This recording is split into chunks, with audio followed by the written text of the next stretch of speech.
If anyone ever asks you, what would Jesus do? Remind them that flipping over tables and chasing people with a whip is within the realm of possibility. There you go. That's your real Jesus right there. And that's the Jesus that American Christians hate. Amen. And when you act like that, they're going to hate you. Again, not physically taking a whip into Ron Parsley's church. But I would tell you, these people come up to me and they start speaking that word faith crap. I shut it off. No. Don't curse me with that stuff. I want God's will. I don't want my confession to come through true necessarily because I might be confessing something not good for me. As a matter of fact, I prefer God just slap me in the face if I start saying something in prayer that is against His will. That's right.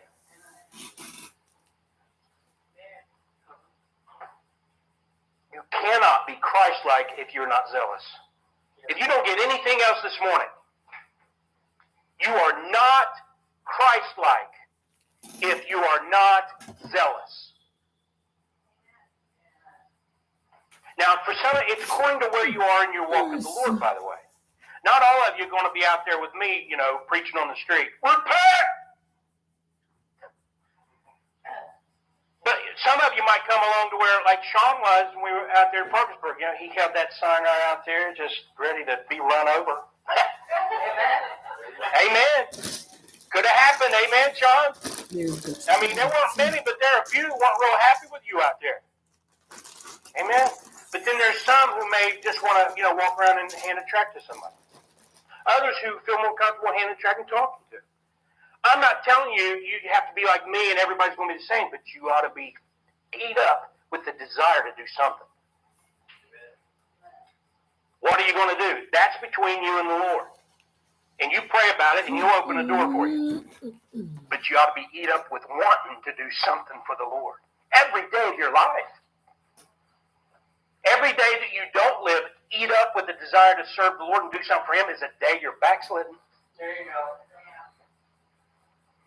You cannot be Christ-like if you are not zealous of a good thing. Phinehas was rewarded with an everlasting priesthood for being zealous. I'm not going to ask you for show of hands, but I'm pretty sure there's probably some in here who have no idea what I just said. So I'm going to show you. Phinehas was rewarded with an everlasting priesthood for being zealous in Numbers 25. You want to turn there. Numbers, Genesis, Exodus, Leviticus, Numbers. Fourth book in the Old Testament. Don't be embarrassed if you don't know that. Don't be embarrassed. Learn it. Amen? Amen. No reason to be embarrassed here. And I'm not going to put you on the spot and have you stand up and quote all the Bible books, but you ought to be trying to learn the Bible books. And if you didn't know that Numbers was in the Old Testament, you got a long way to go, but let's start. If you didn't know it was the fourth book of the Bible, you still need to, realize I need Genesis, Exodus, Leviticus, Numbers. And if you can't count to 25, I can't help you. That's another story. Numbers 25, though, we're going to start verse 11.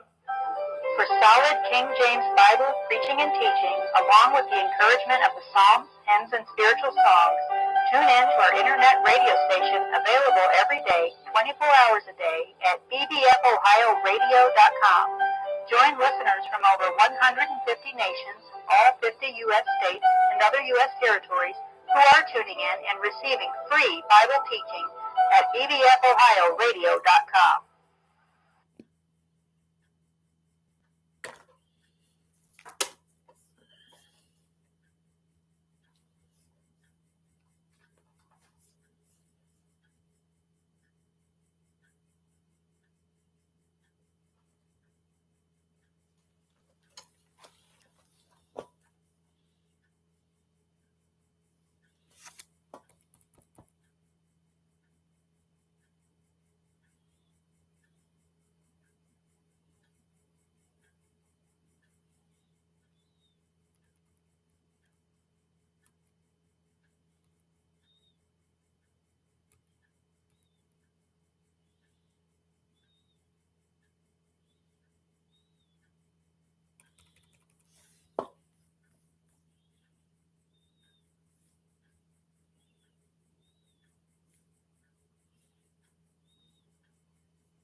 off hard by the backbone, and the fat. Go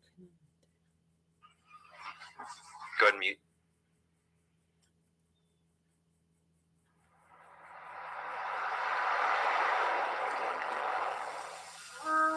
For the tabernacle of the assembly, and Aharon's son.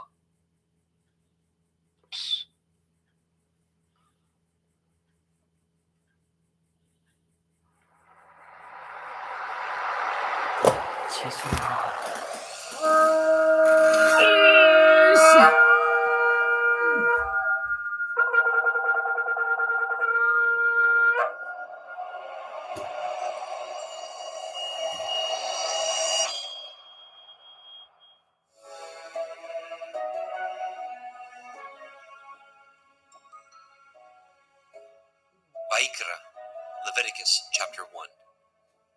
And Yahweh called unto Moshe, and spoke unto him out of the tabernacle of the assembly, saying, Speak unto the children of Yasharel, and say unto them, If any man of you bring an offering unto Yahweh, ye shall bring your offering of the cattle, even of the herd and of the flock.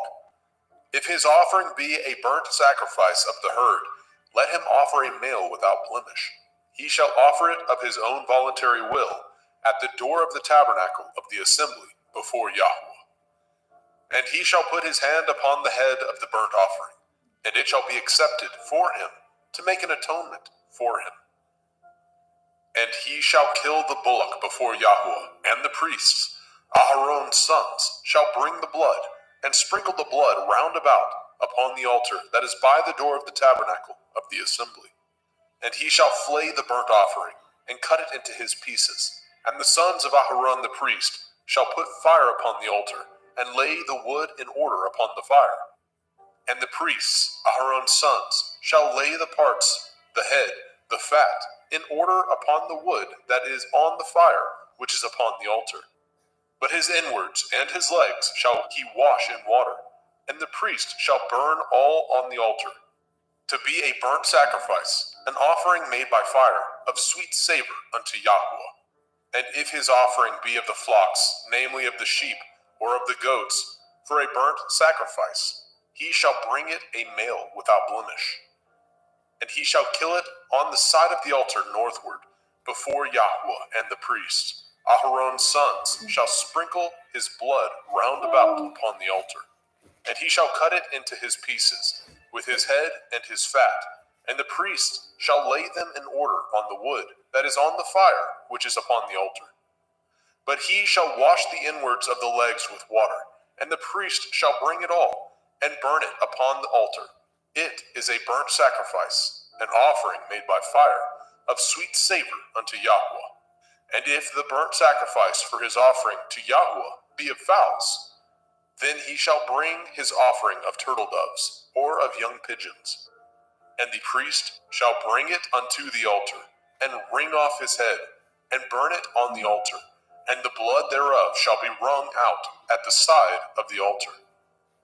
And he shall pluck away his crop with his feathers, and cast it beside the altar on the east part, by the place of the ashes. And he shall cleave it with the wings thereof, but shall not divide it asunder. And the priest shall burn it upon the altar, upon the wood that is upon the fire. It is a burnt sacrifice, an offering made by fire, of sweet savor unto Yahweh. Vaikra, Leviticus chapter 2. And when any will offer a meat offering unto Yahweh, his offering shall be of fine flour, and he shall pour oil upon it, and put frankincense thereon. And he shall bring it to Aharon's sons, the priests, and he shall take thereout his handful of the flour thereof, and of the oil thereof, with all the frankincense thereof. And the priest shall burn the memorial of it upon the altar, to be an offering made by fire, of a sweet savor unto Yahweh. And the remnant of the meat offering shall be Aharon's and his sons. It is a thing most holy of the offerings of Yahweh, made by fire. And if you bring an oblation of meat offering, baken in the oven, it shall be matzah cakes of fine flour, mingled with oil, or matzah wafers anointed with oil. And if your oblation be a meat offering, baken in a pan, It shall be of fine flour, unleavened, mingled with oil. You shall part it in pieces, and pour oil thereon. It is a meat offering. And if your oblation be a meat offering baken in the frying pan, it shall be made of fine flour with oil. And you shall bring the meat offering that is made of these things unto Yahuwah.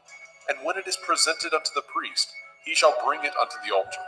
And the priest shall take from the meat offering a memorial thereof, and shall burn it upon the altar. It is an offering made by fire, of sweet savor unto Yahuwah. And that which is left of the meat offering shall be Aharon's and his sons. It is a thing most holy of the offerings of Yahuwah made by fire. No meat offering which ye shall bring unto Yahuwah shall be made with leaven, for ye shall burn no leaven, nor any honey, in any offering of Yahuwah made by fire.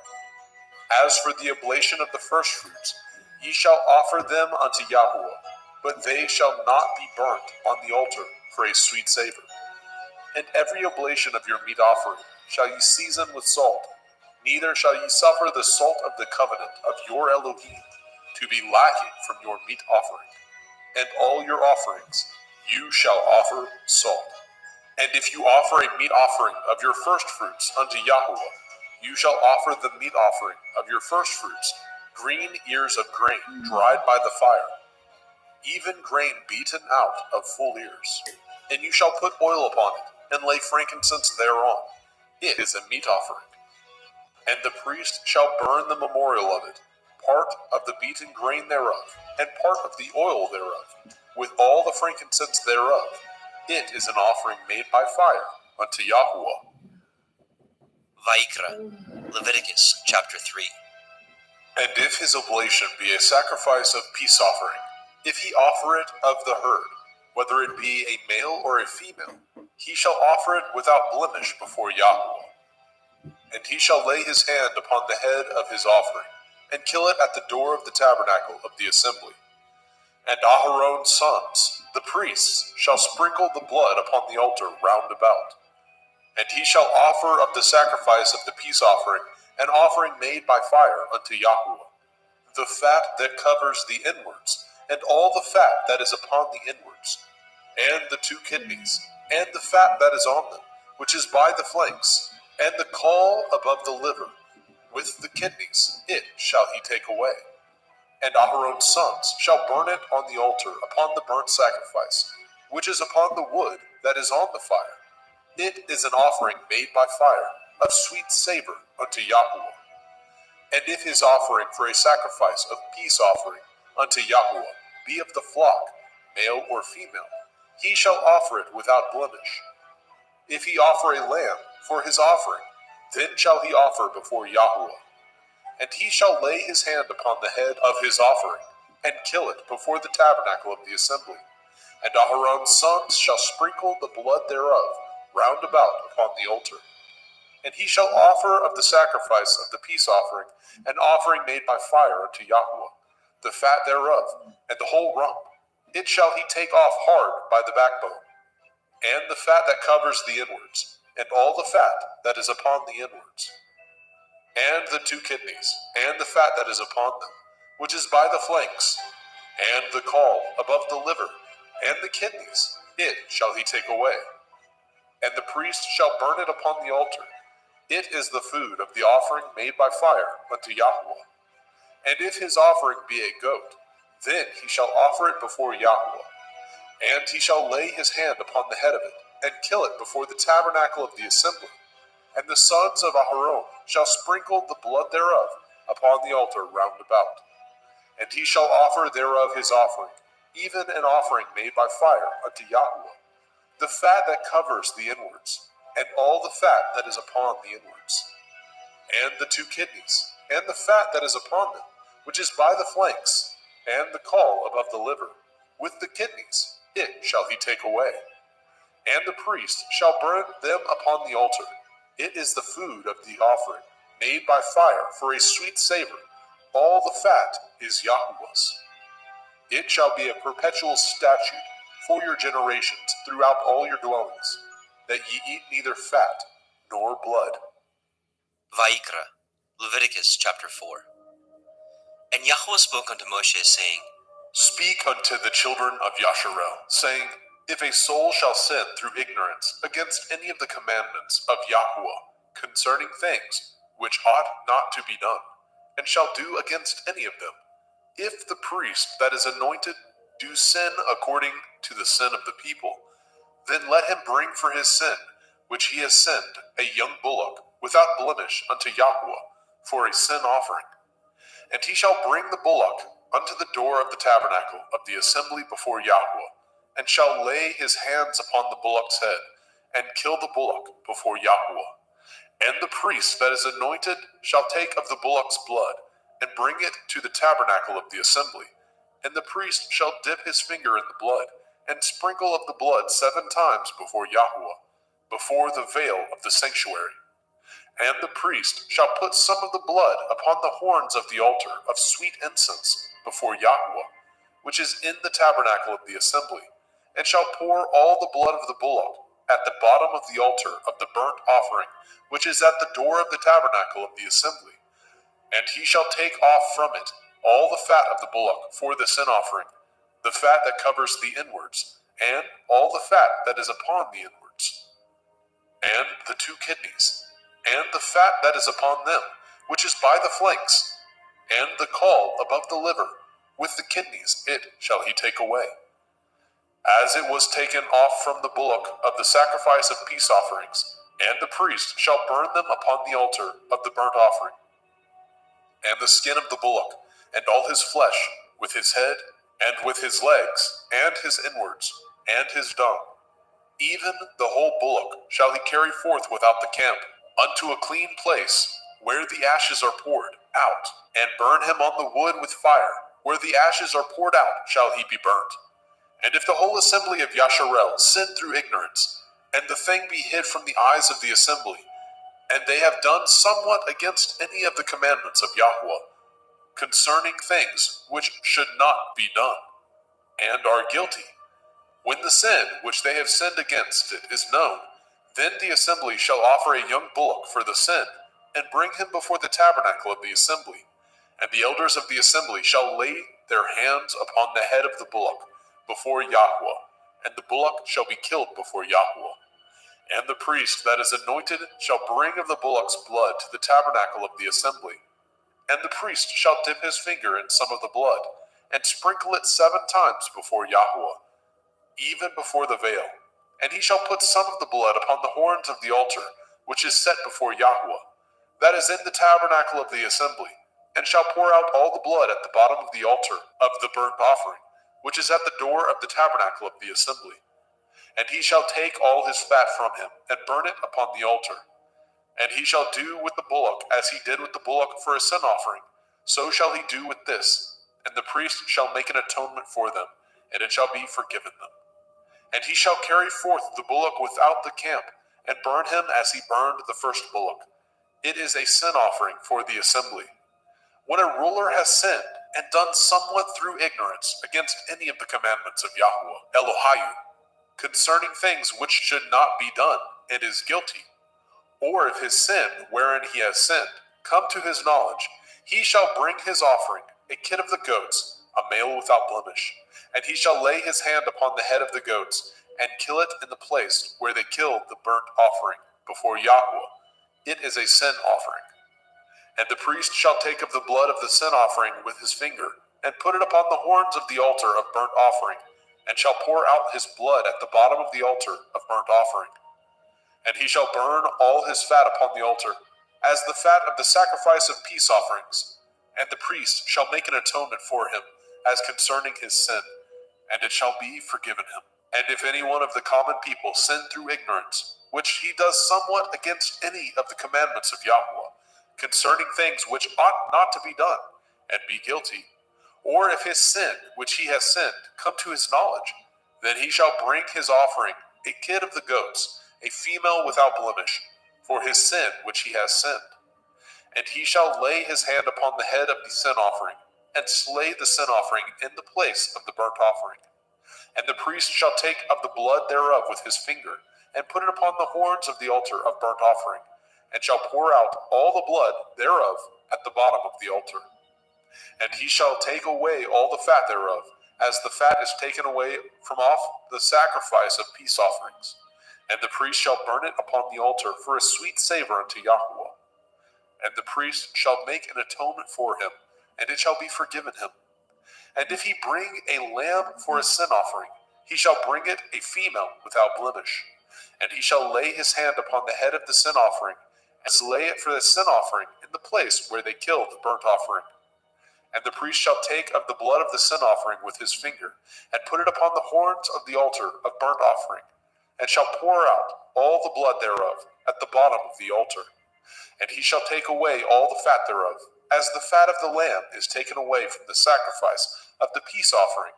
And the priest shall burn them upon the altar, according to the offering made by fire unto Yahweh. And the priest shall make an atonement for his sin that he has committed, and it shall be forgiven him. Vayikra, Leviticus chapter 5. And if a soul sin, and hear the voice of swearing, and is a witness, whether he has seen or known of it, if he do not utter it, then he shall bear his iniquity. Or if a soul touch any unclean thing, whether it be a carcass of an unclean beast, or a carcass of unclean cattle, or the carcass of unclean creeping things, and if it be hidden from him, he also shall be unclean and guilty. Or if he touch the uncleanness of man, whatsoever uncleanness it be, that a man shall be defiled withal, and it be hid from him, when he knows of it, then he shall be guilty. Or if a soul swear, pronouncing with his lips to do evil, or to do good, whatsoever it be that a man shall pronounce with an oath, and it be hid from him, when he knows of it, then he shall be guilty in one of these. And it shall be, when he shall be guilty in one of these things, that he shall confess that he has sinned in that thing.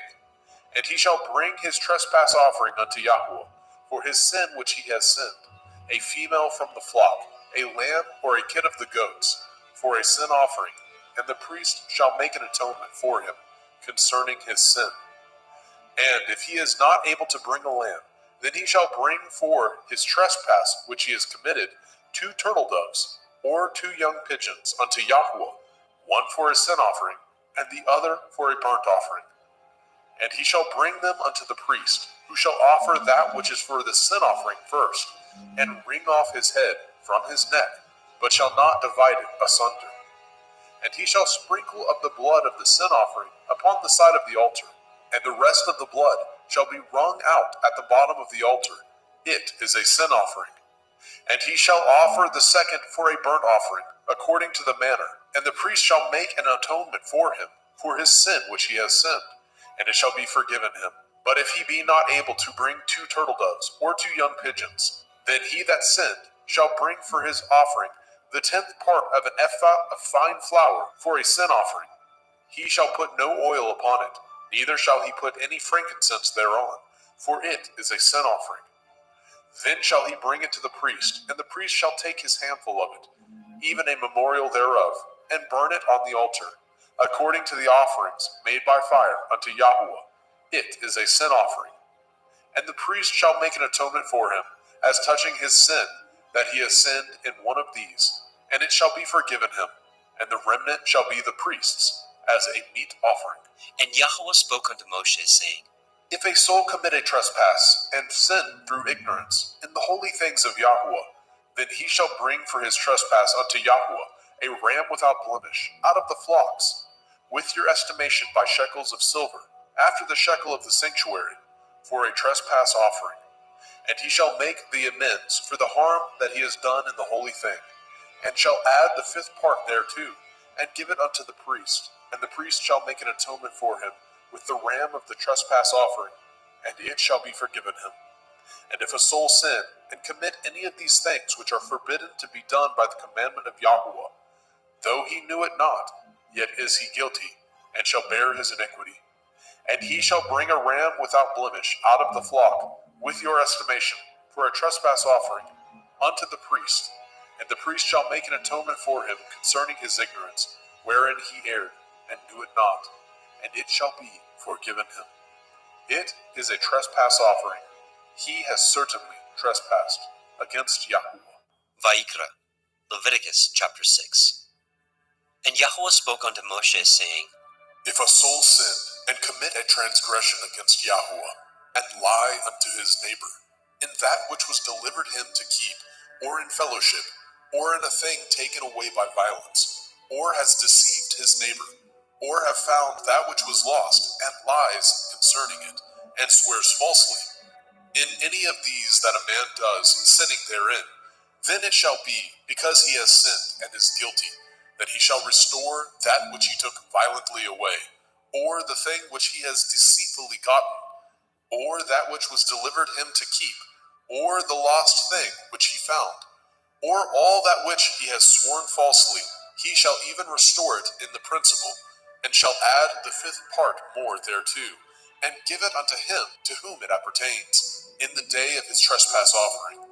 And he shall bring his trespass offering unto Yahweh, a ram without blemish out of the flock, with your estimation for a trespass offering unto the priest. And the priest shall make an atonement for him before Yahweh, and it shall be forgiven him for anything of all that he has done in trespass therein. And Yahweh spoke unto Moshe, saying, Command Aharon and his sons, saying, This is the Torah of the burnt offering.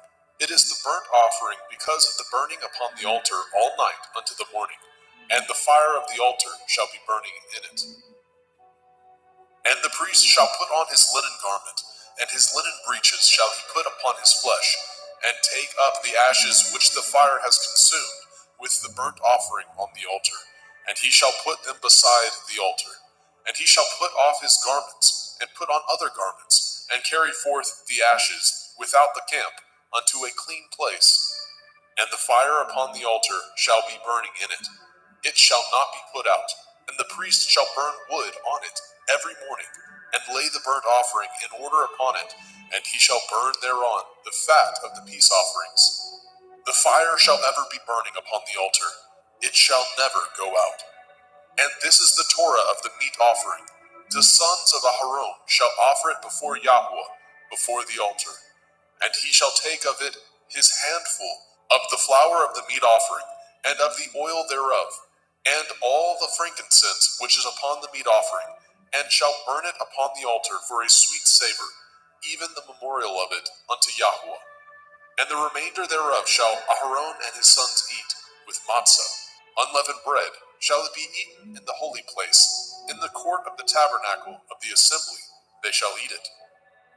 It shall not be baken with leaven. I have given it unto them for their portion of my offering made by fire. It is most holy, as is the sin offering, and as the trespass offering. All the males among the children of Aharon shall eat of it. It shall be a statute forever in your generations, concerning the offerings of Yahweh made by fire. Everyone that touches them shall be holy. And Yahweh spoke unto Moshe, saying, This is the offering of Aharon and his sons, which they shall offer unto Yahweh in the day when he is anointed. The 10th part of an ephah of fine flour for a meat offering perpetual, half of it in the morning, and half thereof at night. In a pan it shall be made with oil, and when it is baken, you shall bring it in, and the baken pieces of the meat offering shall you offer for a sweet savor unto Yahweh. And the priest of his sons, that is anointed in his stead, shall offer it. It is a statute forever unto Yahweh. It shall be wholly burnt. For every meat offering for the priest shall be wholly burnt. It shall not be eaten. And Yahweh spoke unto Moshe, saying, Speak unto Aharon and to his sons, saying, This is the Torah of the sin offering. In the place where the burnt offering is killed, shall the sin offering be killed before Yahweh. It is most holy. The priest that offers it for sin shall eat it. In the holy place shall it be eaten, in the court of the tabernacle of the assembly. Whatsoever shall touch the flesh thereof shall be holy. And when there is sprinkled of the blood thereof upon any garment, you shall wash that whereon it was sprinkled in the holy place. But the earthen vessel wherein it was sodden shall be broken. And if it be sodden in a brazen pot, it shall be both scoured and rinsed in water. All the males among the priests shall eat thereof. It is most holy. And no sin offering, whereof any of the blood is brought into the tabernacle of the assembly, to reconcile withal in the holy place, shall be eaten. It shall be burnt in the fire. Vaikra, Leviticus chapter 7. Likewise, this is the Torah of the trespass offering. It is most holy. In the place where they kill the burnt offering shall they kill the trespass offering, and the blood thereof shall he sprinkle round about upon the altar. And he shall offer it of all the fat thereof, the rump, the fat that covers the inwards, and the two kidneys, and the fat that is on them, which is by the flanks, and the caul that is above the liver, with the kidneys it shall he take away. And the priest shall burn them upon the altar for an offering made by fire unto Yahweh. It is a trespass offering. Every male among the priests shall eat thereof. It shall be eaten in the holy place. It is most holy. As the sin offering is, so is the trespass offering. There is one Torah for them. The priest that makes atonement therewith shall have it. And the priest that offers any man's burnt offering, even the priest shall have to himself the skin of the burnt offering which he has offered. And all the meat offering that is baken in the oven, and all that is dressed in the frying pan, and in the pan, shall be the priest's that offer it. And every meat offering mingled with oil, and dry, shall all the sons of Aharon have, one as much as another. And this is the Torah of the sacrifice of peace offerings, which he shall offer unto Yahweh. If he offer it for thanksgiving, then he shall offer with the sacrifice of thanksgiving matzah, unleavened cakes, mingled with oil, and matzah wafers, anointed with oil, and cakes mingled with oil, of fine flour, fried. Besides the cakes, he shall offer for his offering hametz, leavened bread, with the sacrifice of thanksgiving of his peace offerings. And of it he shall offer one out of the whole oblation, for a heave offering unto Yahweh, and it shall be the priest that sprinkles the blood of the peace offerings. And the flesh of the sacrifice of his peace offerings for thanksgiving shall be eaten the same day that it is offered. He shall not leave any of it until the morning. But if the sacrifice of his offering be a vow, or a voluntary offering, it shall be eaten the same day that he offers his sacrifice. On the morrow also the remainder of it shall be eaten. But the remainder of the flesh of the sacrifice on the third day shall be burnt with fire. And if any of the flesh of the sacrifice of his peace offerings be eaten at all on the third day, it shall not be accepted, neither shall it be imputed unto him that offers it. It shall be an abomination, and the soul that eats of it shall bear his iniquity. And the flesh that touches any unclean thing shall not be eaten. It shall be burnt with fire. And as for the flesh, all that be clean shall eat thereof. But the soul that eats of the flesh of the sacrifice of peace offerings that pertain unto Yahweh, having his uncleanness upon him, even that soul shall be cut off from his people. Moreover, the soul that shall touch any unclean thing, as the uncleanness of man, or any unclean beast, or any abominable unclean thing, and eat of the flesh of the sacrifice of peace offerings, which pertain unto Yahweh, even that soul shall be cut off from his people. And Yahweh spoke unto Moshe, saying, Speak unto the children of Yasharel, saying, Ye shall eat no manner of fat, of ox, or of sheep, or of goat, and the fat of the beast that dies of itself, and the fat of that which is torn with beast, may be used in any other use, but ye shall in no wise eat of it. For whosoever eats the fat of the beast, of which men offer an offering made by fire unto Yahweh, even the soul that eats it shall be cut off from his people. Moreover, ye shall eat no manner of blood, whether it be of fowl or of beast, in any of your dwellings. Whatsoever soul it be that eats any manner of blood, even that soul shall be cut off from his people. And Yahweh spoke unto Moshe, saying, Speak unto the children of Yasharel, saying, He that offers the sacrifice of his peace offerings unto Yahweh shall bring his oblation unto Yahweh of the sacrifice of his peace offerings. His own hand shall bring the offerings of Yahweh made by fire. The fat with the breast it shall he bring, that the breast may be waved for a wave offering before Yahweh. And the priest shall burn the fat upon the altar, but the breast shall be Aharon's and his sons'. And the right shoulder shall ye give unto the priest for a heave offering of the sacrifices of your peace offerings. He among the sons of Aharon that offers the blood of the peace offerings and the fat shall have the right shoulder for his part. For the wave breast and the heave shoulder have I taken of the children of Yasharel from off the sacrifices of their peace offerings, and have given them unto Aharon the priest, and unto his sons by a statute forever, from among the children of Yasharel. This is the portion of the anointing of Aharon, and of the anointing of his sons, out of the offerings of Yahweh made by fire, in the day when he presented them to minister unto Yahweh in the priest's office, which Yahweh commanded to be given them of the children of Yasharel, in the day that he anointed them, by a statute forever throughout their generations. This is the Torah of the burnt offering, of the meat offering, and of the sin offering, and of the trespass offering, and of the consecrations, and of the sacrifice of the peace offerings, which Yahweh commanded Moshe in Mount Sinai, in the day that he commanded the children of Yasharel to offer their oblations unto Yahweh in the wilderness of Sinai. Vayikra, Leviticus chapter 8. And Yahweh spoke unto Moshe, saying, Take Aharon and his sons with him, and the garments, and the anointing oil, and a bullock for the sin offering, and 2 rams, and a basket of matzah, unleavened bread, and gather all the assembly together unto the door of the tabernacle of the assembly.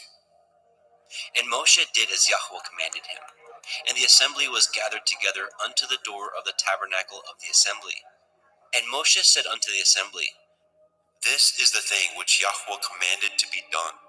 And Moshe brought Aharon and his sons, and washed them with water. And he put upon him the coat, and girded him with the belt, and clothed him with the robe, and put the ephod upon him. And he girded him with the belt of the ephod, and bound it unto him therewith. And he put the breastplate upon him. Also he put in the breastplate the Urim and the Tumim. And he put the turban upon his head.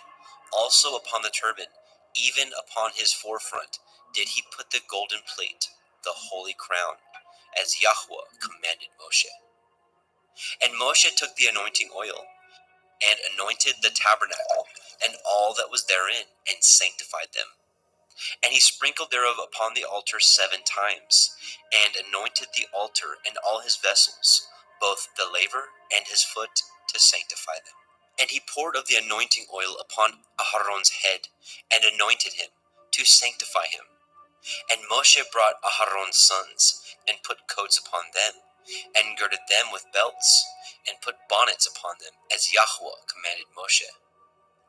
And he brought the bullock for the sin offering, and Aharon and his sons laid their hands upon the head of the bullock for the sin offering, and he slew it. And Moshe took the blood, and put it upon the horns of the altar round about with his finger, and purified the altar, and poured the blood at the bottom of the altar, and sanctified it, to make reconciliation upon it.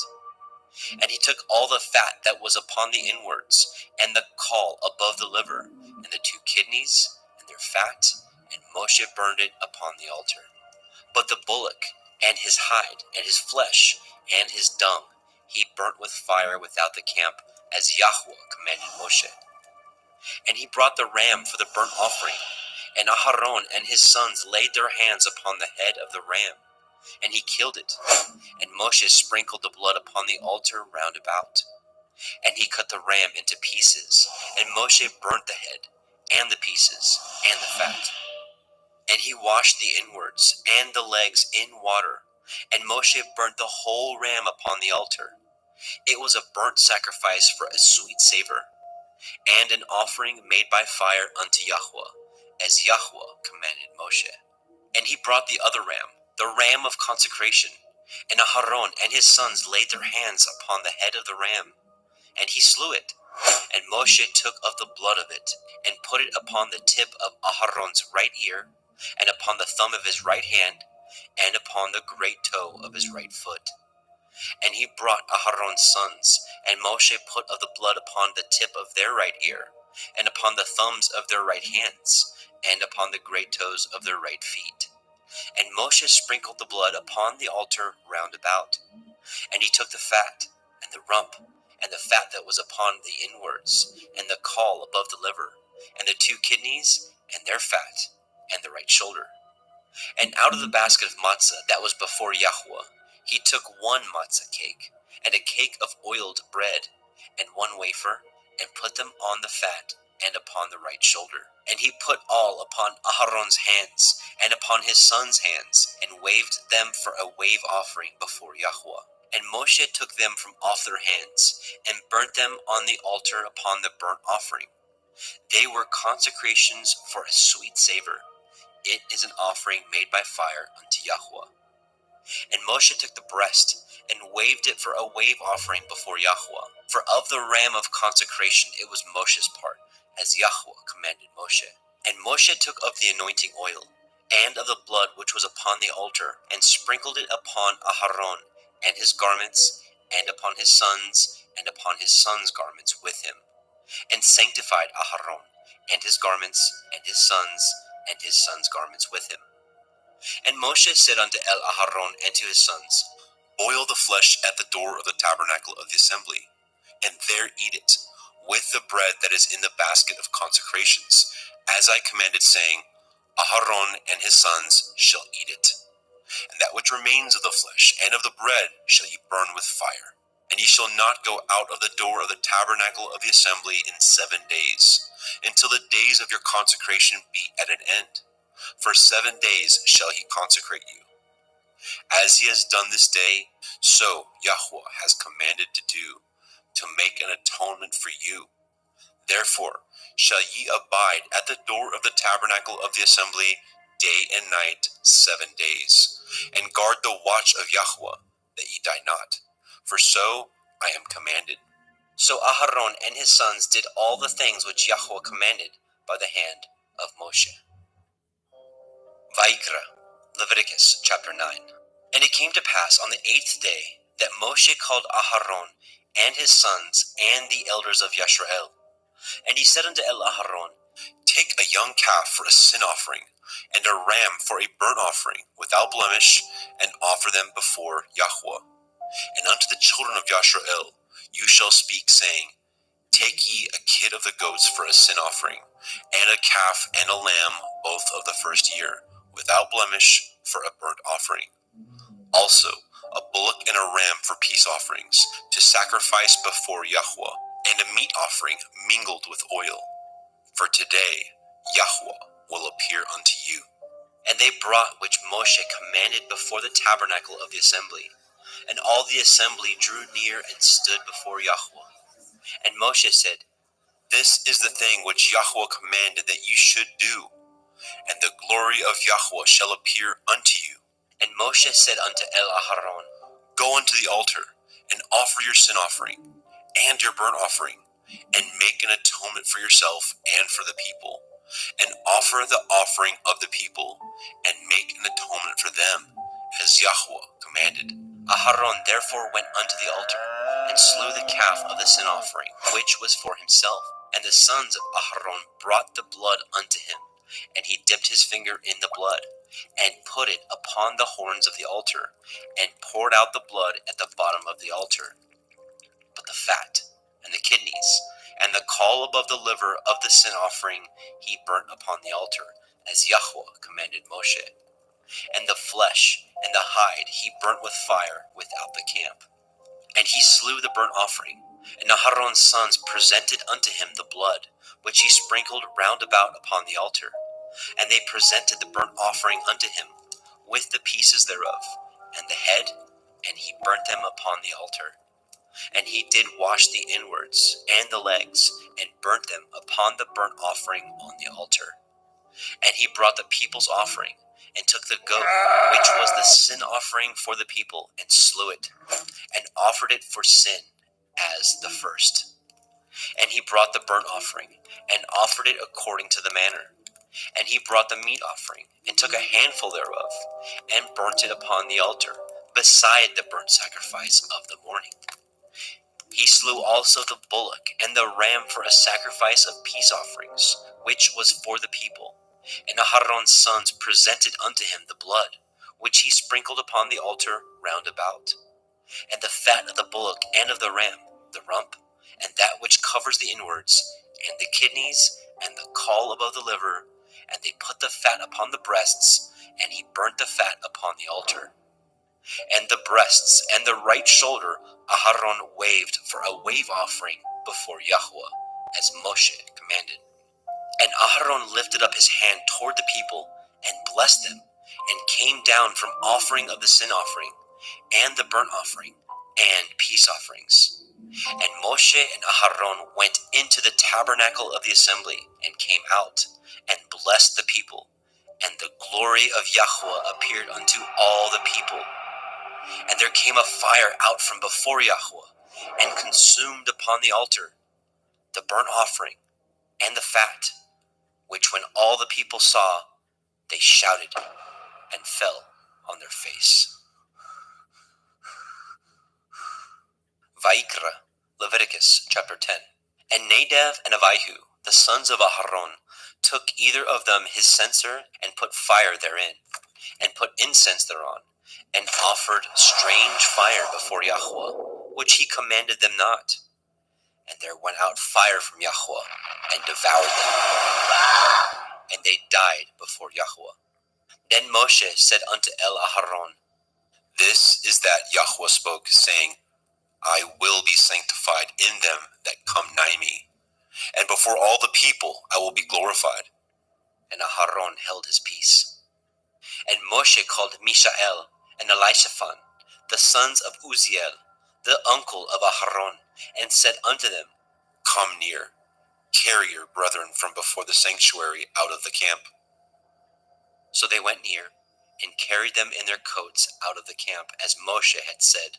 And Moshe said unto Aharon, and unto Eleazar, and unto Ithamar his sons, Uncover not your heads, neither rend your clothes, lest ye die, and lest the wrath come upon all the people.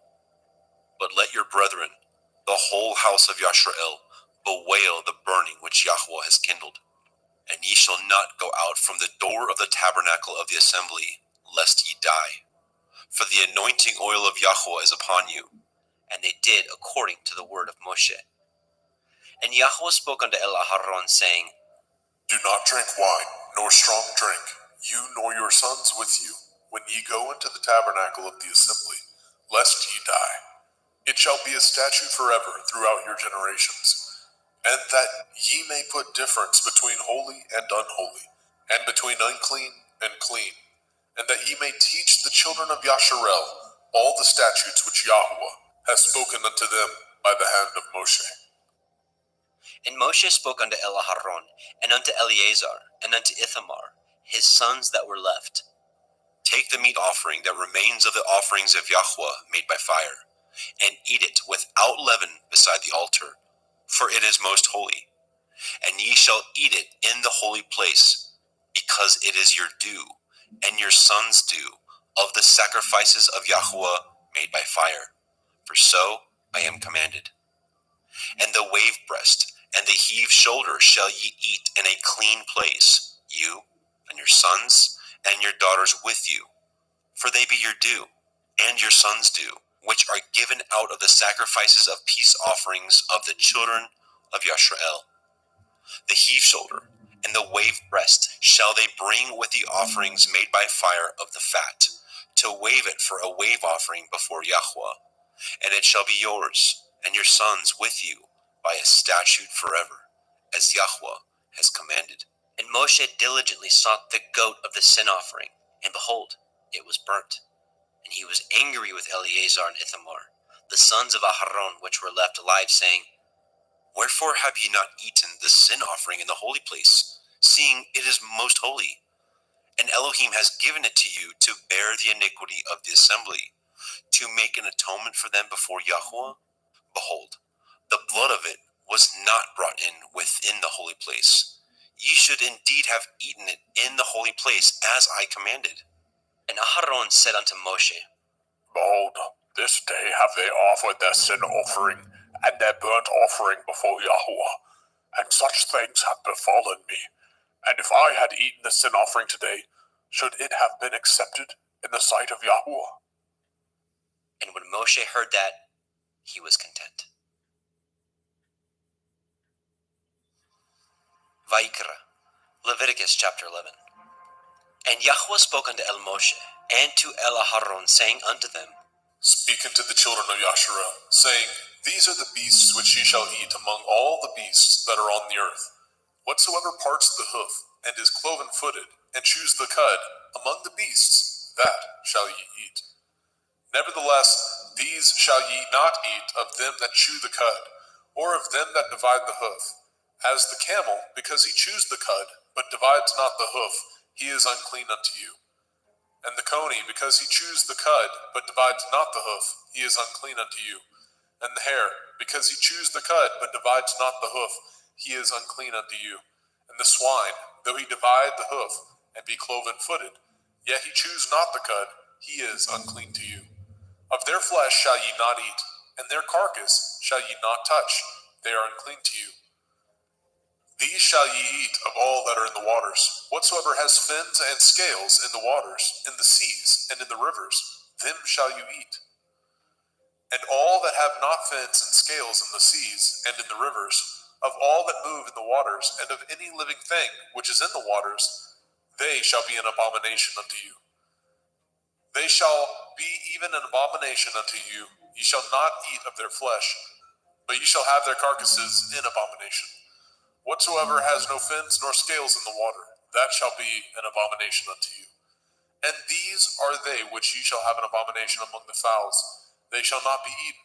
They are an abomination, the eagle, the ossifrage, and the osprey, and the vulture, and the kite after his kind, every raven after his kind, and the owl, and the nighthawk, and the cuckoo, and the hawk after his kind, and the little owl, and the cormorant, and the great owl, and the swan, and the pelican, and the gier eagle, and the stork, and the heron after her kind, and the lapwing, and the bat. All fowls that creep going upon all four shall be an abomination unto you. Yet these may ye eat of every flying creeping thing that goes upon all four, which have legs above their feet, to leap withal upon the earth. Even these of them ye may eat, the locust after his kind, and the bald locust after his kind, and the beetle after his kind, and the grasshopper after his kind. But all other flying creeping things, which have 4 feet, shall be an abomination unto you. And for these ye shall be unclean. Whosoever touches the carcass of them shall be unclean until the evening.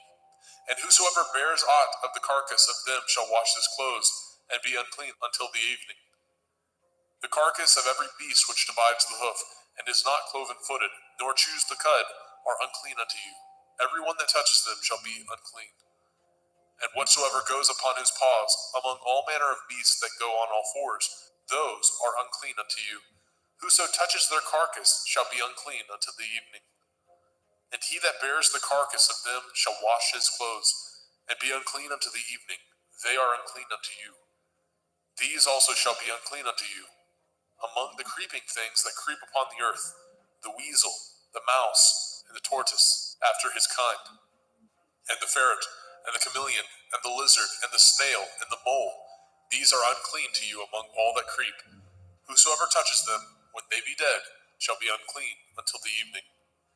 And upon whatsoever any of them, when they are dead, does fall, it shall be unclean, whether it be any vessel of wood, or raiment, or skin, or sack, whatsoever vessel it be, wherein any work is done, it must be put into water, and it shall be unclean until the evening, so it shall be cleansed. And every earthen vessel, where into any of them that falls, whatsoever is in it shall be unclean, and ye shall break it. Of all meat which may be eaten, that on which such water comes shall be unclean, and all drink that may be drunk in every vessel shall be unclean. And everything whereupon any part of their carcass falls shall be unclean, whether it be oven or range for pots, they shall be broken down, for they are unclean, and shall be unclean unto you. Nevertheless, a fountain or pit, wherein there is plenty of water, shall be clean, but that which touches their carcass shall be unclean.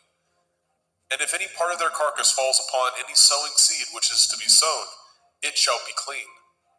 But if any water be put upon the seed, and any part of their carcass fall thereon, it shall be unclean unto you. And if any beast of which ye may eat die, he that touches the carcass thereof shall be unclean until the evening. And he that eats of the carcass of it shall wash his clothes, and be unclean until the evening. He also that bears the carcass of it shall wash his clothes, and be unclean until the evening. And every creeping thing that creeps upon the earth shall be an abomination. It shall not be eaten. Whatsoever goes upon the belly, and whatsoever goes upon all fours, or whatsoever has more feet among all creeping things that creep upon the earth, them shall ye not eat, for they are an abomination. Ye shall not make yourselves abominable with any creeping thing that creeps, neither shall ye make yourselves unclean with them, that ye should be defiled thereby. For I am Yahuwah Elohim. Ye shall therefore sanctify yourselves, and ye shall be holy, for I am holy. Neither shall ye defile yourselves with any manner of creeping thing that creeps upon the earth. For I am Yahuwah, that brings you up out of the land of Mitzrayim, to be your Elohim.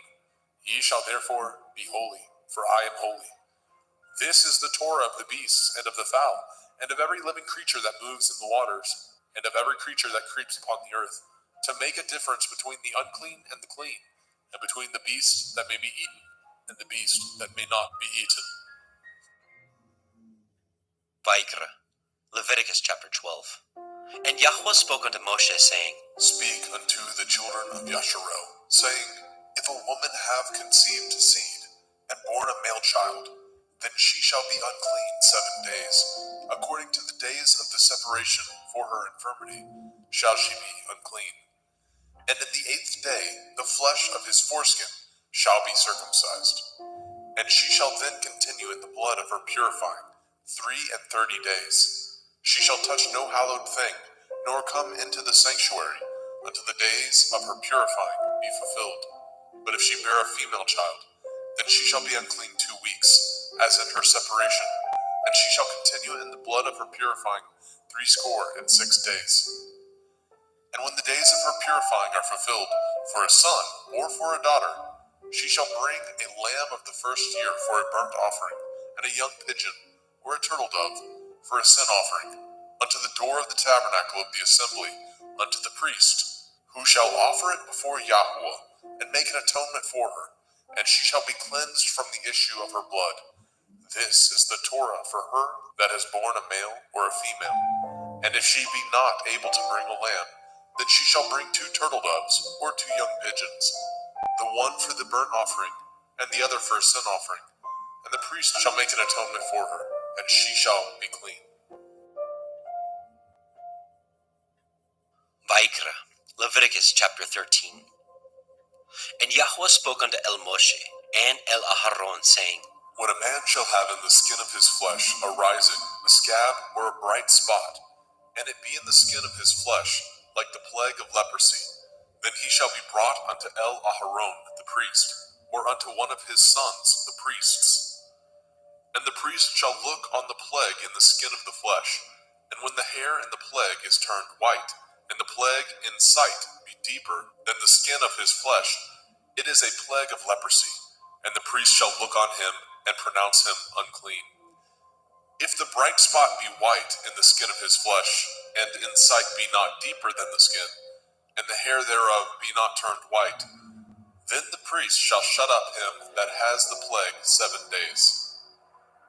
And the priest shall look on him the 7th day, and behold, if the plague in his sight be at a stay, and the plague spread not in the skin, then the priest shall shut him up 7 days more. And the priest shall look on him again the 7th day, and behold, if the plague be somewhat dark, and the plague spread not in the skin, the priest shall pronounce him clean. It is but a scab, and he shall wash his clothes, and be clean. But if the scab spread much abroad in the skin, after that he has been seen of the priest for his cleansing, he shall be seen of the priest again. And if the priest see that, behold, the scab spreads in the skin, then the priest shall pronounce him unclean. It is a leprosy. When the plague of leprosy is in a man, then he shall be brought unto the priest. And the priest shall see him, and behold, if the rising be white in the skin, and it have turned the hair white, and there be quick raw flesh in the rising, it is an old leprosy in the skin of his flesh, and the priest shall pronounce him unclean, and shall not shut him up, for he is unclean.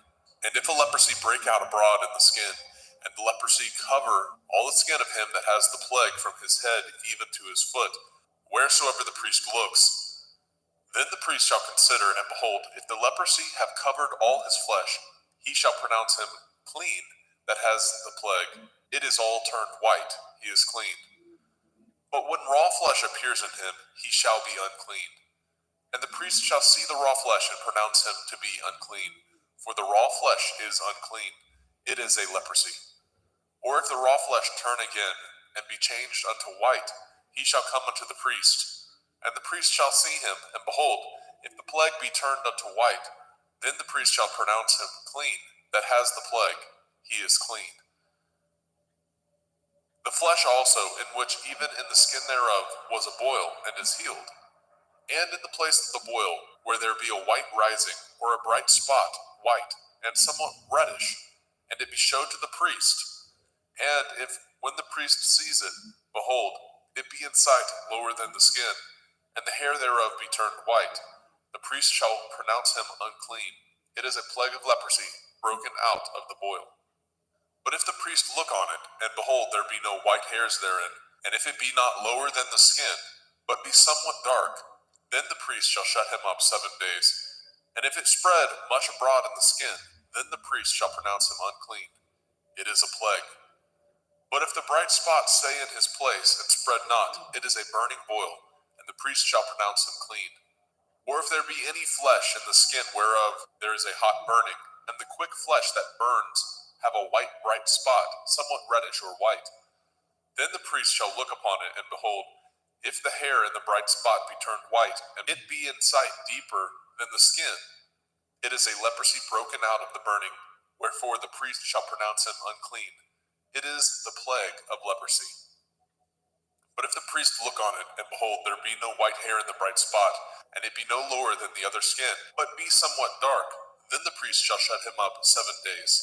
And the priest shall look upon him the 7th day, and if it be spread much abroad in the skin, then the priest shall pronounce him unclean.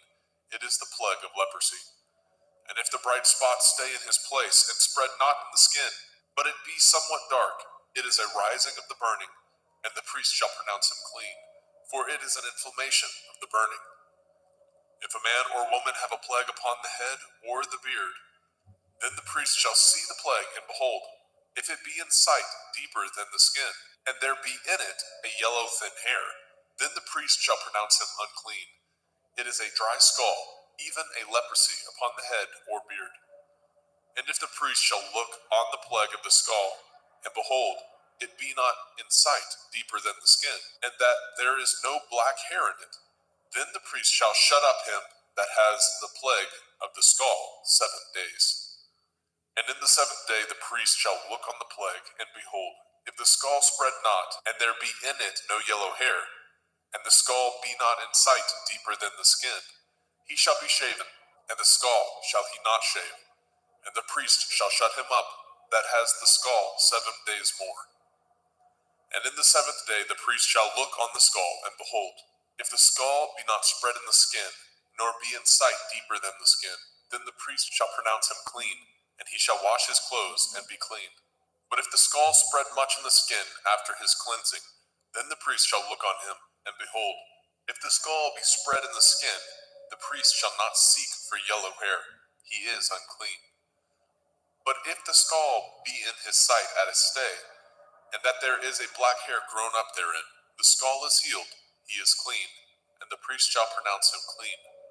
If a man also or a woman have in the skin of their flesh bright spots, even white bright spots, then the priest shall look, and behold, if the bright spot in the skin of their flesh be darkish white, it is a freckled spot that grows in the skin, he is clean. And the man whose hair is fallen off his head, he is bald, yet is he clean. And he that has his hair fallen off from the part of his head towards his face, he is forehead bald, yet he is clean. And if there be in the bald head or bald forehead a white reddish sore, it is a leprosy sprung up in his bald head or his bald forehead. Then the priest shall look upon it, and behold, if the rising of the sore be white reddish in the bald head or in his bald forehead, as the leprosy appears in the skin of the flesh, he is a leprous man, he is unclean. The priest shall pronounce him utterly unclean. His plague is in his head. And the leper in whom the plague is, his clothes shall be rent, and his head bare, and he shall put a covering upon his upper lip, and shall cry, Unclean, unclean. All the days wherein the plague shall be in him shall he be defiled. He is unclean. He shall dwell alone, without the camp shall his habitation be. The garment also that the plague of leprosy is in, whether it be a woolen garment or a linen garment, whether it be in the warp, the woof of linen, or of woolen, whether in a skin or anything made of skin. And if the plague be greenish or reddish in the garment or in the skin, either in the warp or in the woof or in anything of skin, it is a plague of leprosy, and shall be showed unto the priest. And the priest shall look upon the plague, and shut up it that has the plague 7 days. And he shall look on the plague on the 7th day. If the plague be spread in the garment, either in the warp or in the woof or in a skin, or in any work that is made of skin, the plague is a fretting leprosy, it is unclean. He shall therefore burn that garment, whether warp or woof, in woolen or in linen, anything of skin wherein the plague is, for it is a fretting leprosy, it shall be burnt in the fire. And if the priest shall look, and behold, the plague be not spread in the garment, either in the warp or in the woof, or in anything of skin, then the priest shall command that they wash the thing wherein the plague is, and he shall shut it up 7 days more. And the priest shall look on the plague after that it is washed, and behold, if the plague have not changed his color, and the plague be not spread, it is unclean. You shall burn it in the fire. It is a fret inward, whether it be bare within or without. And if the priest look, and behold, the plague be somewhat dark after the washing of it, then he shall rend it out of the garment, or out of the skin, or out of the warp, or out of the woof. And if it appear still in the garment, either in the warp or in the woof, or in anything of skin, it is a spreading plague. You shall burn that wherein the plague is with fire. And the garment, either warp or woof, or whatsoever thing of skin it be, which you shall wash, if the plague be departed from them, then it shall be washed the 2nd time, and shall be clean. This is the Torah of the plague of leprosy, in a garment of woolen or linen, either in warp or woof, or in anything of skins, to pronounce it clean, or to pronounce it unclean. Vaikra, Leviticus chapter 14. And Yahweh spoke unto Moshe, saying, This shall be the Torah of the leper in the day of his cleansing. He shall be brought unto the priest, and the priest shall go forth out of the camp. And the priest shall look, and behold, if the plague of leprosy be healed in the leper, then shall the priest command to take for him that is to be cleansed 2 birds alive and clean, and cedar wood, and scarlet and hyssop. And the priest shall command that one of the birds be killed in an earthen vessel over running water. As for the living bird, he shall take it, and the cedar wood, and the scarlet, and the hyssop, and shall dip them, and the living bird in the blood of the bird that was killed over the running water. And he shall sprinkle upon him that is to be cleansed from the leprosy 7 times, and shall pronounce him clean, and shall let the living bird loose into the open field. And he that is to be cleansed shall wash his clothes, and shave off all his hair, and wash himself in water, that he may be clean. And after that he shall come into the camp, and shall tarry abroad out of his tent 7 days. But it shall be on the 7th day that he shall shave all his hair off his head, and his beard, and his eyebrows, even all his hair he shall shave off, and shall wash his clothes. Also shall he wash his flesh in water, and shall be clean. And on the 8th day he shall take 2 he-lambs without blemish, and 1 ewe lamb of the 1st year without blemish, and 3/10 deal of fine flour for a meat offering, mingled with oil, and 1 log of oil. And the priest that makes him clean shall present the man that is to be made clean, and those things before Yahweh at the door of the tabernacle of the assembly. And the priest shall take 1 he-lamb, and offer him for a trespass offering, and the log of oil, and wave them for a wave offering before Yahweh. And he shall slay the lamb in the place where he shall kill the sin offering and the burnt offering in the holy place. For as the sin offering is the priest's, so is the trespass offering. It is most holy. And the priest shall take some of the blood of the trespass offering, And the priest shall put it upon the tip of the right ear of him that is to be cleansed, and upon the thumb of his right hand, and upon the great toe of his right foot. And the priest shall take some of the log of oil, and pour it into the palm of his own left hand. And the priest shall dip his right finger in the oil that is in his left hand, and shall sprinkle of the oil with his finger 7 times before Yahweh. And of the rest of the oil that is in his hand shall the priest put upon the tip of the right ear of him that is to be cleansed, and upon the thumb of his right hand, and upon the great toe of his right foot, upon the blood of the trespass offering. And the remnant of the oil that is in the priest's hand he shall pour upon the head of him that is to be cleansed, and the priest shall make an atonement for him before Yahweh. And the priest shall offer the sin offering, and make an atonement for him that is to be cleansed from his uncleanness, and afterwards he shall kill the burnt offering. And the priest shall offer the burnt offering and the meat offering upon the altar, and the priest shall make an atonement for him, and he shall be clean. And if he be poor, and cannot get so much, then he shall take 1 lamb for a trespass offering to be waved, to make an atonement for him, and 1/10 deal of fine flour mingled with oil for a meat offering, and a log of oil, and 2 turtle doves, or 2 young pigeons, such as he is able to get, and the one shall be a sin offering, and the other a burnt offering. And he shall bring them on the 8th day for his cleansing unto the priest, unto the door of the tabernacle of the assembly before Yahweh. And the priest shall take the lamb of the trespass offering, and the log of oil, and the priest shall wave them for a wave offering before Yahweh. And he shall kill the lamb of the trespass offering, and the priest shall take some of the blood of the trespass offering, and put it upon the tip of the right ear of him that is to be cleansed, and upon the thumb of his right hand, and upon the great toe of his right foot. And the priest shall pour of the oil into the palm of his own left hand. And the priest shall sprinkle with his right finger some of the oil that is in his left hand 7 times before Yahweh. And the priest shall put of that oil that is in his hand upon the tip of the right ear of him that is to be cleansed, and upon the thumb of his right hand, and upon the great toe of his right foot, upon the place of the blood of the trespass offering. And the rest of the oil that is in the priest's hand he shall put upon the head of him that is to be cleansed, to make an atonement for him before Yahweh. And he shall offer the one of the turtle doves, or of the young pigeons, such as he can get, even such as he is able to get, the one for a sin offering, and the other for a burnt offering, with the meat offering. And the priest shall make an atonement for him that is to be cleansed before Yahweh. This is the Torah of him in whom is the plague of leprosy, whose hand is not able to get that which pertains to his cleansing.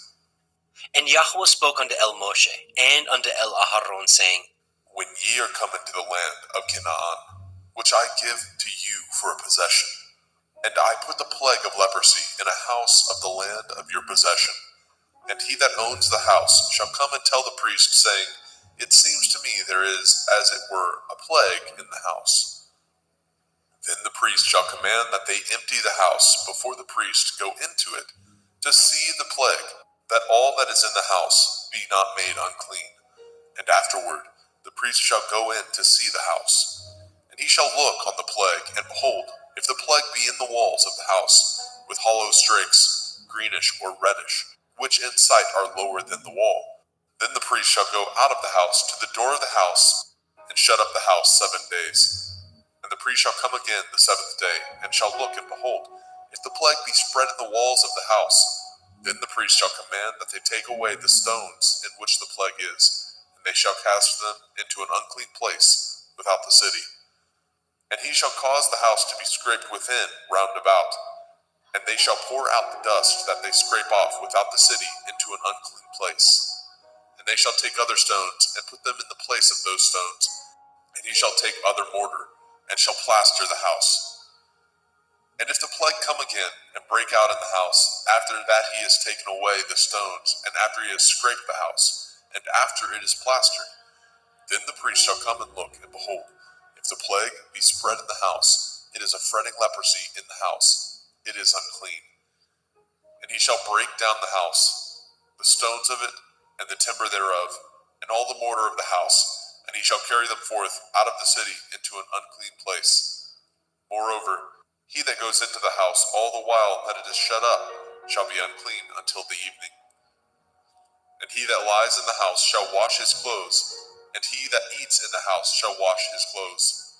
And if the priest shall come in and look upon it, and behold, the plague has not spread in the house, after the house was plastered, then the priest shall pronounce the house clean, because the plague is healed. And he shall take to cleanse the house 2 birds, and cedar wood, and scarlet, and hyssop. And he shall kill the one of the birds in an earthen vessel over running water. And he shall take the cedar wood, and the hyssop, and the scarlet, and the living bird, and dip them in the blood of the slain bird, and in the running water, and sprinkle the house 7 times. And he shall cleanse the house with the blood of the bird, and with the running water, and with the living bird, and with the cedar wood, and with the hyssop, and with the scarlet. But he shall let go of the living bird out of the city into the open field, and make an atonement for the house, and it shall be clean. This is the Torah for all manner of plague, of leprosy and scald, and for the leprosy of a garment, and of a house, and for a rising, and for a scab, and for a bright spot, to teach when it is unclean, and when it is clean.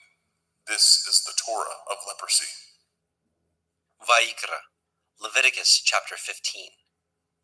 And Yahweh spoke unto El Moshe, and to El Aharon, saying, Speak unto the children of Yasharel, and say unto them, when any man has a running issue out of his flesh, because of his issue he is unclean.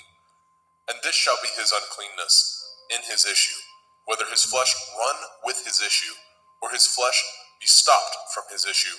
It is his uncleanness. Every bed whereon he lies that has the issue is unclean, and everything whereon he sits shall be unclean. And whosoever touches his bed shall wash his clothes, and bathe himself in water, and be unclean until the evening. And he that sits on anything whereon he sat that has the issue shall wash his clothes, and bathe himself in water, and be unclean until the evening. And he that touches the flesh of him that has the issue shall wash his clothes, and bathe himself in water, and be unclean until the evening. And if he that has the issue spit upon him that is clean, then he shall wash his clothes, and bathe himself in water, and be unclean until the evening. And what saddle soever he rides upon that has the issue shall be unclean. And whosoever touches anything that was under him shall be unclean until the evening. And he that bears any of those things shall wash his clothes, and bathe himself in water, and be unclean until the evening. And whomsoever he touches that has the issue, and has not rinsed his hands in water, he shall wash his clothes, and bathe himself in water, and be unclean until the evening. And the vessel of earth that he touches which has the issue shall be broken, and every vessel of wood shall be rinsed in water. And when he that has an issue is cleansed of his issue, then he shall number to himself 7 days for his cleansing, and wash his clothes, and bathe his flesh in running water, and shall be clean. And on the 8th day he shall take to him 2 turtle doves or 2 young pigeons, and come before Yahweh unto the door of the tabernacle of the assembly, and give them unto the priest. And the priest shall offer them, the one for a sin offering, and the other for a burnt offering. And the priest shall make an atonement for him before Yahweh for his issue. And if any man's seed of copulation go out from him, then he shall wash all his flesh in water, and be unclean until the evening. And every garment and every skin whereon is the seed of copulation shall be washed with water, and be unclean until the evening. The woman also with whom the man shall lie with seed of copulation, they shall both bathe themselves in water, and be unclean until the evening. And if a woman have an issue, and her issue and her flesh be blood, she shall be put apart 7 days, and whosoever touches her shall be unclean until the evening. And everything that she lies upon in her separation shall be unclean. Everything also that she sits upon shall be unclean. And whosoever touches her bed shall wash his clothes, and bathe himself in water, and be unclean until the evening. And whosoever touches anything that she sat upon shall wash his clothes, and bathe himself in water, and be unclean until the evening. And if it be on her bed, or on anything whereon she sits, when he touches it, he shall be unclean until the evening. And if any man lie with her at all, and her flower be upon him, he shall be unclean 7 days, and all the bed whereon he lies shall be unclean. And if a woman have an issue of her blood many days out of the time of her separation, or if it run beyond the time of her separation, all the days of the issue of her uncleanness, shall be as the days of her separation. She shall be unclean. Every bed whereon she lies, all the days of her issue, shall be unto her as the bed of her separation. And whatsoever she sits upon shall be unclean, as the uncleanness of her separation.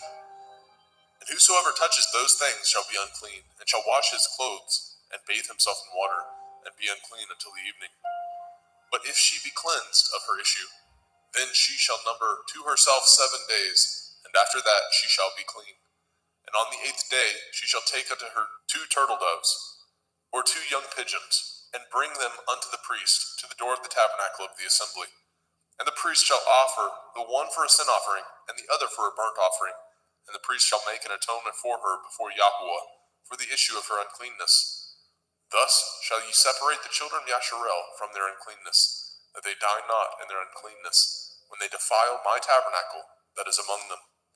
This is the Torah of him that has an issue, and of him whose seed goes from him, and is defiled therewith, and of her that is sick of her flowers, and of him that has an issue, of the man and of the woman, and of him that lies with her that is unclean. Vayikra, Leviticus chapter 16. And Yahweh spoke unto Moshe after the death of the 2 sons of Aharon, when they offered before Yahweh and died. And Yahweh said unto El Moshe, Speak unto El Aharon your brother, that he come not at all times into the holy place within the veil before the mercy seat, which is upon the ark, that he die not. For I will appear in the cloud upon the mercy seat. Thus shall Aharon come into the holy place, with a young bullock for a sin offering, and a ram for a burnt offering. He shall put on the holy linen coat, and he shall have the linen breeches upon his flesh, and shall be girded with a linen belt, and with the linen turban shall he be attired. These are holy garments. Therefore shall he wash his flesh in water, and so put them on. And he shall take of the assembly of the children of Yasharel 2 kids of the goats for a sin offering, and 1 ram for a burnt offering. And Aharon shall offer his bullock of the sin offering, which is for himself, and make an atonement for himself and for his house. And he shall take the 2 goats, and present them before Yahweh at the door of the tabernacle of the assembly. And Aharon shall cast lots upon the 2 goats, 1 lot for Yahuwah, and the other lot for Azazel. And Aharon shall bring the goat upon which Yahuwah's lot fell, and offer him for a sin offering. But the goat on which the lot fell to be for Azazel shall be presented alive before Yahweh, to make an atonement with him, and to let him go for Azazel into the wilderness. And Aharon shall bring the bullock of the sin offering, which is for himself, and shall make an atonement for himself and for his house, and shall kill the bullock of the sin offering, which is for himself. And he shall take a censer full of burning coals of fire from off the altar before Yahweh, and his hands full of sweet incense beaten small, and bring it within the veil. And he shall put the incense upon the fire before Yahweh, that the cloud of the incense may cover the mercy seat that is upon the testimony, that he die not. And he shall take of the blood of the bullock, and sprinkle it with his finger upon the mercy seat eastward. And before the mercy seat shall he sprinkle of the blood with his finger 7 times. Then shall he kill the goat of the sin offering that is for the people, and bring his blood within the veil, and do with that blood as he did with the blood of the bullock, and sprinkle it upon the mercy seat, and before the mercy seat. And he shall make an atonement for the holy place, because of the uncleanness of the children of Yasharel, and because of their transgressions, in all their sins. And so shall he do for the tabernacle of the assembly, that remains among them in the midst of their uncleanness. And there shall be no man in the tabernacle of the assembly, when he goes to make an atonement in the holy place, until he comes out, and have made an atonement for himself, and for his household, and for all the assembly of Yasharel. And he shall go out unto the altar that is before Yahweh, and make an atonement for it, and shall take of the blood of the bullock, and of the blood of the goat, and put it upon the horns of the altar round about. And he shall sprinkle the blood upon it with his finger 7 times, and cleanse it, and hallow it from the uncleanness of the children of Yasharel. And when he has made an end of reconciling the holy place, and the tabernacle of the assembly, and the altar, he shall bring the live goat. And Aharon shall lay both his hands upon the head of the live goat, and confess over him all the iniquities of the children of Yasharel, and all their transgression in all their sins, putting them upon the head of the goat, and shall send him away by the hand of a fit man into the wilderness. And the goat shall bear upon him all their iniquities, unto a land not inhabited, and he shall let go the goat in the wilderness. And Aharon shall come into the tabernacle of the assembly, and shall put off the linen garments which he put on when he went into the holy place, and shall leave them there. And he shall wash his flesh with water in the holy place, and put on his garments, and come forth, and offer his burnt offering, and the burnt offering of the people, and make an atonement for himself and for the people. And the fat of the sin offering shall he burn upon the altar. And he that let go the goat for Azazel shall wash his clothes, and bathe his flesh in water, and afterwards come into the camp. And the bullock for the sin offering, and the goat for the sin offering, and whose blood was brought in to make an atonement in the holy place, shall one carry forth without the camp, and they shall burn in the fire their skins, and their flesh, and their dung. And he that burns them shall wash his clothes, and bathe his flesh in water, and afterwards he shall come into the camp. And this shall be a statute forever unto you, that in the 7th month, on the 10th day of the month, ye shall afflict your souls, and do no work at all, whether it be one of your own country, or a stranger that sojourns among you. For on that day shall the priest make an atonement for you, to cleanse you, that ye may be clean from all your sins before Yahweh. It shall be a Sabbath of rest unto you, and ye shall afflict your souls by a statute forever. And the priest, whom he shall anoint, and whom he shall consecrate to minister in the priest's office in his father's stead, shall make the atonement, and shall put on the linen clothes, even the holy garments. And he shall make an atonement for the holy sanctuary, and he shall make an atonement for the tabernacle of the assembly, and for the altar, and he shall make an atonement for the priests, and for all the people of the assembly.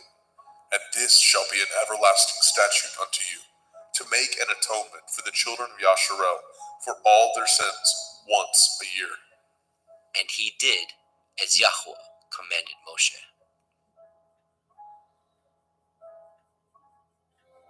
Vayikra, Leviticus chapter 17. And Yahweh spoke unto Moshe, saying, Speak unto Aharon, and unto his sons, and unto all the children of Yasharel, and say unto them, This is the thing which Yahweh has commanded, saying, What man soever there be of the house of Yasharel, that kills an ox, or lamb, or goat, in the camp, or that kills it out of the camp, and brings it not unto the door of the tabernacle of the assembly, to offer an offering unto Yahweh before the tabernacle of Yahweh, blood shall be imputed unto that man. He has shed blood, and that man shall be cut off from among his people. To the end that the children of Yasharel may bring their sacrifices, which they offer in the open field, even that they may bring them unto Yahweh, unto the door of the tabernacle of the assembly, unto the priest, and offer them for peace offerings unto Yahweh. And priests shall sprinkle the blood upon the altar of Yahweh at the door of the tabernacle of the assembly, and burn the fat for a sweet savor unto Yahweh. And they shall no more offer their sacrifices unto devils, after whom they have gone a whoring. This shall be a statute forever unto them throughout their generations. And you shall say unto them, Whatsoever man there be of the house of Yasharel, or of the strangers, which sojourn among you, that offers a burnt offering or sacrifice, and brings it not unto the door of the tabernacle of the assembly, to offer it unto Yahweh, even that man shall be cut off from among his people. And whatsoever man there be of the house of Yasharel, or of the strangers that sojourn among you, that eats any manner of blood, I will even set my face against that soul that eats the blood, and will cut him off from among his people. For the soul of the flesh is in the blood. He and I have given it to you upon the altar to make an atonement for your souls. For it is the blood of him that makes an atonement in the soul. Therefore I said unto the children of Yasharel, No soul of you shall eat blood, neither shall any stranger that sojourns among you eat blood. And whatsoever man there be of the children of Yasharel, or of the strangers that sojourn among you, which hunts and catches a beast or fowl that may be eaten, he shall even pour out the blood thereof, and cover it with dust. For it is the life of all flesh, the blood of it is for the life thereof. Therefore I said unto the children of Yasharel, Ye shall eat the blood of no manner of flesh, for the life of all flesh is the blood thereof. Whosoever eats it shall be cut off. And every soul that eats that which died of itself, or that which was torn with beasts, whether it be one of your own country or a stranger, he shall both wash his clothes and bathe himself in water, and be unclean until the evening. Then shall he be clean. But if he wash them not, nor bathe his flesh, then he shall bear his iniquity.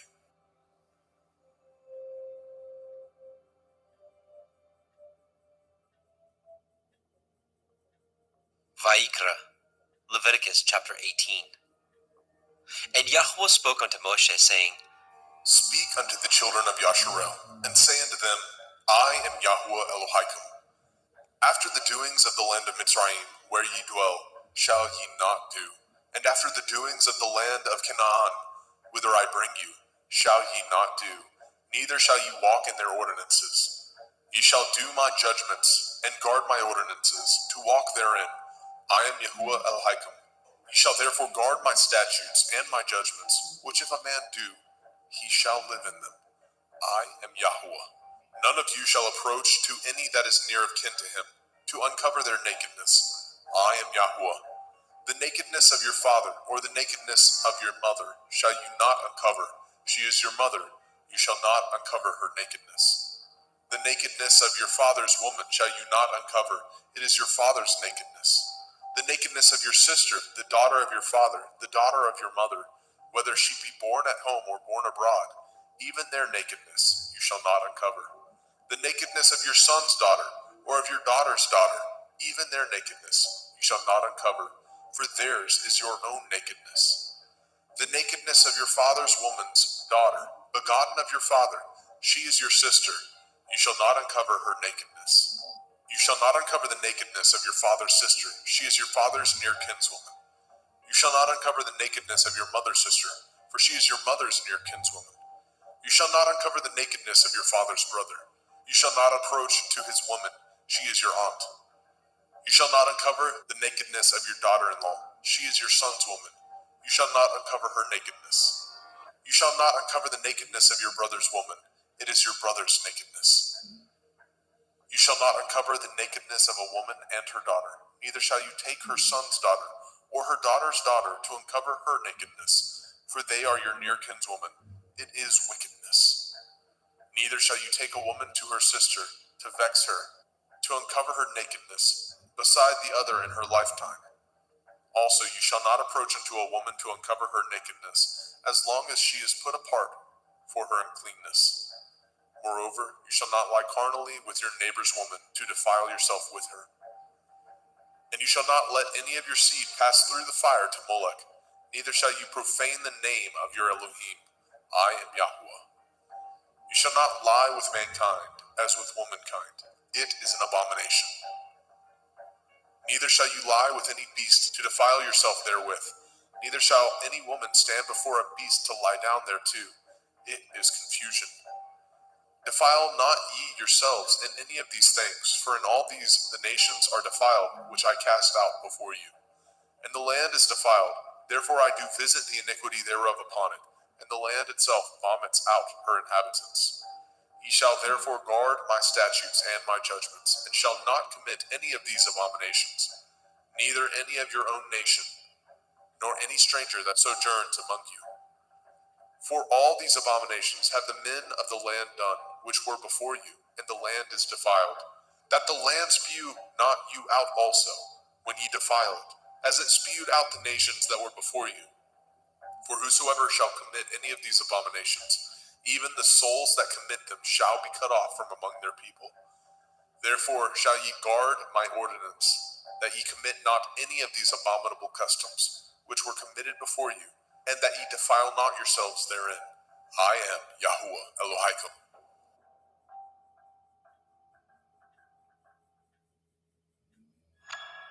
Vaikra, Leviticus chapter 19.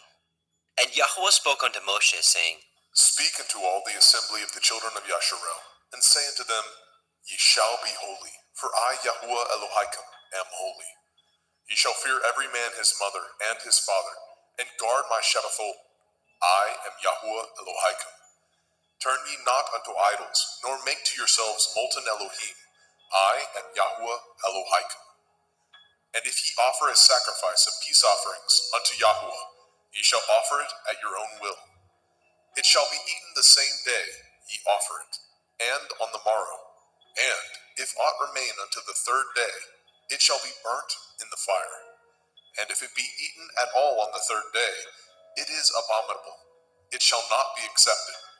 Therefore everyone that eats it shall bear his iniquity, because he has profaned the hallowed thing of Yahuwah, and that soul shall be cut off from among his people.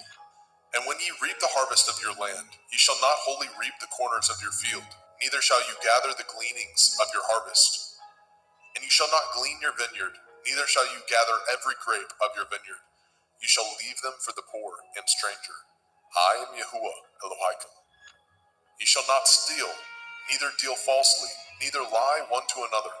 And ye shall not swear by my name falsely, neither shall you profane the name of your Elohim. I am Yahuwah. You shall not defraud your neighbor, neither rob him. The wages of him that is hired shall not abide with you all night until the morning. You shall not curse the deaf, nor put a stumbling block before the blind, but shall fear your Elohim. I am Yahuwah. Ye shall do no unrighteousness in judgment. You shall not respect the person of the poor, nor honor the person of the mighty, but in righteousness shall you judge your neighbor. You shall not go up and down as a talebearer among your people, neither shall you stand against the blood of your neighbor. I am Yahuwah. You shall not hate your brother in your heart. You shall in any wise rebuke your neighbor, and not suffer sin upon him. You shall not avenge, nor bear any grudge against the children of your people, but you shall love your neighbor as yourself. I am Yahuwah. Ye shall guard my statutes. You shall not let your cattle gender with a diverse kind. You shall not sow your field with mingled seed, neither shall a garment mingled of linen and woolen come upon you. And whosoever lies carnally with a woman that is a bondmaid, betrothed to a man, and not at all redeemed, nor freedom given her, she shall be scourged. They shall not be put to death, because she was not free. And he shall bring his trespass offering unto Yahuwah, unto the door of the tabernacle of the assembly, even a ram for a trespass offering. And the priest shall make an atonement for him with the ram of the trespass offering before Yahuwah, for his sin which he has done, and the sin which he has done shall be forgiven him. And when ye come into the land, and shall have planted all manner of trees for food, then ye shall count the fruit thereof as uncircumcised. 3 years shall it be as uncircumcised unto you. It shall not be eaten of. But in the 4th year all the fruit thereof shall be holy to praise Yahuwah withal. And in the 5th year shall ye eat of the fruit thereof, that it may yield unto you the increase thereof. I am Yahuwah Elohim. Ye shall not eat anything with the blood, neither shall ye use enchantment, nor practice sorcery. You shall not round the corners of your heads, neither shall you mar the corners of your beard. You shall not make any cuttings in your flesh for the dead, nor print any marks upon you. I am Yahuwah. Do not prostitute your daughter, to cause her to be a whore, lest the land fall to whoredom, and the land become full of wickedness. Ye shall guard my Shabbathot, and reverence my sanctuary. I am Yahuwah. Regard not them that have familiar spirits, neither seek after wizards to be defiled by them. I am Yahuwah Elohim.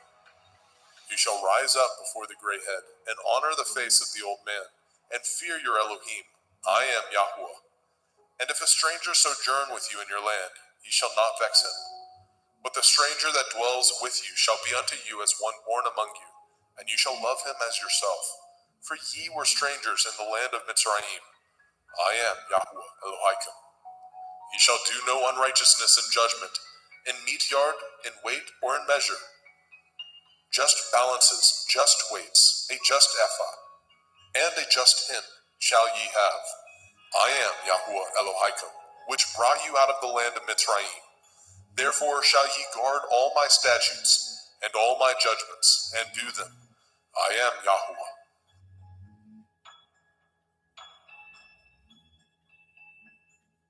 Vaikra, Leviticus chapter 20. And Yahuwah spoke unto Moshe, saying, Again you shall say to the children of Yasharel, whosoever he be of the children of Yasharel, or of the strangers that sojourn in Yasharel, that gives any of his seed unto Molech, he shall surely be put to death. The people of the land shall stone him with stones. And I will set my face against that man, and I will cut him off from among his people, because he has given of his seed unto Molech, to defile my sanctuary, and to profane my holy name. And if the people of the land do any ways hide their eyes from the man, when he gives of his seed unto Molech, and kill him not, then I will set my face against that man, and against his family, and will cut him off, and all that go a-whoring after him, to commit whoredom with Molech, from among their people. And the soul that turns after such as have familiar spirits, and after wizards, to go a-whoring after them, I will even set my face against that soul, and will cut him off from among his people. Sanctify yourselves therefore, and be ye holy, for I am Yahuwah Elohaikum, and ye shall guard my statutes, and do them. I am Yahuwah Mekodishkim. For everyone that curses his father or his mother shall surely be put to death. He has cursed his father or his mother. His blood shall be upon him. And the man that breaks wedlock with another man's woman, even he that breaks wedlock with his neighbor's woman, the man and the woman that breaks wedlock shall surely be put to death. And the man that lies with his father's woman has uncovered his father's nakedness. Both of them shall surely be put to death. Their blood shall be upon them. And if a man lie with his daughter-in-law, both of them shall surely be put to death. They have wrought confusion. Their blood shall be upon them. If a man also lie with mankind, as he lies with a woman, both of them have committed an abomination. They shall surely be put to death. Their blood shall be upon them. And if a man take a woman and her mother, it is wickedness. They shall be burnt with fire, both he and they, that there be no wickedness among you.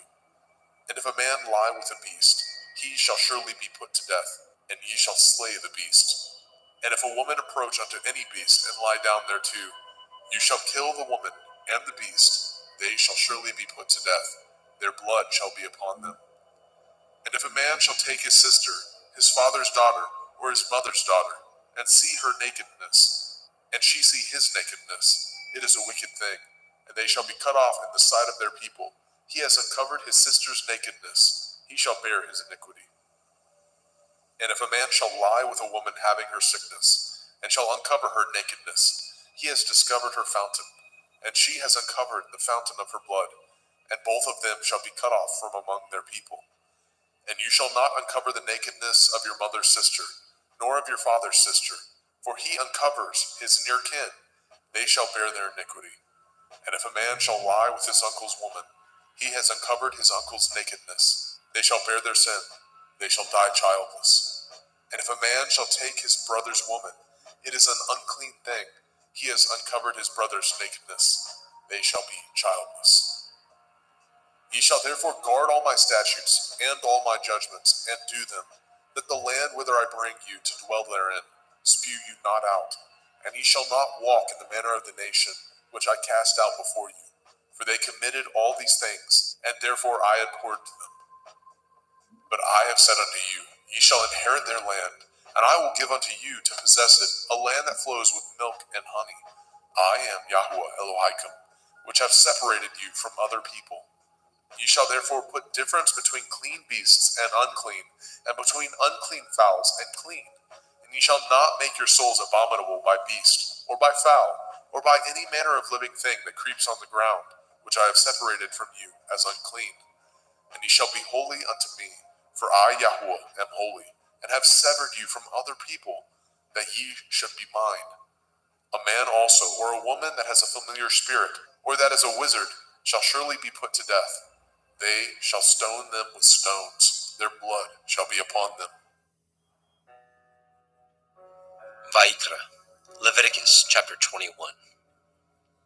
And Yahweh said unto Moshe, Speak unto the priests, the sons of Aharon, and say unto them, There shall none be defiled for the dead among his people, but for his kin that is near unto him, that is, for his mother, and for his father, and for his son, and for his daughter, and for his brother, and for his sister a virgin, that is nigh unto him, which has had no man, for her may he be defiled.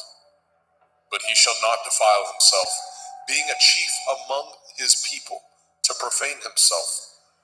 They shall not make baldness upon their head, neither shall they shave off the corners of their beard, nor make any cuttings in their flesh. They shall be holy unto their Elohim, and not profane the name of their Elohim. For the offerings of Yahweh made by fire, and the bread of their Elohim they do offer. Therefore they shall be holy. They shall not take a woman that is a whore, or profane, neither shall they take a woman put away from her man, for he is holy unto his Elohim. You shall sanctify him therefore, for he offers the bread of your Elohim. He shall be holy unto you, for I, Yahweh, which sanctify you, am holy. And the daughter of any priest, if she profane herself by playing the whore, she profanes her father, she shall be burnt with fire. And he that is high priest among his brethren, upon whose head the anointing oil was poured, and that is consecrated to put on the garments, shall not uncover his head, nor rend his clothes. Neither shall he go in to any dead body, nor defile himself for his father, or for his mother. Neither shall he go out of the sanctuary, nor profane the sanctuary of his Elohim, for the crown of the anointing oil of his Elohim is upon him.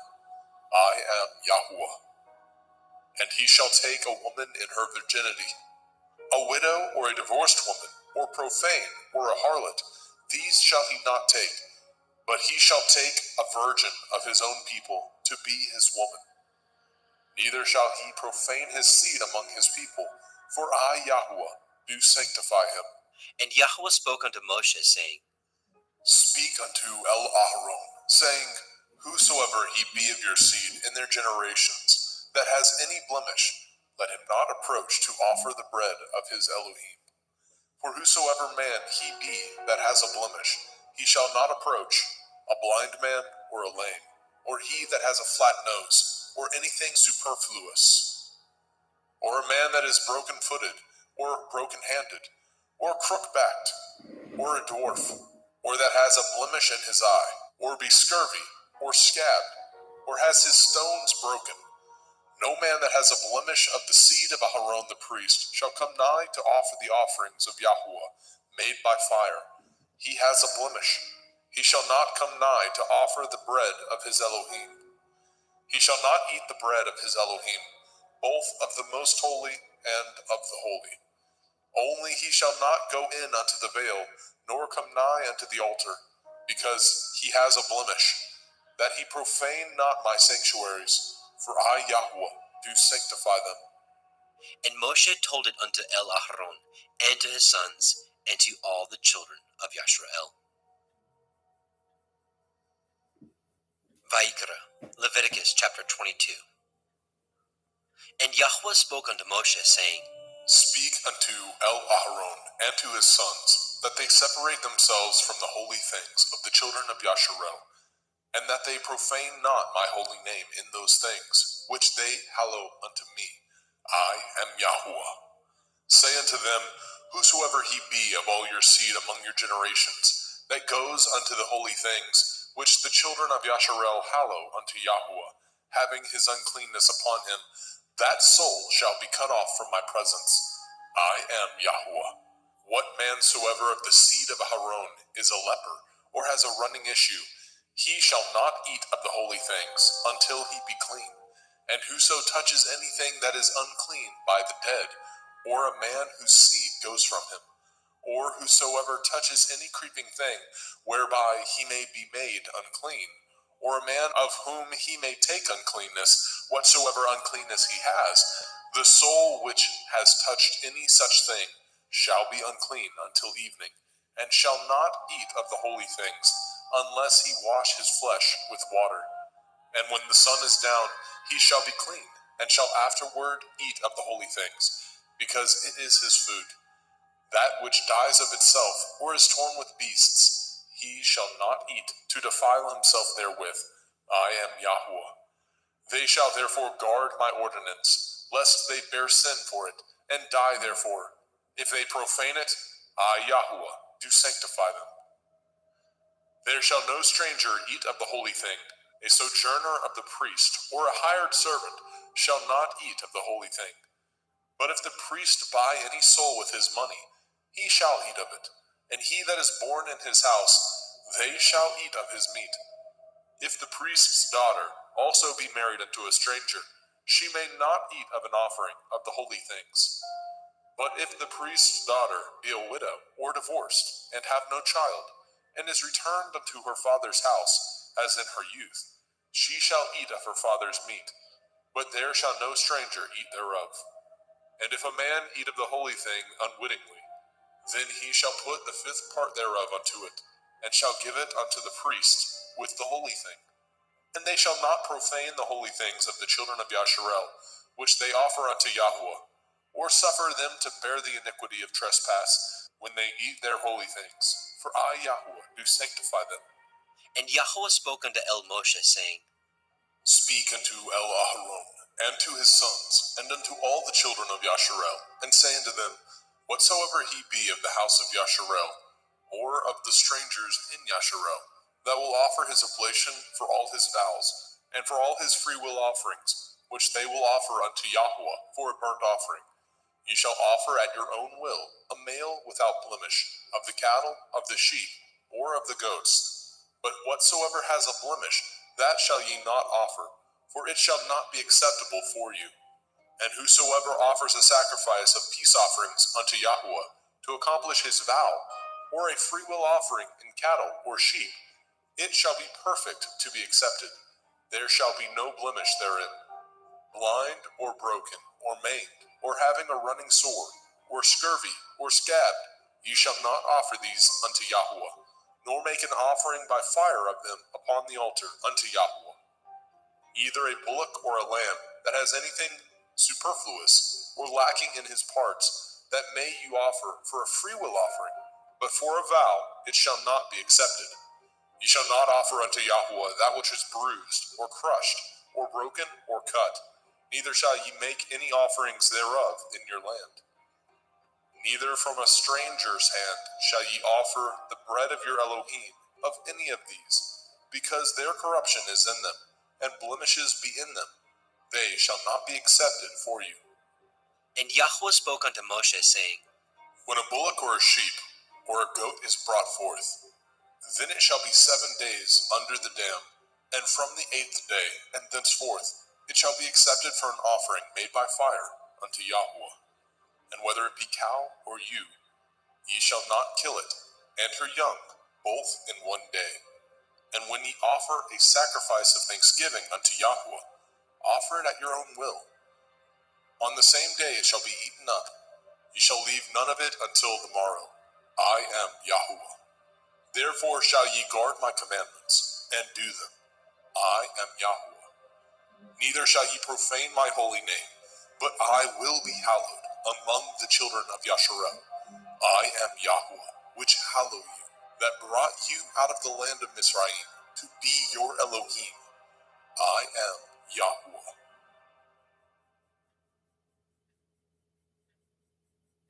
Vayikra, Leviticus chapter 23.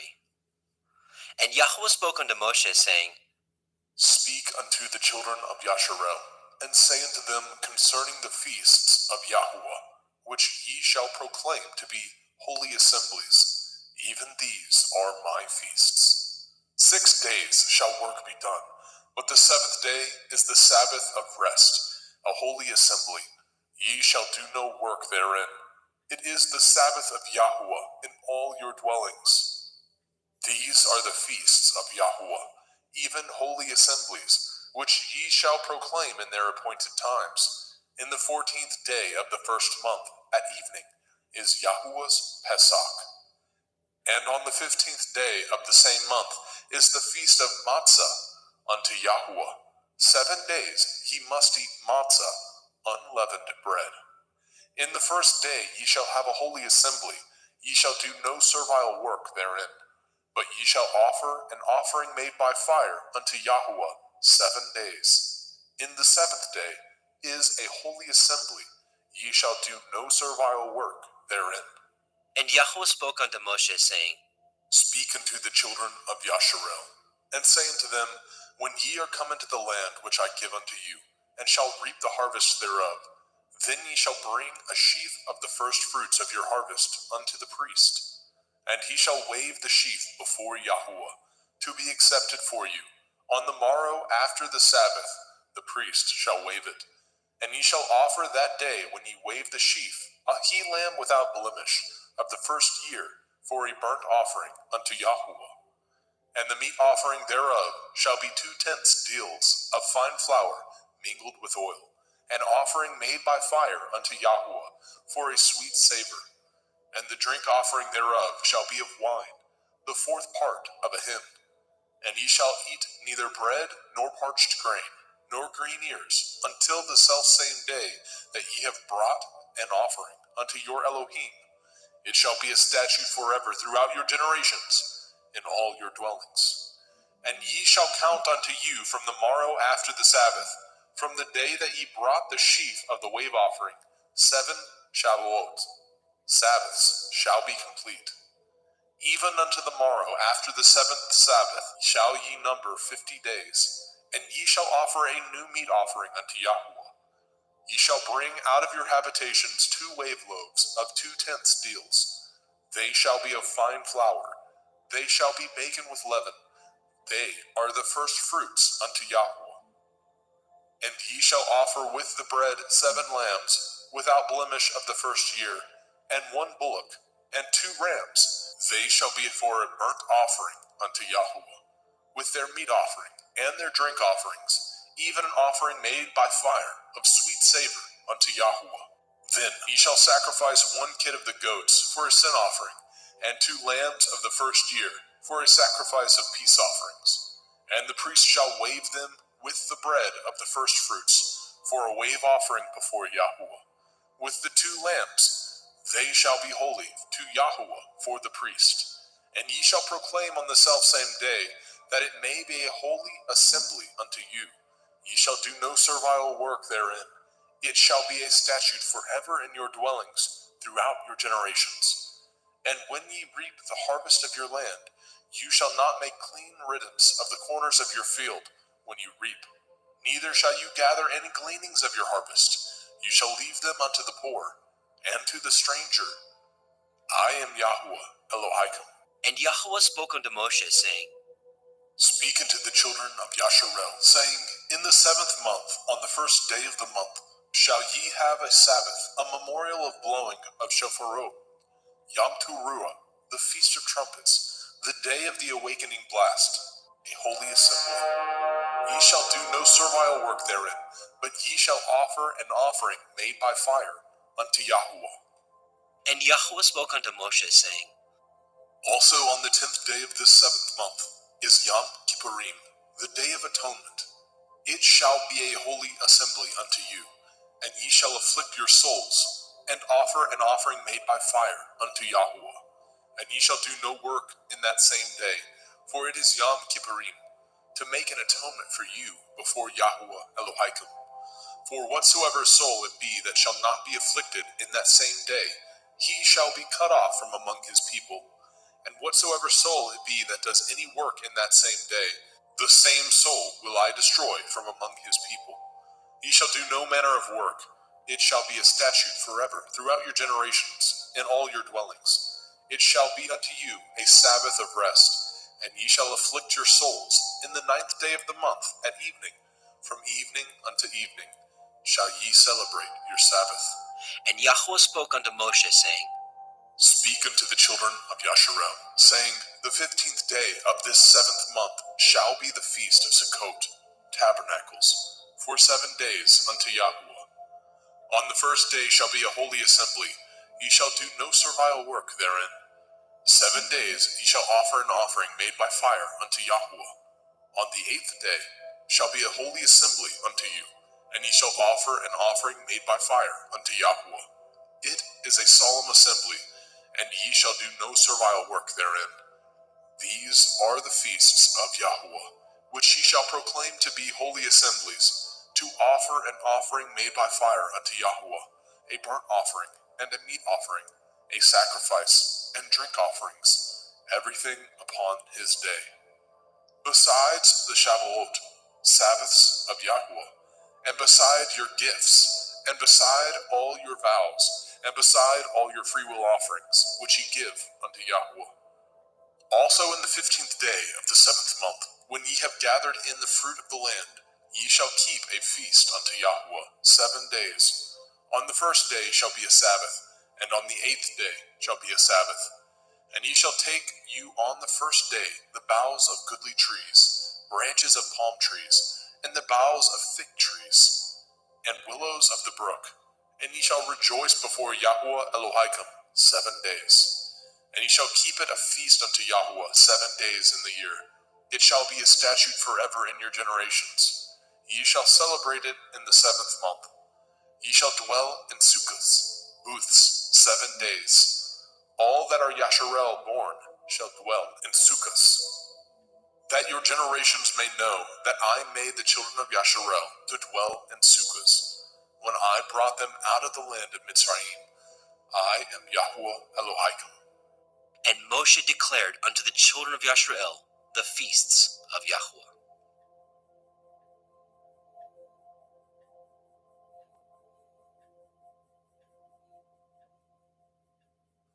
Vayikra, Leviticus chapter 24.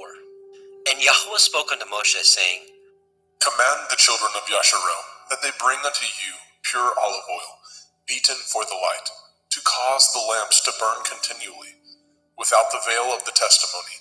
In the tabernacle of the assembly shall Aharon order it from the evening unto the morning before Yahweh continually. It shall be a statute forever in your generations. He shall order the lamps upon the pure menorah, 7-branched candlestick, before Yahweh continually. And you shall take fine flour, and bake 12 cakes thereof. 2/10 deals shall be in 1 cake. And you shall set them in 2 rows, 6 on a row, upon the pure table before Yahweh. And you shall put pure frankincense upon each row, that it may be on the bread for a memorial, even a memorial made by fire unto Yahweh. Every Sabbath he shall set it in order before Yahweh continually, being taken from the children of Yasharel by an everlasting covenant. And it shall be Aharon and his sons, and they shall eat it in the holy place, for it is most holy unto him of the offerings of Yahweh made by fire, by a perpetual statute. And the son of a Yashareliteth woman, whose father was a Mitzri, went out among the children of Yasharel. And this son of the Yashareliteth woman and a man of Yasharel strove together in the camp. And the Yashareliteth woman's son blasphemed the name of Yahweh, and cursed. And they brought him unto Moshe, and his mother's name was Shelomith, the daughter of Divri, of the tribe of Dan. And they put him in ward, that the mind of Yahweh might be showed them. And Yahweh spoke unto Moshe, saying, Bring forth him that has cursed without the camp, and let all that heard him lay their hands upon his head, and let all the assembly stone him. And you shall speak unto the children of Yasharel, saying, Whosoever curses his Elohim shall bear his sin. And he that blasphemes the name of Yahweh, he shall surely be put to death. And all the assembly shall certainly stone him, as well the stranger, as he that is born in the land, when he blasphemes the name of Yahweh, shall be put to death. And he that kills any man shall surely be put to death. And he that kills a beast shall make it good, beast for beast. And if a man cause a blemish in his neighbor, as he has done, so shall it be done to him. Breach for breach, eye for eye, tooth for tooth. As he has caused a blemish in a man, so shall it be done to him again. And he that kills a beast, he shall restore it. And he that kills a man, he shall be put to death. Ye shall have one manner of law, as well for the stranger, as for one of your own country. For I am Yahweh Elohim. And Moshe spoke to the children of Yasharel, that they should bring forth him that had cursed out of the camp, and stone him with stones. And the children of Yasharel did as Yahweh commanded Moshe.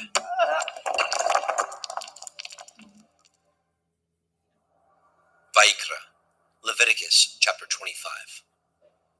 And Yahweh spoke unto Moshe in Mount Sinai, saying, Speak unto the children of Yasharel, and say unto them, When ye come into the land which I give you, then shall the land keep a Sabbath unto Yahweh. 6 years you shall sow your field, and 6 years you shall prune your vineyard, and gather in the fruit thereof. But in the 7th year shall be a Sabbath of rest unto the land, a Sabbath for Yahuwah. You shall neither sow your field, nor prune your vineyard.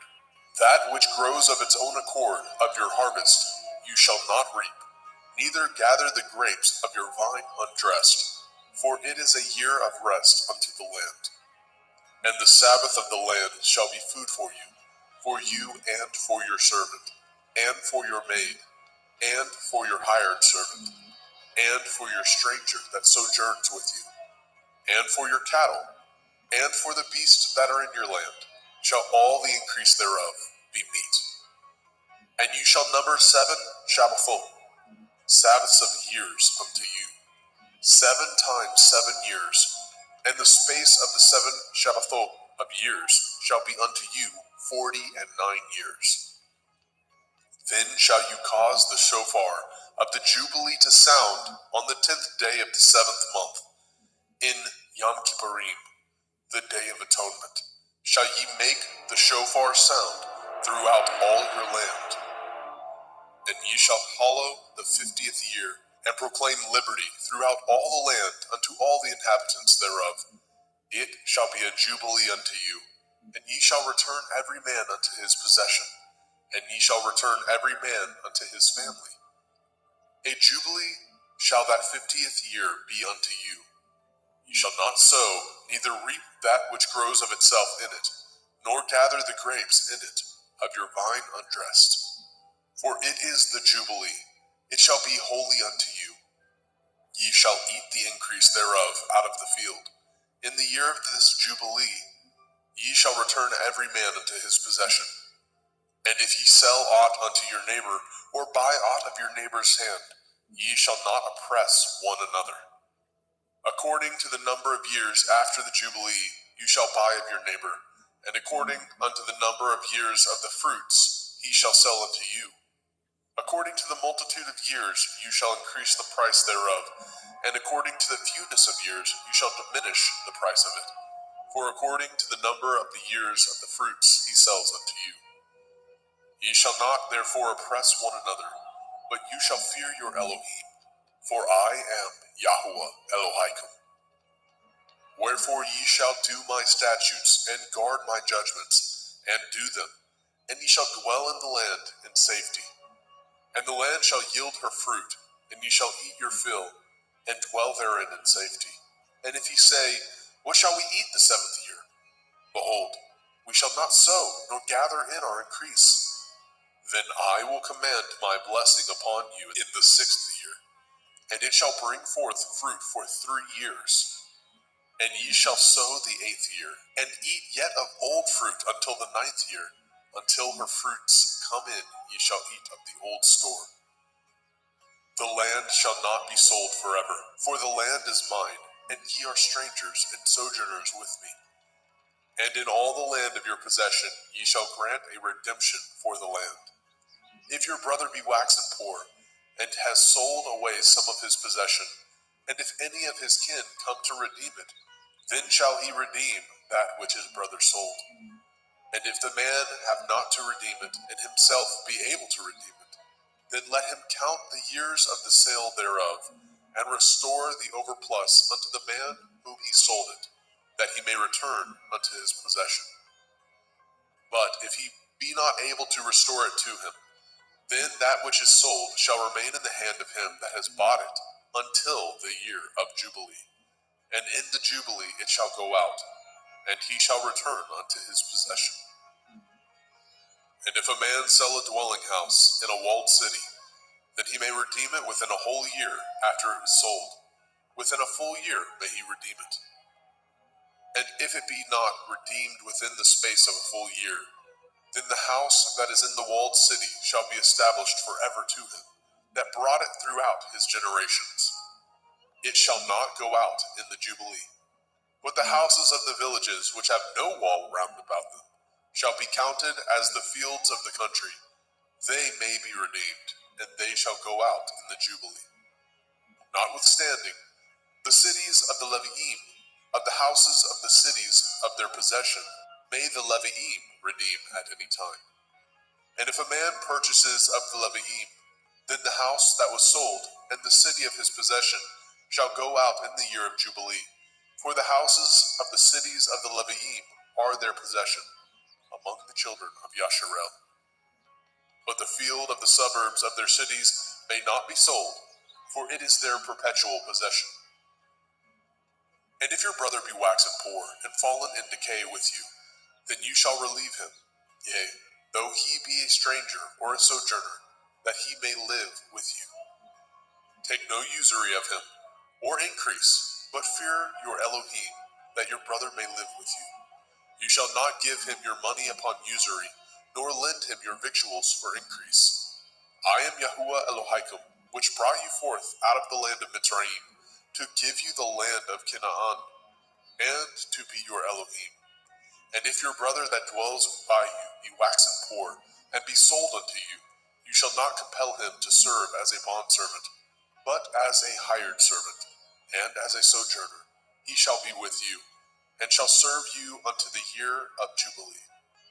And then shall he depart from you, both he and his children with him, and shall return unto his own family, and unto the possession of his fathers shall he return. For they are my servants, which I brought forth out of the land of Mitzrayim. They shall not be sold as bondmen. You shall not rule over him with rigor, but shall fear your Elohim. Both your bondmen and your bondmaids, which you shall have, shall be of the heathen that are round about you. Of them shall ye buy bondmen and bondmaids. Moreover, of the children of the strangers that do sojourn among you, of them shall ye buy, and of their families that are with you, which they begat in your land, and they shall be your possession. And ye shall take them as an inheritance for your children after you, to inherit them for a possession. They shall be your bondmen forever. But over your brethren, the children of Yasharel, you shall not rule one over another with rigor. And if a sojourner or a stranger wax rich by you, and your brother that dwells by him wax poor, and sell himself unto the stranger or sojourner by you, or to the stock of the stranger's family, after that he is sold, he may be redeemed again. One of his brethren may redeem him.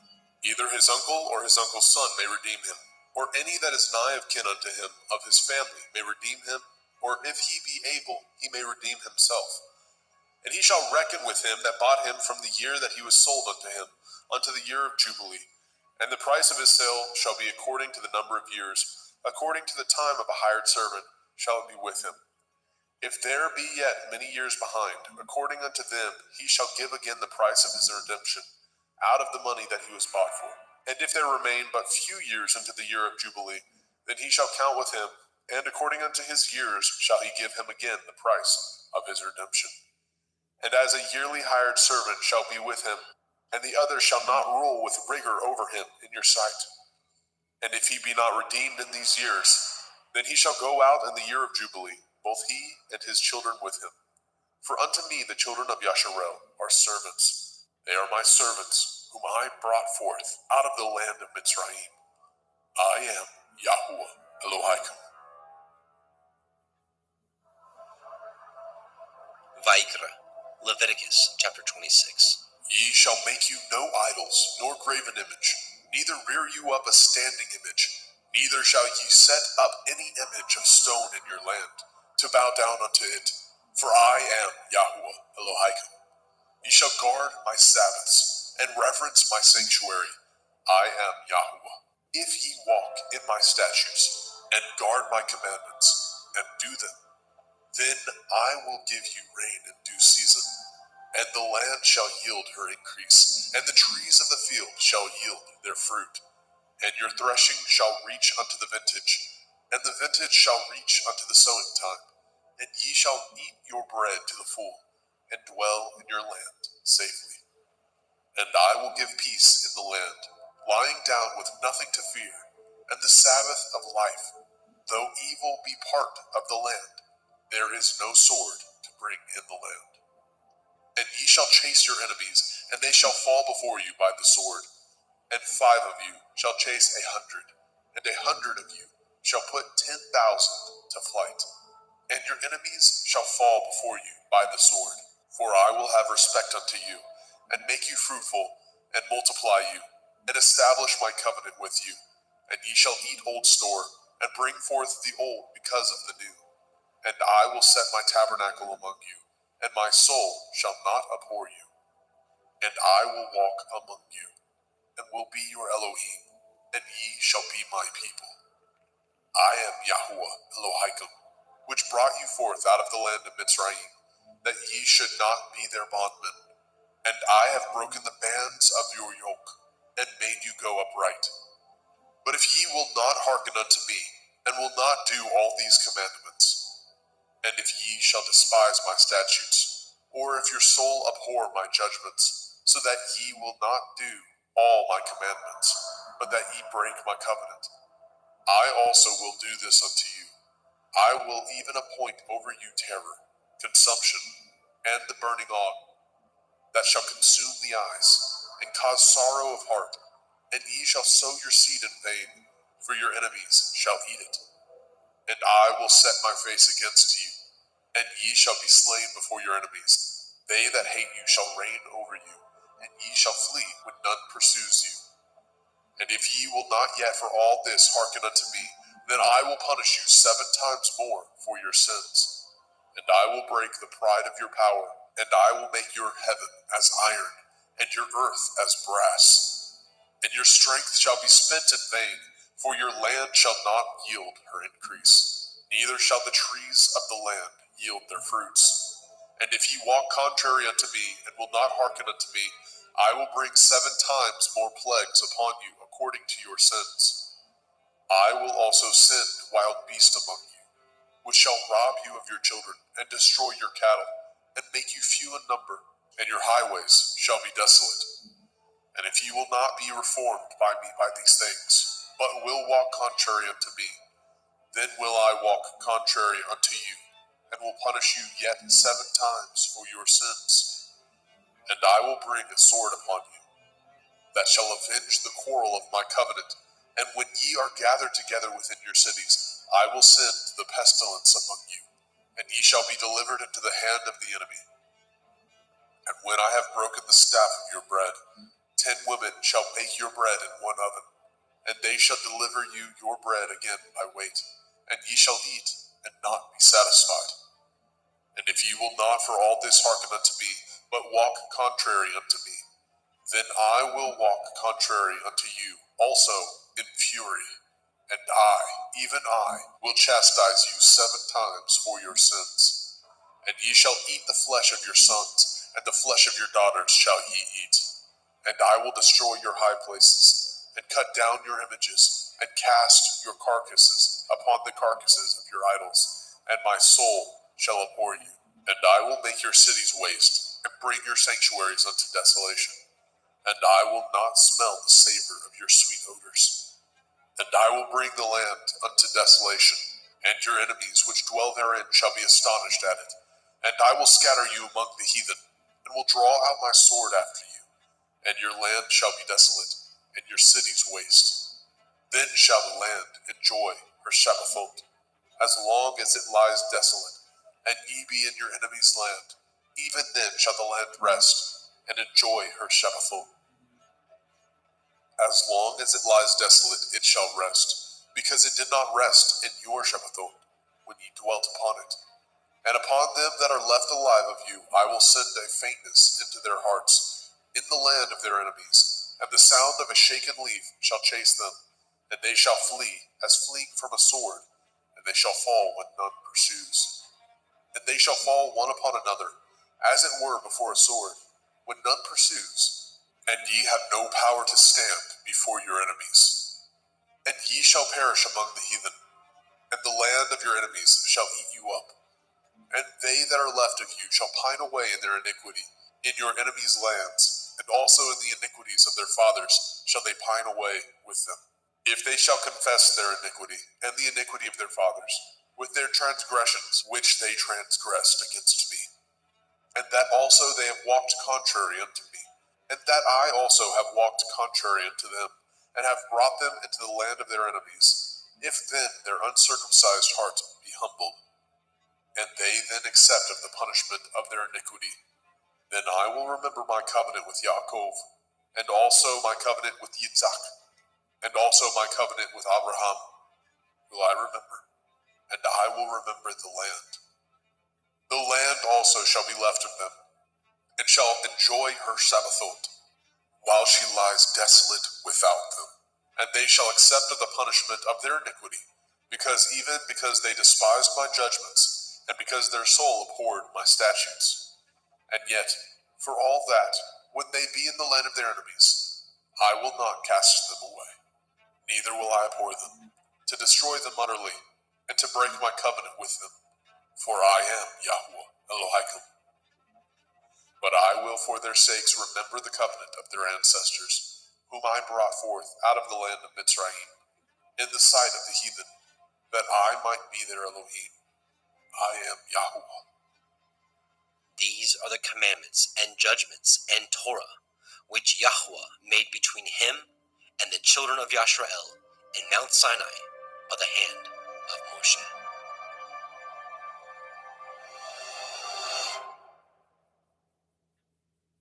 Vayikra, Leviticus chapter 27.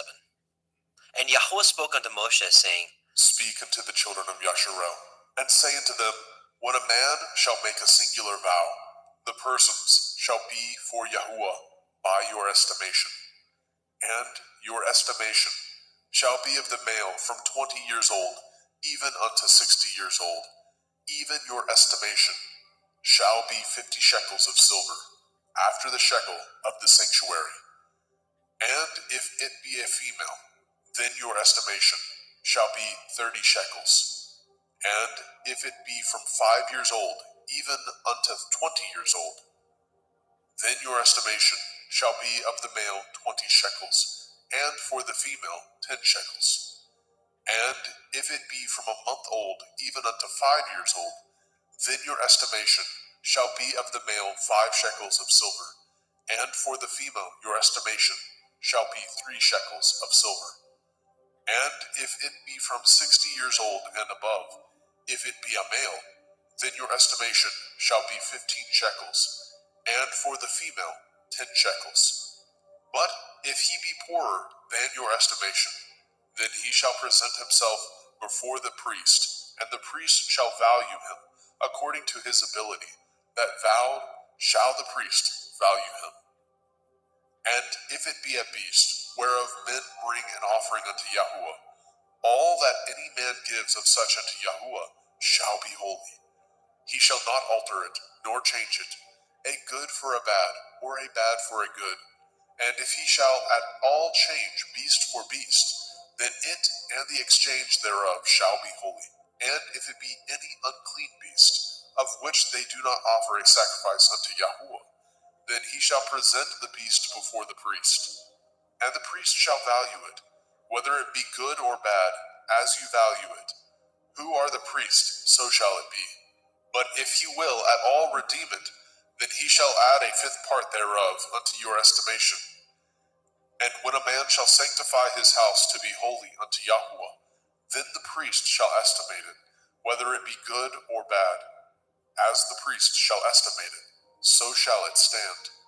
And if he that sanctified it will redeem his house, then he shall add the 5th part of the money of your estimation unto it, and it shall be his. And if a man shall sanctify unto Yahuwah some part of a field of his possession, then your estimation shall be according to the seed thereof. A omer of barley seed shall be valued at 50 shekels of silver. If he sanctify his field from the year of Jubilee, according to your estimation, it shall stand. But if he sanctify his field after the Jubilee, then the priest shall reckon unto him the money according to the years that remain, even unto the year of Jubilee, and it shall be abated from your estimation. And if he that sanctified the field will in any wise redeem it, then he shall add the 5th part of the money of your estimation unto it, and it shall be assured to him. And if he will not redeem the field, or if he have sold the field to another man, it shall not be redeemed any more. But the field, when it goes out in the Jubilee, shall be holy unto Yahuwah. As a field devoted, the possession thereof shall be the priest's. And if a man sanctify unto Yahuwah a field which he has bought, which is not of the fields of his possession, then the priest shall reckon unto him the worth of your estimation, even unto the year of the Jubilee. And he shall give your estimation in that day as a holy thing unto Yahuwah. In the year of the Jubilee, the field shall return unto him of whom it was bought, even to him to whom the possession of the land did belong. And all your estimation shall be according to the shekel of the sanctuary. 20 gerahs shall be the shekel. Only the firstling of the beasts, which should be Yahuwah's firstling, no man shall sanctify it, whether it be ox or sheep, it is Yahuwah's. And if it be of an unclean beast, and he shall redeem it according to your estimation, and shall add a fifth part of it thereto, or if it be not redeemed, then it shall be sold according to your estimation. Notwithstanding, no devoted thing that a man shall devote unto Yahuwah of all that he has, both of man and beast, and of the field of his possession, shall be sold or redeemed. Every devoted thing is most holy unto Yahuwah. None devoted, which shall be devoted of men, shall be redeemed, but shall surely be put to death. And all the tithe of the land, whether of the seed of the land, or of the fruit of the tree, is Yahuwah's. It is holy unto Yahuwah. And if a man shall at all redeem aught of his tithes, he shall add thereto the fifth part thereof. And concerning the tithe of the herd, or of the flock, even of whatsoever passes under the rod, the 10th shall be holy unto Yahuwah. He shall not search whether it be good or bad, neither shall he change it. And if he change it at all, then both it and the change thereof shall be holy. It shall not be redeemed. These are the commandments which Yahuwah commanded Moshe for the children of Yisrael in Mount Sinai.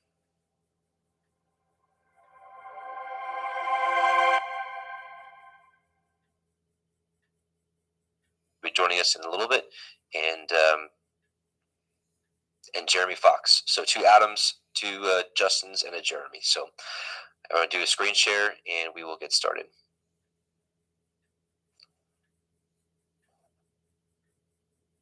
Oops.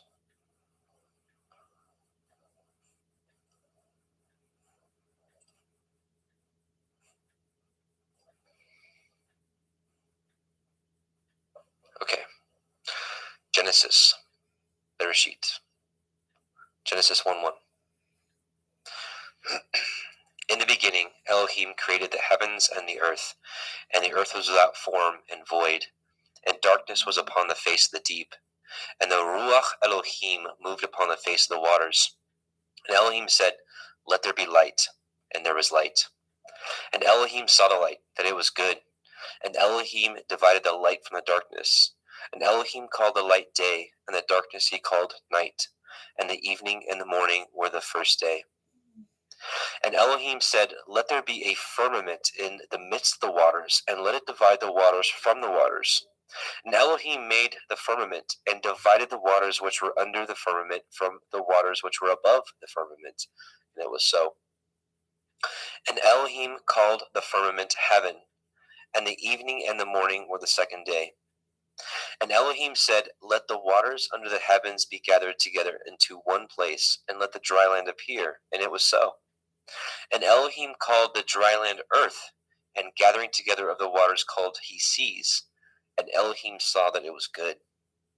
And Elohim said, "Let the earth bring forth grass, the herb yielding seed, and the fruit tree yielding fruit after his kind, whose seed is in itself upon the earth." And it was so. And the earth brought forth grass, and herb yielding seed after his kind, and a tree yielding fruit, whose seed was in itself after his kind. And Elohim saw that it was good. And the evening and the morning were the third day. And Elohim said, "Let there be lights in the firmament of the heavens to divide the day from the night, and let them be for signs, and for appointed feasts, and for days and years. and let them be for lights in the firmament of the heavens to give light upon the earth. And it was so. And Elohim made two great lights, the greater light to rule the day, and the lesser light to rule the night. He made the stars also. And Elohim set them in the firmament of the heavens to give light upon the earth, and to rule over the day and over the night, and to divide the light from the darkness. And Elohim saw that it was good. And the evening and the morning were the fourth day. And Elohim said, let the waters bring forth abundantly the moving creature that has life, and the fowl that may fly above the earth in the open firmament of heaven. And Elohim created great sea monsters, and every living creature that moves, which the waters brought forth abundantly after their kind, and every winged fowl after his kind. And Elohim saw that it was good. And Elohim blessed them, saying, be fruitful and multiply, and fill the waters in the seas, and let fowl multiply in the earth. And the evening and the morning were the fifth day. And Elohim said, let the earth bring forth the living creature after his kind, cattle, and creeping thing, and beast of the earth after his kind. And it was so. And Elohim made the beast of the earth after his kind, and cattle after their kind, and everything that creeps upon the earth after his kind. And Elohim saw that it was good. And Elohim said, let us make man in our image, after our likeness, and let them have dominion over the fish of the sea, and over the fowl of the air, and over the cattle, and over all the earth, and over every creeping thing that creeps upon the earth. So Elohim created man in his own image. In the image of Elohim created he him. Male and female created he them. And Elohim blessed them. And Elohim said unto them, be fruitful, and multiply, and replenish the earth, and subdue it, and have dominion over the fish of the sea, and over the fowl of the air, and over every living thing that moves upon the earth. And Elohim said, behold, I have given you every herb bearing seed which is upon the face of all the earth, and every tree which is in the fruit of a tree yielding seed. To you it shall be for food. And to every beast of the earth, and to every fowl of the air, and to everything that creeps upon the earth, wherein there is life, I have given every green herb for food. And it was so. And Elohim saw everything that he had made, and behold, it was very good. And the evening and the morning were the sixth day. Genesis 2. Thus the heavens and the earth were finished, and all the host of them. And on the seventh day Elohim ended his work which he had made, and he rested on the seventh day from all his work which he had made. And Elohim blessed the seventh day, and sanctified it, because in it he had rested from all his work which Elohim created and made. These are the generations of the heavens and the earth, when they were created, in the day that Yahweh Elohim made the earth and the heavens. And every plant of the field before it was in the earth, and every herb of the field before it grew. For Yahweh Elohim had not caused it to rain upon the earth, and there was not a man to till the ground. But there went up a mist from the earth, and watered the whole face of the ground. And Yahweh Elohim formed the man of the dust of the ground, and breathed into his nostrils the breath of life, and man became a living soul. And Yahweh Elohim planted a garden eastward in Eden, and there he put the man whom he had formed. And out of the ground made Yahweh Elohim to grow every tree that is pleasant to the sight and good for food, the tree of life also in the midst of the garden, and the tree of knowledge of good and evil. And a river went out of Eden to water the garden, and from thence it was parted and became into four heads. The name of the first is Pishon, that is, which compasseth the whole land of Havilah, where there is gold. And the gold of that land is good, and there is Delim and the onyx stone. And the name of the second river is Gihon, the same it is that compasseth the whole land of Cush. And the name of the third river is Hiddekel, that is, which goes toward the east of Ashur. And the fourth river is Perath. And Yahweh Elohim took the man and put him into the garden of Eden to dress it and to guard it. And Yahweh Elohim commanded man, saying, of every tree of the garden you may freely eat, but of the tree of the knowledge of good and evil you shall not eat of it. From the day that you eat thereof you shall surely die. Yahweh Elohim said, it is not good that the man should be alone. I will make him a helpmeet for him. And out of the ground Yahweh Elohim formed every beast of the field, and every fowl of the air, and brought them unto the man to see what he would call them. And whatsoever the man called every living creature, that was the name thereof. And the man gave names to all cattle, and to the fowl of the air, and to every beast of the field. But for the man there is not found a helpmeet for him. And Yahweh Elohim caused a deep sleep to fall upon the man, and he slept. And he took one of his ribs, and closed up the flesh instead thereof. And the rib which Yahweh Elohim had taken from man made he a woman, and brought her unto the man. And the man said, This is now bone of my bones, and flesh of my flesh. She shall be called woman, because she was taken out of man. Therefore shall a man leave his father and his mother, and shall cleave unto his woman, and they shall be one flesh. And they were both naked, and the man and his woman were not ashamed. Genesis 3. Now the serpent was more subtle than any beast of the field which Yahweh Elohim had made. And he said unto the woman, Yea, as Elohim said, Ye shall not eat of every tree of the garden. And the woman said unto the serpent, We may eat of the fruit of the trees of the garden, but of the fruit of the tree which is in the midst of the garden, Elohim hath said, Ye shall not eat of it, neither shall ye touch it, lest ye die. And the serpent said unto the woman, Ye shall not surely die. For Elohim knows that in the day that you eat thereof, then your eyes shall be opened, and you shall be as Elohim, knowing good and evil. And when the woman saw that the tree was good for food, and that it was pleasant to the eyes, and a tree to be desired to make one wise, she took of the fruit thereof, and did eat, and gave also unto her man with her, and he did eat. And the eyes of them were both were opened, and they knew that they were naked, and they sewed fig leaves together, and made themselves aprons. And they heard the voice of Yahweh Elohim walking in the garden of the cool of the day, and the man and his woman hid themselves from the presence of Yahweh Elohim amongst the trees of the garden. And Yahweh Elohim called unto Adam, and said unto him, Where are you? And he said, I heard your voice in the garden, and I was afraid because I was naked, and I hid myself. And he said, Who told you that you were naked? Have you eaten of the tree whereof I commanded you that you should not eat? And the man said, The woman who you gave to be with me, she gave me of the tree, and I did eat. And Yahweh Elohim said unto the woman, What is this that you have done? And the woman said, The serpent beguiled me, and I did eat. And Yahweh Elohim said unto the serpent, Because you have done this, you are cursed above all cattle, and above every beast of the field, and upon your belly shall you go, and dust shall you eat all the days of your life. And I will put enmity between you and the woman, and between your seed and her seed. It shall bruise your head, and you shall bruise his heel. Unto the woman he said, I will greatly multiply your sorrow and your conception. In sorrow shall you bring forth children, and your desire shall be to your man, and he shall rule over you. But unto Adam he said, Because you have hearkened unto the voice of your woman, and have eaten of the tree which of I commanded you, saying, Ye shall not eat of it, cursed is the ground for your sake. In sorrow shall you eat of it all the days of your life. Thorns also and thistles shall it bring forth to you, and ye shall eat the herb of the field. And the sweat of your face shall you eat bread, till you return unto the ground. For out of it you were taken, for dust you are, and unto dust shall you return. And Adam called his woman's name Hua, because she was the mother of all living. And unto Adam also and to his woman did Yahweh Elohim make coats of skins, and clothe them. And Yahweh Elohim said, Behold, the man is become as one of us, to know good and evil. And now, lest he put forth his hand, and take also of the tree of life, and eat, and live forever. Therefore Yahweh Elohim sent him forth from the Garden of Eden to till the ground from whence he was taken.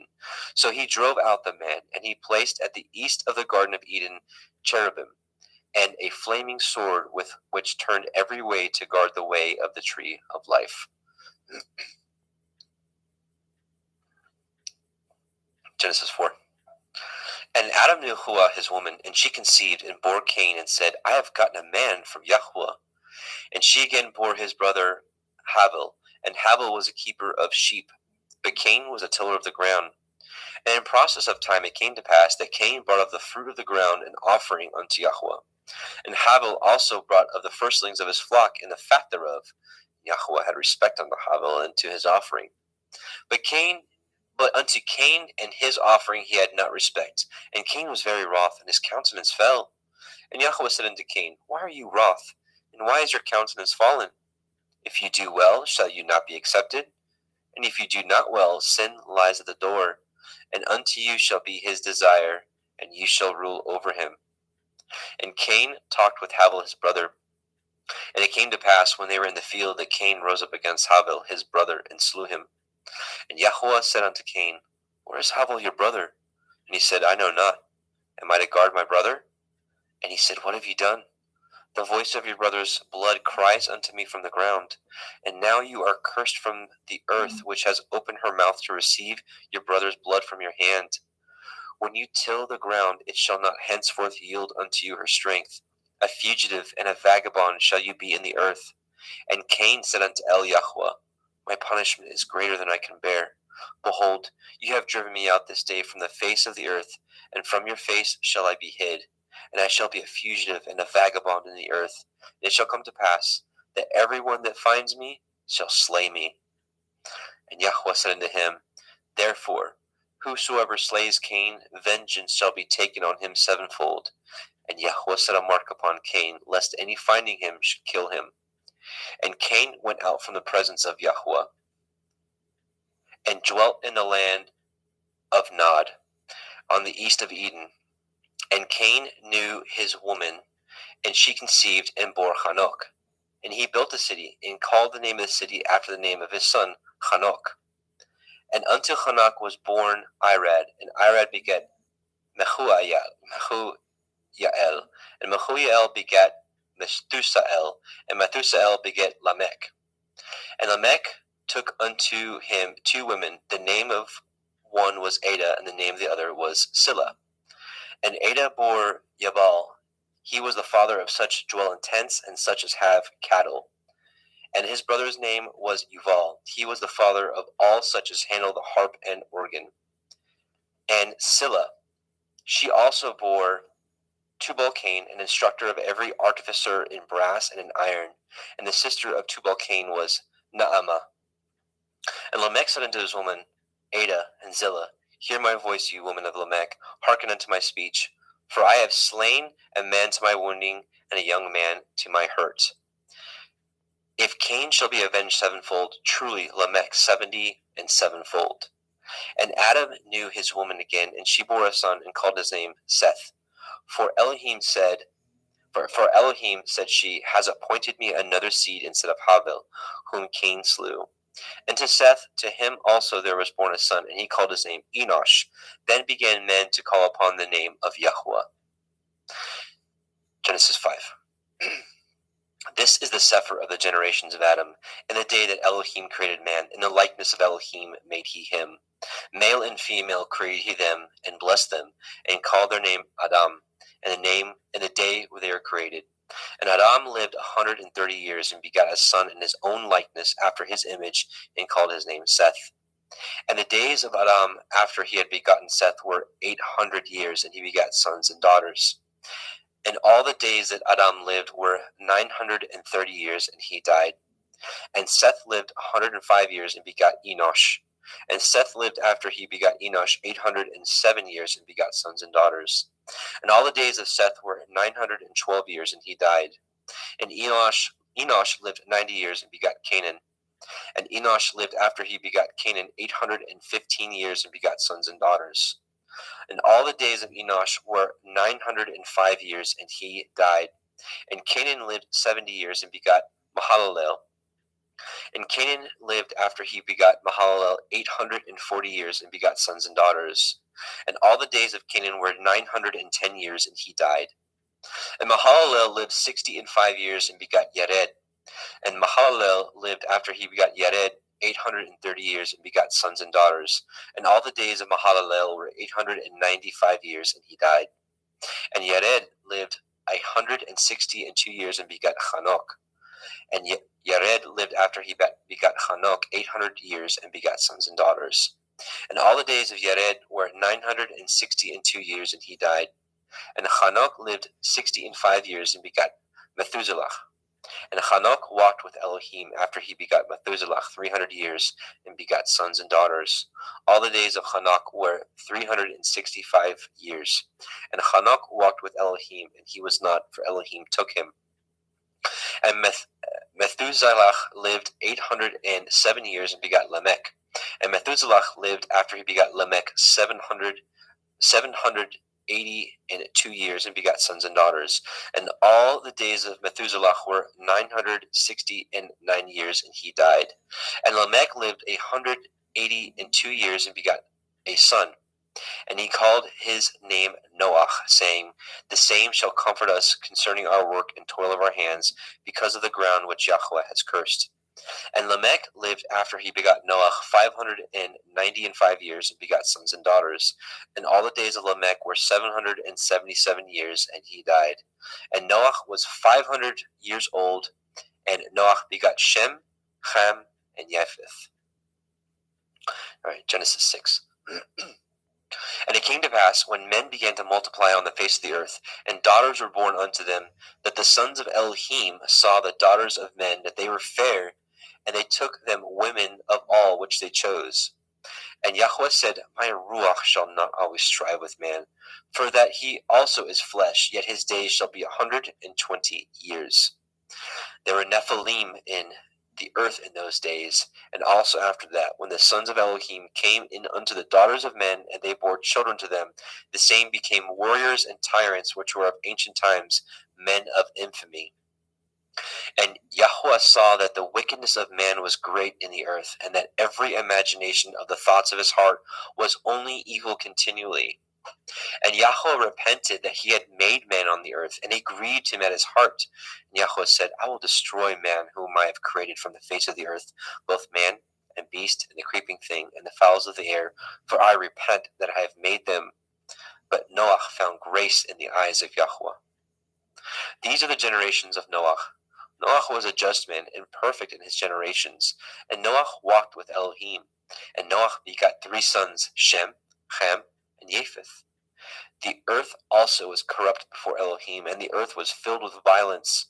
And Elohim looked upon the earth, and behold, it was corrupt, for all flesh had corrupted his way upon the earth. And Elohim said unto Noah, The end of all flesh is come before me, for the earth is filled with violence through them, and behold, I will destroy them with the earth.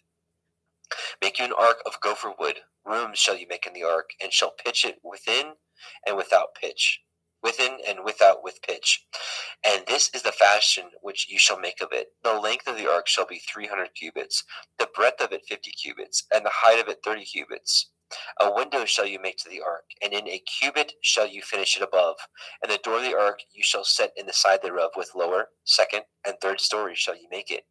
And behold, I, even I, do bring a flood of waters upon the earth to destroy all flesh, wherein is the breath of life. From under heaven, and everything that is in the earth shall die. But with you will I establish my covenant, and you shall come into the ark, you, and your sons, and your woman, and your sons' women with you. And of every living thing of all flesh, 2 of every sort shall you bring into the ark, to keep them alive with you. They shall be male and female.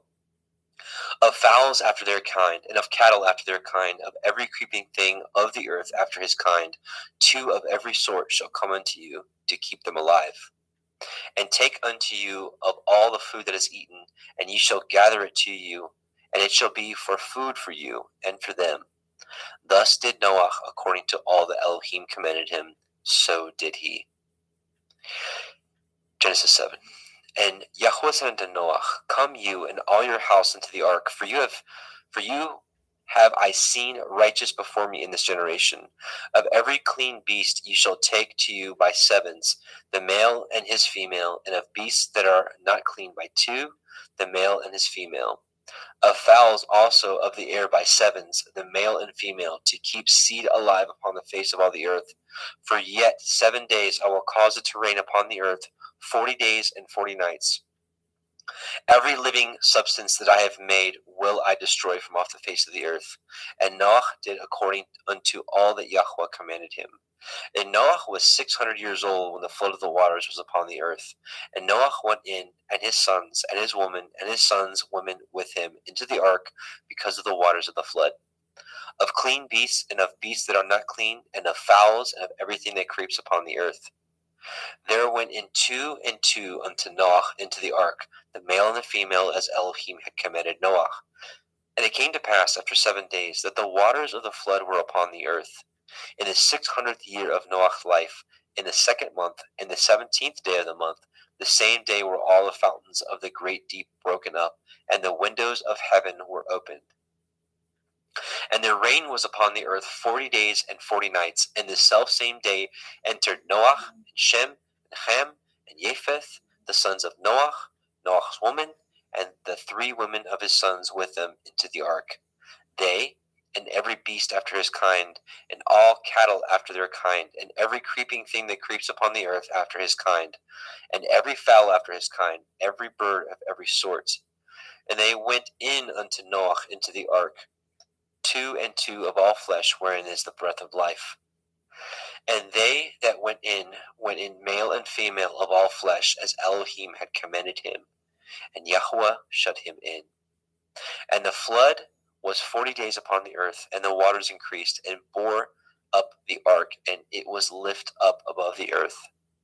And the waters prevailed, and were increased greatly upon the earth, and the ark went upon the face of the waters. And the waters prevailed exceedingly upon the earth, and all the high hills that were under the whole heaven were covered. 15 cubits upward did the waters prevail, and the mountains were covered.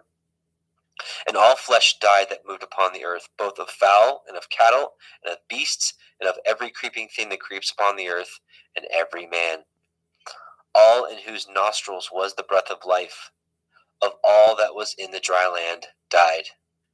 And every living substance was destroyed which was upon the face of the ground, both man and cattle, and the creeping things, and the fowls of the heavens, and they were destroyed from the earth, and Noach only remained alive, and they that were with him in the ark. And the waters prevailed upon the earth 150 days. Genesis 8. And Elohim remembered Noach, and every living thing, and all the cattle that was with him in the ark. And Elohim made a wind to pass over the earth, and the waters assuaged. The fountains also of the deep and the windows of heaven were stopped, and the rain from the heaven was restrained. And the waters returned from off the earth continually, and after the end of the 150 days the waters were abated. And the ark rested in the 7th month, on the 17th day of the month, upon the mountains of Ararat. And the waters decreased continually until the 10th month. In the 10th month, on the 1st day of the month, were the tops of the mountains seen.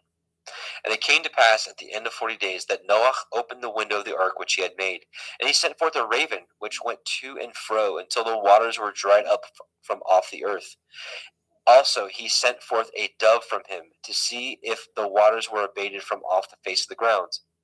But the dove found no rest for the sole of her foot, and she returned unto him into the ark, for the waters were on the face of the earth, face of the whole earth. Then he put forth his hand and took her, and pulled her in unto him into the ark. And he stayed yet other 7 days, and again he sent forth the dove out of the ark. And the dove came in to him in the evening, and lo, in her mouth was an olive leaf plucked off. So Noach knew that the waters were abated from off the earth. And he stayed yet other 7 days, and sent forth the dove, which returned not again unto him any more. And it came to pass in the 601st year, in the 1st month, the 1st day of the month, the waters were dried up from off the earth. And Noach removed the covering of the ark, and looked, and behold, the face of the ground was dry. And in the 2nd month, on the 27th day of the month, the earth dried. And Elohim spoke unto Noach, saying, Go forth of the ark, you and your woman, and your sons women with you. Bring forth with you every living thing that is with you, of all flesh, both of fowl and of the cattle, and of every creeping thing that creeps upon the earth, that they may breed abundantly in the earth, and be fruitful and multiply upon the earth. And Noach went forth, and his sons, and his woman, and his sons' women with him. Every beast, every creeping thing, and every fowl, and whatsoever creeps upon the earth after their kinds, went forth out of the ark. And Noach built an altar unto Yahweh, and took of every clean beast, and of every clean fowl, and offered burnt offerings on the altar. And Yahweh smelled a sweet savor. And Yahweh said in his heart, I will not again curse the ground any more for man's sake. For the imagination of man's heart is evil from his youth. Neither will I again smite any more everything living as I have done. While the earth remains, seed time and harvest, and cold and heat, and summer and winter, and day and night shall not cease. And Elohim blessed Noah and his sons, and said unto them, Be fruitful, and multiply, and replenish the earth. And the fear of you and the dread of you shall be upon every beast of the earth, and upon every fowl of the air, upon all that moves upon the earth, and upon all the fish of the sea. Into your hand are they delivered. Every moving thing that lives shall be meat for you, even as the green herb have I given you all things. But flesh, with the life thereof, which is the blood thereof, shall you not eat. And surely your blood of your lives will I require. At the hand of every beast will I require it. At the hand of man, at the hand of every man's brother will I require the life of man. Whoso sheds man's blood, by man shall his blood be shed. For in the image of Elohim made he man. And you, be fruitful, and multiply, and bring forth abundantly in the earth, and multiply therein. And Elohim spoke unto Noah and to his sons with him, saying, And I, behold, I establish my covenant with you, and with your seed after you, and with every living creature that is with you, of the fowl, of the cattle, and of every beast of the earth with you, from all that go out from the ark, to every beast of the earth. And I will establish my covenant with you. Neither shall all flesh be cut off any more by the waters of a flood, neither shall there any more be a flood to destroy the earth. And Elohim said, This is the sign of the covenant which I make between me and you and every living creature that is with you for perpetual generations. I do set my bow in the cloud, and it shall be for a sign of a covenant between me and the earth. And it shall come to pass, when I bring a cloud over the earth, that the bow shall be seen in the cloud. And I will remember my covenant, which is between me and you and every living creature of all flesh, and the water shall no more become a flood to destroy all the earth, all the flesh. And the bow shall be in the cloud, and I will look upon it, that I may remember the everlasting covenant between Elohim and every living creature of all flesh that is upon the earth. And Elohim said unto Noah, This is the sign of the covenant which I have established between me and all flesh that is upon the earth. And the sons of Noah that went forth of the ark were Shem, Ham, and Japheth. And Ham is the father of Canaan. These are the three sons of Noah, and of them was the whole earth overspread. And Noah began to be a husbandman, and he planted a vineyard. And he drank of the wine and was drunken, and he was uncovered within his tent. And Ham, the father of Canaan, saw the nakedness of his father, and told his two brethren without. And Shem and Japheth took a garment, and laid it upon both their shoulders, and went backward, and covered the nakedness of their father. And their faces were backward, and they saw not their father's nakedness. And Noah awoke from his wine, and knew what his younger son had done unto him. And he said, Cursed be Canaan, a servant of servants shall he be unto his brethren. And he said, Blessed be Yahweh Elohai of Shem, and Canaan shall be his servant. Elohim shall enlarge Japheth, and he shall dwell in the tents of Shem, and Canaan shall be his servant. And Noah lived after the flood 350 years, and all the days of Noah were 950 years, and he died. Genesis 10. Now these are the generations of the sons of Noah, Shem, Ham, and Japheth. And unto them were sons born after the flood. The sons of Japheth, Gimmer, and Magog, and Madai, and Yavan, and Tubal, and Meshech, and Tirach. And the sons of Gimmer, Ashkenaz, and Riphath, and Togarma. And the sons of Yavan, Elisha, Tarshish, Kittim, and Dodanim. By these were the isles of the other nations divided in their lands, everyone after his tongue, after their families, in their nations. And the sons of Ham, Cush, and Mitzrayim, and Put, and Canaan. And the sons of Cush, Cheva, Chavila, Kavta, and Raama, Kavteka. And the sons of Raama, Sheva, and Dedan. And Cush begat Nimrod, and he began to be a warrior and hunter in the earth. He was a warrior and a hunter before Yahweh. Wherefore it is said, even as Nimrod, the warrior hunter before Yahweh. And the beginning of his kingdom was Babel, and Erech, and Akkad, and Calneh in the land of Shinar. Out of that land went forth Ashur, and built Nineveh, and the city Rehoboth, and Kelach. And Resen, between Nineveh and Kelach, the same is a great city. And Mitzrayim begat Ludim, and Anamim, and Lehavim, and Naphtuchim, and Pathrusim, and Kalusim, out of whom came Pelishtim, and Kaphtorim. And Canaan begat Sidon, his firstborn, and Heth, and the Yebusi, and the Emori, and the Girgashi, and the Chevi, and the Arki, and the Chini, and the Arvadi, and the Tsemari, and the Hamati, and afterward were the families of the Canaanim spread abroad. And the border of Canaanim was from Sidon as you come unto Gerar, unto Gaza as you go unto Sodom, and Gomorrah, and Admah, and Sevim, and even unto Lasha. These are the sons of Ham, after their families, after their tongues, in their countries, and in their nations. And unto Shem also, the father of all the children of Eber, the brother of Japheth, the elder, even to him were children born. And the children of Shem, Elam, Ashur, Arphaxad, and Lud, and Aram. And the children of Aram, Uz, Hul, Gether, and Mash. And Arphaxad begat Shelach, and Shelach begat Eber. And unto Eber were born two sons. The name of one was Peleg, for in his days the earth was divided. And his brother's name was Yoktan.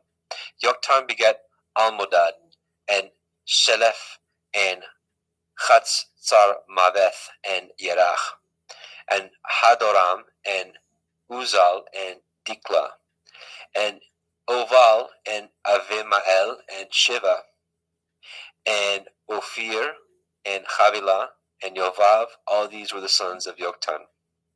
And their dwelling was from Mesha as you go unto Sephar, a mountain of the east. These are the sons of Shem, after their families, after their tongues, in their lands, after their nations. These are the families of the sons of Noach, after their generations, in their nations, and by these were the nations divided in the earth after the flood. Genesis 11. And the whole earth was of one language and of one speech. And it came to pass, as they journeyed from the east, that they found a plain in the land of Shinar, and they dwelt there. And they said one to another, Go to, let us make brick, and burn them thoroughly. And they had brick for stone, and slime had they for mortar. And they said, Go to, let us build a city and a tower, whose top may reach unto the heavens, and let us make a name, lest we be scattered abroad upon the face of the whole earth. And Yahweh came down to see the city and the tower which the children of men built. And Yahweh said, Behold, the people is one, and they have all one language, and this they begin to do. And now nothing will be restrained from them, which they have imagined to do. Go to, let us go down, and there confound their language, that they may not understand one another's speech. So Yahweh scattered them abroad from thence upon the face of all the earth, and they left off to build the city. Therefore is the name of it called Babel, because Yahweh did there confound the language of all the earth. And from thence did Yahweh scatter them abroad upon the face of the earth. These are the generations of Shem. Shem was 100 years old and begat Arphaxad 2 years after the flood. And Shem lived after he begat Arphaxad 500 years and begat sons and daughters. And Arphaxad lived 35 years and begat Shelach. Arphaxad lived after he begat Shelach 403 years and begat sons and daughters. And Shelach lived 30 years and begat Eber. And Shelach lived after he begat Eber 403 years and begat sons and daughters. And Eber lived 430 years and begat Peleg. And Eber lived after he begat Peleg 430 years and begat sons and daughters. And Peleg lived 30 years and begat Reu. And Peleg lived after he begat Reu 209 years and begat sons and daughters. And Reu lived 32 years and begat Serug. And Reu lived after he begat Serug 207 years and begat sons and daughters. And Serug lived 30 years and begat Nahor. And Serug lived after he begat Nahor 200 years and begat sons and daughters. And Nahor lived 920 years and begat Terach. And Nahor lived after he begat Terach 119 years and begat sons and daughters. And Terach lived 70 years and begat Avram, Nahor, and Haran. Now these are the generations of Terach. Terach begat Avram, Nahor, and Haran. And Haran begat Lot. And Haran died before his father Terach in the land of his nativity in Ur of the Kasdim. And Avram and Nahor took them women. The name of Avram's woman was Sarai, and the name of Nahor's woman Milcah.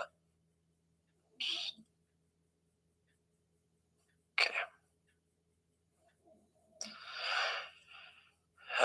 Okay, sorry. And the name of Nahor's woman Milcah, the daughter of Haran, the father of Milcah and the father of Yechan. But Sarai was barren, she had no child. And Terach took Avram's son, and Lot, the son of Haran, his son's son, and Sarai, his daughter-in-law, his son Avram's woman, and they went forth with them from Ur of the Kasdim, to go into the land of Canaan, and they came unto Haran and dwelt there. And the days of Terach were 205 years, and Terach died in Haran.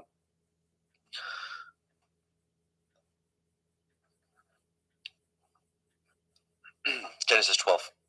Now Yahweh had said unto Avram, Get you out of your country, and from your kindred, and from your father's house, unto a land that I will show you. And I will make of you a great nation, and I will bless you, and make your name great, and you shall be a blessing. And I will bless them that bless you, and curse him that curses you, and in you shall all families of the earth be blessed. So Avram departed as Yahweh had spoken unto him, and Lot went with him. And Avram was 75 years old when he departed out of Haran. And Avram took Sarai his woman, and Lot his brother's son, and all their substance they had gathered, and the souls that they had gotten in Haran. They went forth to go into the land of Canaan, and into the land of Canaan they came. And Avram passed through the land unto the place of Shechem, unto the plain of Moreh, and the Canaanite was then in the land.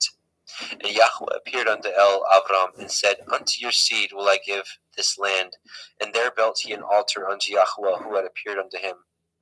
And he removed from thence unto a mountain on the east of Bethel, and pitched his tent, having Bethel on the west, and Ai on the east. And there he built an altar unto Yahweh, and called upon the name of Yahweh. And Avram journeyed, going on still towards the Negev. And there was a famine in the land, and Avram went down into Mitzrayim to sojourn there, and for the famine was grievous in the land. And it came to pass, when he was come near to enter into Mitzrayim, that he said unto Sarai his woman, Behold now, I know that you are a fair woman to look upon. Therefore it shall come to pass, when the Mitzrayim shall see you, that they shall say, This is his woman, and they will kill me, but they will save you alive. Say, I pray you, you are my sister, that it may be well with me for your sake, and my soul shall live because of you. And it came to pass, that when Avram was come into Mitzrayim, that Mitzrayim beheld the woman, that she was very fair. The princes also of Pharaoh saw her, and commended her before Pharaoh, and the woman was taken to Pharaoh's house. And he entreated Avram well for her sake, and he had sheep and oxen, and he asses, and men servants, and maidservants, and she asses, and camels. And Yahweh plagued Pharaoh, and his house was with great plagues because of Sarai, Avram's woman. And Pharaoh called Avram and said, What is this that you have done unto me? Why did you not tell me that she was your woman?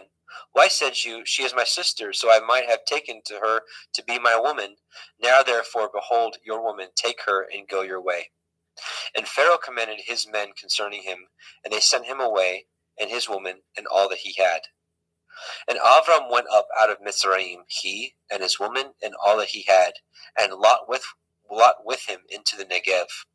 And Avram was very rich in cattle, in silver, and in gold.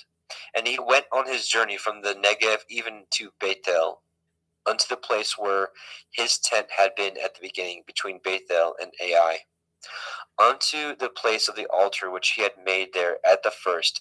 And there Avram called on the name of Yahweh. And Lot also, which went with Avram, had flocks and herds and tents. And the land was not able to bear them, that they might dwell together, for the substance was great, so that they could not dwell together. And there was a strife between the herdsmen of Avram's cattle and the herdsmen of Lot's cattle. And the Canaanite and the Perizzite dwelled then in the land. And Avram said unto Lot, Let there be no strife, I pray you, between me and you, and between my herdsmen and your herdsmen, for we be brethren. Is not the whole land before you? Separate yourself, I pray you, from me. And if you will take the left hand, then I will go to the right. Or if you depart to the right hand, then I will go to the left. And Lot lifted up his eyes and beheld all the circle of the Yarden, that it was well watered everywhere, before Yahweh destroyed Sodom and Gomorrah, even as the garden of Yahweh, like the land of Mitzrayim, as you come unto Zoar. Then Lot chose him all the circle of the Yarden, and Lot journeyed east, and they separated themselves the one from the other. Avram dwelt in the land of Canaan, and Lot dwelt in the cities of the circle of the Yarden, and pitched his tent towards Sodom. But the men of Sodom were wicked and sinners before Yahweh exceedingly. Yahweh said unto Avram, after that Lot was separated from him, lift up your eyes now, and look from the place where you are northward, and southward, and eastward, and westward. For all the land which you see, to you will I give it, and to your seed forever. And I will make your seed as the dust of the earth, so that if a man can number the dust of the earth, then shall your seed also be numbered. Arise, walk through the land in the length of it, and in the breadth of it, for I will give it unto you. Then Avram removed his tent, and came and dwelt in the plain of Mamre, which is in Hebron, and built there an altar unto Yahweh. Genesis 14. And it came to pass in the days of Amraphel, king of Shinar, Arioch, king of Elakar, and Chedorlaomer, king of Elam, and Tidal, king of nations, that these made war with Bera, king of Sodom, and with Birsha, king of Gomorrah, Shinav, king of Admah, and Shem-Eber, king of Tsevaim, and the king of Bela, which is Soar. All these were joined together in the valley of Siddim, which is the Salt Sea. 12 years they served Chedorlaomer. In the 13th year they rebelled. And in the 14th year came Chedorlaomer and the kings that were with him, and smote the Rephaim in Ashtaroth, Karnaim, and the Zuzim in Ham, and the Emim in Shaveh Kirathim, and the Horim in Mount Seir unto El Paran, which is by the wilderness. And they returned and came to Ain Mishpat, which is Kadesh, and smote all the country of Amalekim, and also the Amorim that dwelt in Chatzon Tamar. And there went out the king of Sodom, and the king of Gomorrah, and the king of Admah, and the king of Tsevim, and the king of Bela, the same as Zoar, and they joined battle with them in the valley of Siddim, with Chedorlaomer, the king of Elam, and with Tidal, king of nations, and Amraphel, king of Shinar, and Arioch, king of Elakar, 4 kings with 5. And the valley of Siddim was full of slime pits, and the kings of Sodom and Gomorrah fled and fell there, and they that remained fled to the mountains. And they took all the goods of Sodom and Gomorrah, and all their victuals, and went their way. And they took Lot, Avram's brother's son, who dwelt in Sodom, and his goods, and departed. And there came one that had escaped, and told Avram the Ivri, for he dwelt in the plain of Mamre the Emori, brother of Eshcol, and brother of Aner, and these were confederate with Avram. And when Avram heard that his brother was taken captive, he armed his trained servants, born in his own house, 318, and pursued them unto Dan. And he divided himself against them, and he and his servants by night, and smote them, and pursued them unto Hova, which is on the left hand of Damascus. And he brought back all the goods, and also brought again his brother Lot and his goods, and the women also, and the people. And the king of Sodom went out to meet him after his return from the slaughter of Chedorlaomer, and of the kings that were with him at the valley of Shaveh, which is the king's valley. And Melchizedek, king of Shalem, brought forth bread and wine, and he was the priest of El Elyon. And he blessed him and said, Blessed be Avram of El Elyon, possessor of heaven and earth, and blessed be El Elyon, which has delivered your enemies into your hand. And he gave him tithes of all. And the king of Sodom said unto El Avram, Give me the persons, and take the goods to yourselves. And Avram said to the king of Sodom, I have lifted up my hand unto El Yahweh, El Elyon, the possessor of heaven and earth, that I will not take from a thread even to a shoe latchet, and that I will not take anything that is yours, lest you should say, I have made Avram rich, save only that which the young men have eaten, and the portion of the men which went with me, Aner, Eshcol, and Mamre, let them take their portion. Genesis 15. After these things, the word of Yahweh came unto El Avram in a vision, saying, Fear not, Avram, I am your shield and your exceeding great reward. And Avram said, Adonai Yahweh, what will you give me, seeing I go childless? And the steward of my house is this Eliezer of Damascus.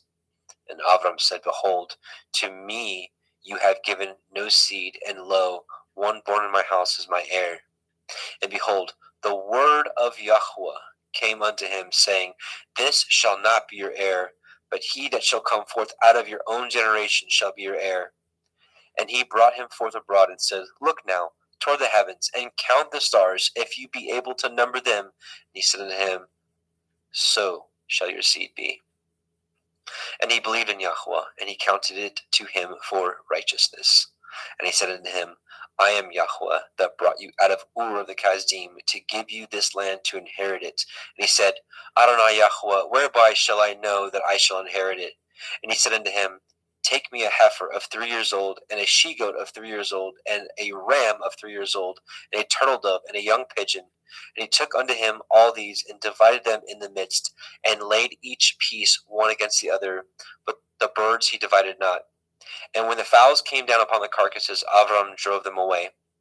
And when the sun was going down, a deep sleep fell upon Avram, and lo, a horror of great darkness fell upon him.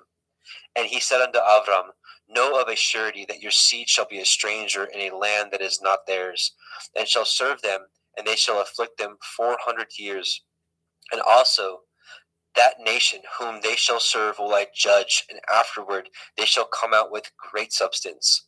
And ye shall go to your fathers in peace. Ye shall be buried in a good old age. But in the 4th generation they shall come hither again, for the iniquity of the Amorim is not yet full. And it came to pass that when the sun went down, and it was dark, behold, a smoking furnace, and a burning lamp that passed between those pieces. In the same day Yahweh cut a covenant with Avram, saying, Unto your seed have I given this land, from the river of Mitzrayim unto the great river, the river Perath. The Cananim, and the Kenizim, and the Kadmonim, and the Chittim, and the Perizim, and the Rephaim, and the Amorim, and the Cananim, and the Girgashim, and the Yebusim. And here we will stop and change over. And I see Justin Best is with us. So Justin McRoberts, Justin is going to take the next portion because he's got a limited time. Welcome, Brother Justin. Muted, I think, maybe. I can't hear you. I'm sorry about that. Shalom. There you are. Welcome, brother. Thank you. So we just left off at the end of 15. So do you want to pick it up? You can have a screen share and pick it up at 16. Yep, absolutely. Genesis chapter 16, Sarai and Hagar. Now Sarai, Abram's woman, bore him no children, and she had a handmaid, a Mitzri, whose name was Hagar. And Sarai said unto Abram, Behold now, Yahweh has restrained me from bearing. I pray you, go in unto my maid, that I obtain children by her. And Abram hearkened to the voice of Sarai. And Sarai, Abram's woman, took Hagar, her maid, the Mitzrayim, after Abram had dwelt 10 years in the land of Canaan, and gave her to her man Abram to be his woman. And he went in unto Hagar, and she conceived. And when she saw that she had conceived, her mistress was despised in her eyes. And Sarai said unto Abram, My wrong be upon you. I have given my maid into your bosom. And when she saw that she had conceived, I was despised in her eyes. Yahweh judge between me and you. But Abram said unto Sarai, Behold, your maid is in your hand. Do to her as it pleases you. And when Sarai dealt hardly with her, she fled from her face. And the angel of Yahweh found her by a fountain of water in the wilderness, by a fountain in the way of Shur. And he said, Hagar, Sarai's maid, whence came you, and whither will you go? And she said, I flee from the face of my mistress Sarai. And the angel of Yahweh said unto her, Return to your mistress, and submit yourself under her hands. And the angel of Yahweh said unto her, I will multiply your seed exceedingly, that it shall not be numbered for multitude. And the angel of Yahweh said unto her, Behold, you are with child, and shall bear a son, and shall call his name Yishmael, because Yahweh has heard your affliction. and he will be a wild man. His hand will be against every man, and every man's hand against him, and he shall dwell in the presence of all his brethren. And she called the name of Yahweh that spoke unto her, You, El, see me. For she said, Have I also here looked after him that sees me? Wherefore the well was called Ber Lachoroi. Behold, it is between Kadesh and Bered. And Hagar bore Abram a son, and Abram called his son's name, which Hagar bore, Ishmael. And Abram was 86 old when Hagar bore Ishmael to Abram. Genesis 17. And when Abram was 90 years old and 9, Yahweh appeared unto Abram and said unto him, I am El Shaddai.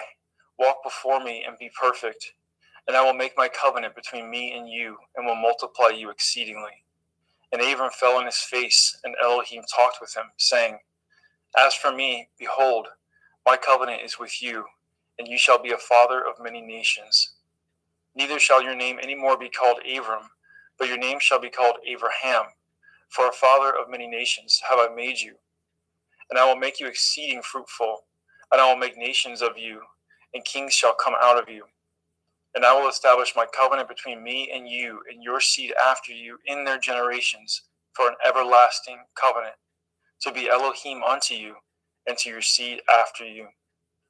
And I will give unto you and to your seed after you the land wherein you are a stranger, all the land of Canaan, for everlasting possession, and I will be their Elohim.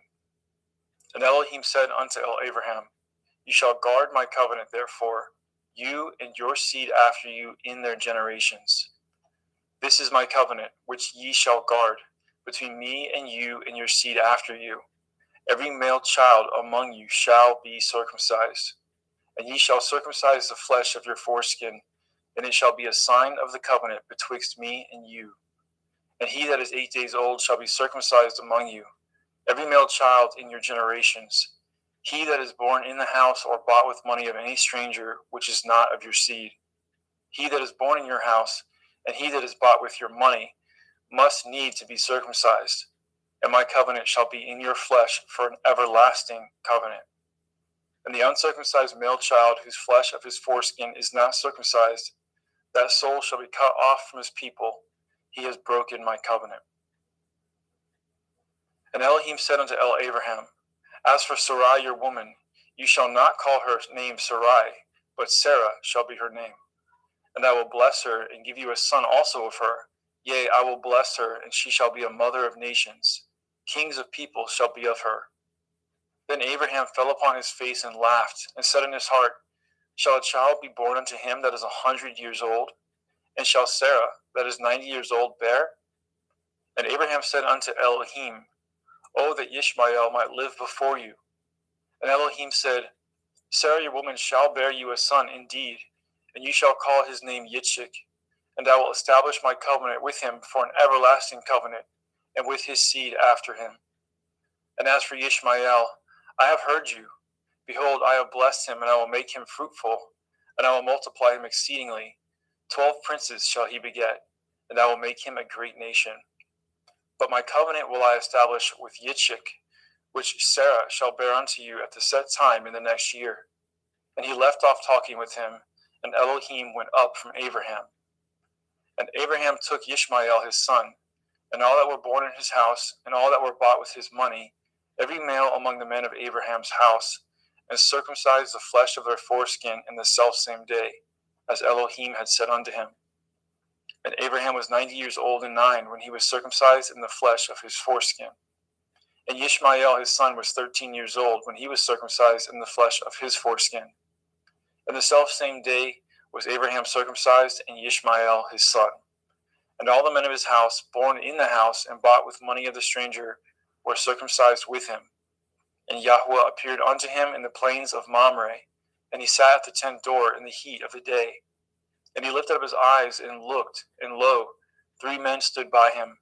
And when he saw them, he ran to meet them from the tent door, and bowed himself toward the ground, and said, My Adonai, if now I have found favor in your sight, pass not away, I pray you, from your servant. Let a little water, I pray you, be fetched, and wash your feet, and rest yourselves under the tree. And I will fetch a morsel of bread, and comfort ye in your hearts. After that ye shall pass on, for therefore are you come to your servant. And he said, So do as you have said. And Abraham hastened it to the tent of El-Sarah, and said, Make ready quickly 3 measures of fine meal, knead it, and make cakes upon the hearth. And Abraham ran to the herd, and fetched a calf tender and good, and gave it unto a young man, and he hastened to dress it. And he took butter and milk, and the calf which he had dressed, and set it before them. And he stood by them under the tree, and they did eat. And they said unto him, Where is Sarah your woman? And he said, Behold, in the tent. And he said, I will certainly return unto you according to the time of life. And lo, Sarah your woman shall have a son. And Sarah heard it in the tent door which was behind him. Now Abraham and Sarah were old and well stricken in age, and ceased to be with Sarah after the manner of women. Therefore Sarah laughed within herself, saying, After I am waxed old, shall I have pleasure, my Lord being old also? And Yahweh said unto Abraham, Wherefore did Sarah laugh, saying, Shall I of a surety bear a child, which am old? Is anything too hard for Yahweh? At the time appointed I will return unto you, according to the time of life, and Sarah shall have a son. Then Sarah denied, saying, I laughed not, for she was afraid. And he said, Nay, but you did laugh. And the men rose up from thence, and looked towards Sedom. And Abraham went with them to bring them on the way. And Yahweh said, Shall I hide from Abraham that thing which I do? Seeing that Abraham shall surely become a great and mighty nation, and all the nations of the earth shall be blessed in him. For I know him, that he will command his children, his household after him, and they shall guard the way of Yahweh, to do justice and judgment, that Yahweh may bring upon Abraham that which he has spoken of him. And Yahweh said, Because the cry of Sodom and Amorah is great, and because their sin is very grievous, I will go down now, and see whether they have done altogether according to the cry of it, which is come unto me, and if not, I will know. And the men turned their faces from thence, and went towards Sodom. But Abraham stood yet before Yahweh. And Abraham drew near, and said, Will you also destroy the righteous with the wicked? Perchance there be 50 righteous within the city. Will you also destroy and not spare the place for the 50 righteous that are therein? That be far from you to do after this manner, to slay the righteous with the wicked, and that the righteous should be as the wicked. That be far from you. Shall not judge of all the earth do right? And Yahweh said, If I find in Sodom 50 righteous within the city, then I will spare all the place for their sakes. And Abraham answered and said, Behold now, I have taken upon me to speak unto Adonai, which am but dust and ashes. Perchance there shall lack 5 of the 50 righteous. Will you destroy all the city for a lack of 5? And he said, If I find there 40 and 5, I will not destroy it. And he spoke unto him yet again, and said, Perchance there shall be 40 found there. And he said, I will not do it for 40's sake. And he said unto him, O let not Adonai be angry, and I will speak. Perchance there shall be 30 found there. And he said, I will not do it if I find 30 there. And he said, Behold now, I have taken upon me to speak unto Adonai. Perchance there shall be found 20 there. And he said, I will not destroy it for 20's sake. And he said, O let not Adonai be angry, and I will speak yet but this once. Perchance 10 shall be found there. And he said, I will not destroy it for 10's sake. And Yahweh went his way as soon as he had left communing with Abraham, and Abraham returned unto his place. Genesis 19. And there came 2 angels to Sodom at evening, and Lot sat in the gate of Sodom. And Lot, seeing them, rose up to meet them, and he bowed himself with his face towards the ground. And he said, Behold now, my lords, turn in, I pray you, into your servant's house, and tarry all night, and wash your feet, and ye shall rise up early and go on your ways. And they said, Nay, but we will abide in the street all night. And he pressed upon them greatly, and they turned in unto him, and entered into his house. And he made them a feast, and did bake matzah, unleavened bread, and they did eat. But before they lay down, the men of the city, even the men of Sodom, compassed the house round, both old and young, all the people from every quarter. And they called unto Lot, and said unto him, Where are the men which came in to you this night? Bring them out unto us, that we may know them. And Lot went out the door unto them, and shut the door after him, and said, I pray you, brethren, do not so wickedly. Behold now, I have 2 daughters which have not known man. Let me, I pray you, bring them out unto you, and do ye to them as good in your eyes. Only unto these men do nothing, for therefore came they under the shadow of my roof. And they said, Stand back. And they said again, This one fellow came in to sojourn, and he will need to be a judge. Now will we deal worse with you than with them. And they pressed sore upon the man, even Lot, and came near to break the door. But the men put forth their hand, and pulled Lot into the house to them, and shut the door. And they smote the men that were at the door of the house with blindness, both small and great, so that they wearied themselves to find the door. And the men said unto Lot, Have you here any besides? Son-in-law, and your sons, and your daughters, and whatsoever you have in the city, bring them out of this place. For we will destroy this place, because the cry of them is waxing great before the face of Yahweh, and Yahweh has sent us to destroy it. And Lot went out and spoke unto his sons-in-law, which married his daughters, and said, Up, get you out of this place, for Yahweh will destroy this city. But he seemed as one that mocked unto his sons-in-law. And when the morning arose, then the angels hastened Lot, saying, Arise, take your woman and your 2 daughters, which are here, lest you be consumed in the iniquity of the city. And while he lingered, the men laid hold upon his hand, and upon the hand of his woman, and upon the hand of his 2 daughters, Yahweh being merciful unto him, and they brought him forth and set him without the city. And it came to pass, when they had brought them forth abroad, that he said, Escape for your life, look not behind you, neither stay in all the circle of the Yarden. Escape to the mountain, lest you be consumed. And Lot said unto them, Oh, not so, my Adonai. Behold now, your servant has found grace in your sight, and you have magnified your mercy, which you have showed unto me in saving my life. And I cannot escape to the mountain, lest some evil take me, and I die. Behold now, this city is near to flee unto, and it is a little one. Oh, let me escape thither. Is it not a little one? And my soul shall live. And he said unto him, See, I have accepted you concerning this thing also, that I will not overthrow this city for which you have spoken. Make haste, escape thither, for I cannot do anything until you are come thither. Therefore the name of the city was called Soar. The sun was risen upon the earth when Lot entered into Soar. Then Yahweh rained upon Sodom and upon Amorah brimstone and fire from Yahweh out of the heavens. And he overthrew those cities and all the circle of the Yarden, and all the inhabitants of the cities, and that which grew upon the ground. But his woman looked back from behind him, and she became a pillar of salt. And Abraham got up early in the morning to the place where he stood before Yahweh. And he looked toward Sodom and Amorah, and toward all the land of the circle of the Yarden, and behold, and lo, the smoke of the country went up as the smoke of a furnace. And it came to pass, when Elohim destroyed the cities of the circle of the Yarden, that Elohim remembered Abraham, and sent Lot out of the midst of the overthrow, when he overthrew the cities in which Lot dwelt. And Lot went up out of Soar, and dwelt in the mountain, and his 2 daughters with him, for he feared to dwell in Soar, and he dwelt in a cave, he and his 2 daughters.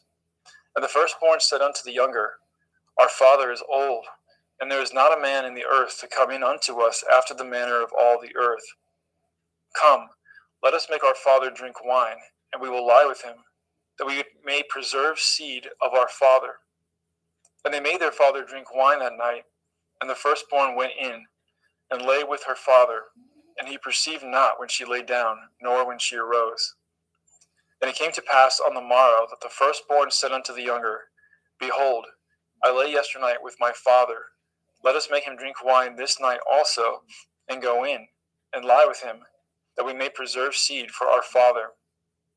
And they made their father drink wine that night also, and the younger arose, and lay with him, and he perceived not when she lay down, nor when she arose.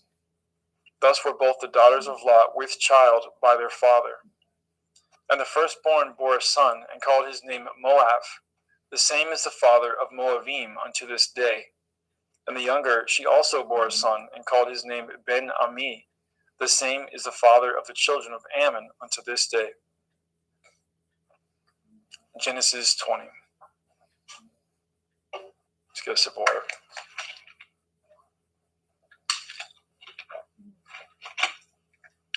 And Abraham journeyed from thence toward the country of the Negev, and dwelt between Kadesh and Shur, and sojourned in Gerar. And Abraham said of El-Sarah, his woman, She is my sister. And Avimelech, king of Gerar, sent and took Sarah. But Elohim came to Avimelech in a dream by night, and said to him, Behold, you are but a dead man, for the woman which you have taken, for she is a man's woman. But Avimelech had not come near her, and he said, Adonai, will you slay also a righteous nation?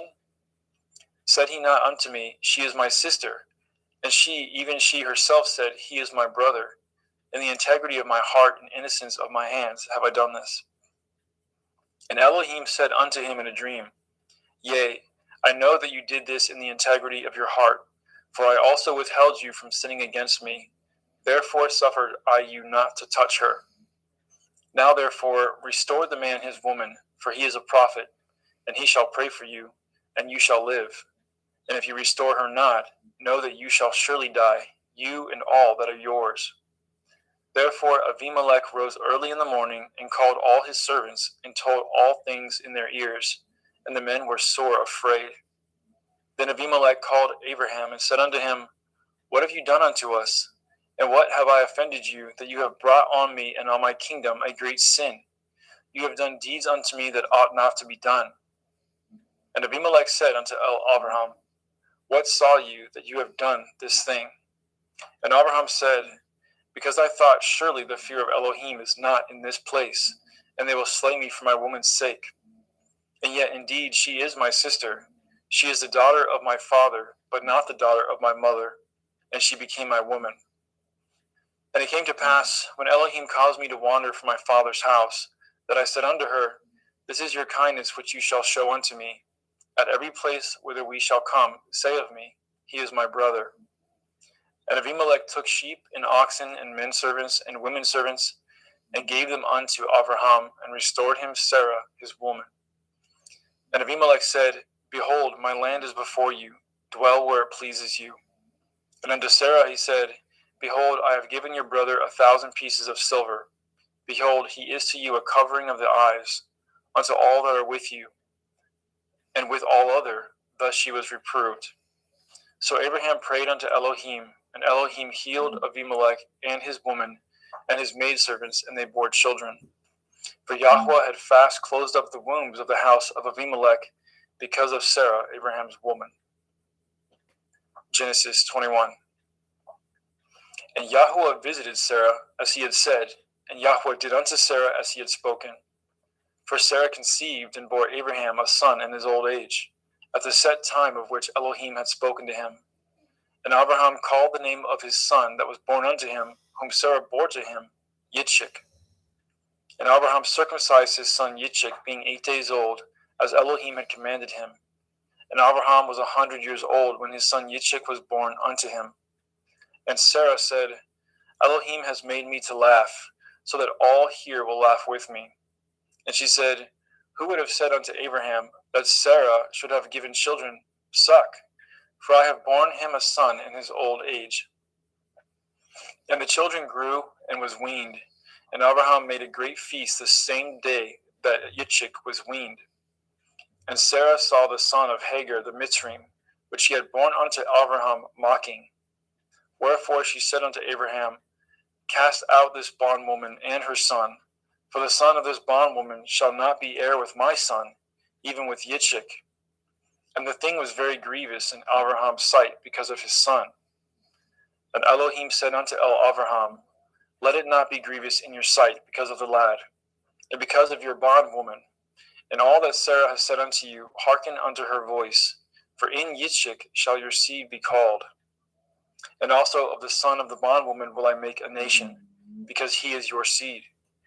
And Abraham rose up early in the morning and took bread and a bottle of water and gave it unto Hagar, putting it on her shoulder, and the child, and sent her away. And she departed and wandered in the wilderness of Beersheba. And the water was spent in the bottle, and she cast the child under one of the shrubs. And she went and sat down over against him a good way off, as it were a bowshot. For she said, Let me not see the death of the child. And she sat over against him and lifted up her voice and wept. And Elohim heard the voice of the lad. And the angel of Elohim called to Hagar out of the heavens and said unto her, What ails you, Hagar? Fear not, for Elohim has heard the voice of the lad where he is. Arise, lift up the lad, and hold him in your hand, for I will make him a great nation. And Elohim opened her eyes, and she saw a well of water. And she went and filled the bottle with water, and gave the lad drink. And Elohim was with the lad, and he grew, and dwelt in the wilderness, and became an archer. And he dwelt in the wilderness of Paran, and his mother took him a woman out of the land of Mitzrayim. And it came to pass at that time, that Abimelech and Pekol, the chief captain of his host, spoke unto Abraham, saying, Elohim is with you in all that you do. Now therefore swear unto me here by Elohim that you will not deal falsely with me, nor with my son, nor with my son's son, but according to the kindness that I have done unto you, you shall do unto me, and to the land wherein you have sojourned. And Abraham said, I will swear. And Abraham reproved Abimelech because of a well of water, which Abimelech's servants had violently taken away. And Abimelech said, I know not who has done this thing, neither did you tell me, neither yet heard I of it, but today. And Abraham took sheep and oxen and gave them to Abimelech, and both of them cut a covenant. And Abraham set 7 ewe lambs of the flock by themselves. And Abimelech said unto Abraham, What mean these 7 ewe lambs which you have set by themselves? And he said, For these 7 ewe lambs shall you take of my hand, and they may be a witness unto me that I have dug this well. Wherefore he called that place Beersheba, because there they swore, both of them. Thus they cut a covenant of Beersheba. Then Abimelech rose up, and Pekol, the chief captain of his host, and they returned into the land of the Pelishtim. And Abraham planted a grove in Beersheba, and called there on the name of Yahweh El Olam. And Abraham sojourned in the Pelishtim's land many days. Genesis 22. And it came to pass after these things, that Elohim did try Abraham, and said unto him, Abraham. And he said, Behold, here I am. And he said, Take now your son, your Yachid, Yitzchak, whom you love, and get you into the land of the Moriah, and offer him there for a burnt offering upon one of the mountains which I will tell you of. And Abraham rose up early in the morning, and saddled his ass, and took 2 of his young men with him, and Yitzchak his son, and clave wood for the burnt offering, and rose up, and went unto the place which Elohim has told him. Then on the 3rd day, Abraham lifted up his eyes, and saw the place afar off. And Abraham said unto his young men, Abide ye here with the ass, and I and the lad will go yonder and worship, and come again to you. And Abraham took the wood of the burnt offering, and laid it upon Yitzchak his son. And he took the wood fire in his hand, and a knife, and they went both of them together. And Yitzchak spoke unto Abraham his father, and said, My father. And he said, Here I am, my son.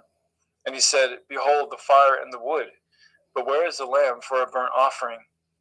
And Abraham said, My son, Elohim will provide himself a lamb for a burnt offering. So they went both of them together. And they came to the place which Elohim had told him of. And Abraham built an altar there, and laid the wood in order, and bound Yitzchak his son, and laid him on the altar upon the wood. And Abraham stretched forth his hand, and took the knife to slay his son. And the angel of Yahweh called unto him out of the heavens, and said, Abraham, Abraham. And he said, Here I am. And he said, Lay not your hand upon the lad, neither do you anything unto him. For now I know that you fear Elohim, seeing you have not withheld your son, your Yakid from me. And Abraham lifted up his eyes and looked, and behold, behind him a ram caught in a thicket by the thorns, by his horns. And Abraham went and took the ram and offered him up for a burnt offering in the stead of his son. And Abraham called the name of that place Yahweh Yireh, as it is said to this day, in the mount of Yahweh it shall be seen. And the angel of Yahweh called unto Abraham out of the heavens the second time, and said, By myself have I sworn, says Yahweh, for because you have done this thing, and have not withheld your son, your Yakid, that in blessing I will bless you, and in multiplying I will multiply your seed as the stars of the heavens, and as the sand which is upon the seashore, and your seed shall possess the gate of his enemies. And in your seed shall all the nations of the earth be blessed, because you have obeyed my voice. So Abraham returned unto his young men, and they rose up and went together to Beersheba, and Abraham dwelt at Beersheba. And it came to pass after these things, that it was told Abraham, saying, Behold, Milcah, she has also borne children unto your brother Nachor, Huz his firstborn, and Buz his brother, and Kemuel the father of Aram, and Kesed, and Chazo, and Pildash, and Yidlaph, and Bethuel. And Bethuel begat Rivkah. These 8 Milcah did bear to Nachor, Abraham's brother. And his concubine, whose name was Reumah, she bore also Teva, and Gama, and Thahash, and Ma'akah. Genesis chapter 23. And Sarah was 107 and 20 years old. These were the years of the life of Sarah. And Sarah died in Kiryat Arba. The name is Hebron, in the land of Canaan. And Abraham came to mourn for Sarah and to weep for her. And Abraham stood up from before his dead and spoke unto the sons of Heth, saying, I am a stranger and a sojourner with you. Give me possession of a burying place with you, that I may bury my dead out of my sight. And the children of Heth answered Abraham, saying unto him, Hear us, my lord. You are a mighty prince among us. In the choice of our sepulchres bury your dead. None of us shall withhold from you his sepulchre, but that you may bury your dead. And Abraham stood up and bowed himself to the people of the land, even to the children of Heth. And he communed with them, saying, If it be your mind that I should bury my dead out of my sight, hear me, and entreat for me to Ephron the son of Sochar, that he may give me the cave of Machpelah, which he has, which is in the end of this field.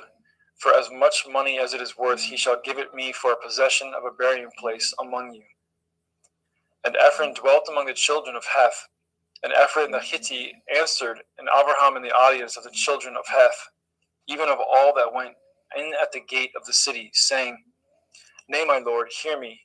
The field I give you, and the cave that is therein, I give it to you. In the presence of the sons of my people, I give it to you. Bury your dead. And Abraham bowed down himself before the people of the land. And he spoke unto Ephron in the audience of the people and of the land, saying, But if you will give it, I pray you hear me. I will give you money for the field. Take it of me, and I will bury my dead there. And Ephron answered Abraham, saying unto him, My lord, hearken unto me. The land is worth 400 shekels of silver.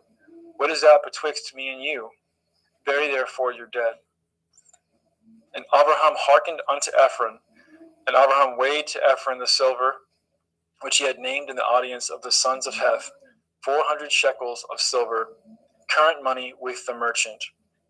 And the field of Ephron, which was in Machpelah, which was before Mamre, the field, and the cave which was therein, and all the trees that were in the field, that were in the borders round about, were made sure unto Abraham for a possession in the presence of the children of Heth, before all that went in at the gate of the city. And after this, Abraham buried Sarah his woman in the cave of the field of Machpelah before Mamre. The same is Hebron in the land of Canaan. And the field and the cave that is therein were made sure unto Abraham for a possession of a burying place by the sons of Heth. Genesis 24. And Abraham was old and well stricken in age, And Yahweh had blessed Abraham in all things. And Abraham said unto his eldest servant of his house, that ruled over all that he had, Put, I pray you, your hand under my thigh, and I will make you swear by Yahweh, the Elohai of heaven and the Elohai of the earth, that you shall not take a woman unto my son of the daughters of Canaanim, among whom I dwell. But you shall go unto my country and unto my kindred, and take a woman unto my son Yitzchak. And the servant said unto him, Perchance the woman will not be willing to follow me unto this land. Must I needs bring your son again unto the land from whence you came? And Abraham said unto him, Beware that you bring not my son thither again. Yahweh Elohai of heaven, which took me from my father's house and from the land of my kindred, and which spoke unto me, and that swore unto me, saying, Unto your seed will I give this land. He shall send his angel before you, and you shall take a woman unto my son from thence. And if the woman will not be willing to follow you, then you shall be clear from this my oath. Only bring not my son thither again. And the servant put his hand under the thigh of Abraham his master, and swore to him concerning that matter. And the servant took 10 camels of the camels of his master, and departed, for all the goods of his master were in his hand. And he arose, and went to Aram Naharaim, unto the city of Nachor. And he made his camels to kneel down without the city by a well of water at the time of the evening, even the time that women go out to draw water. And he said, O Yahweh Elohai of my master, Abraham, I pray you, send me good speed this day, and show kindness unto my master, Abraham. Behold, I stand here by the well of water, and the daughters of the men of the city come out to draw water.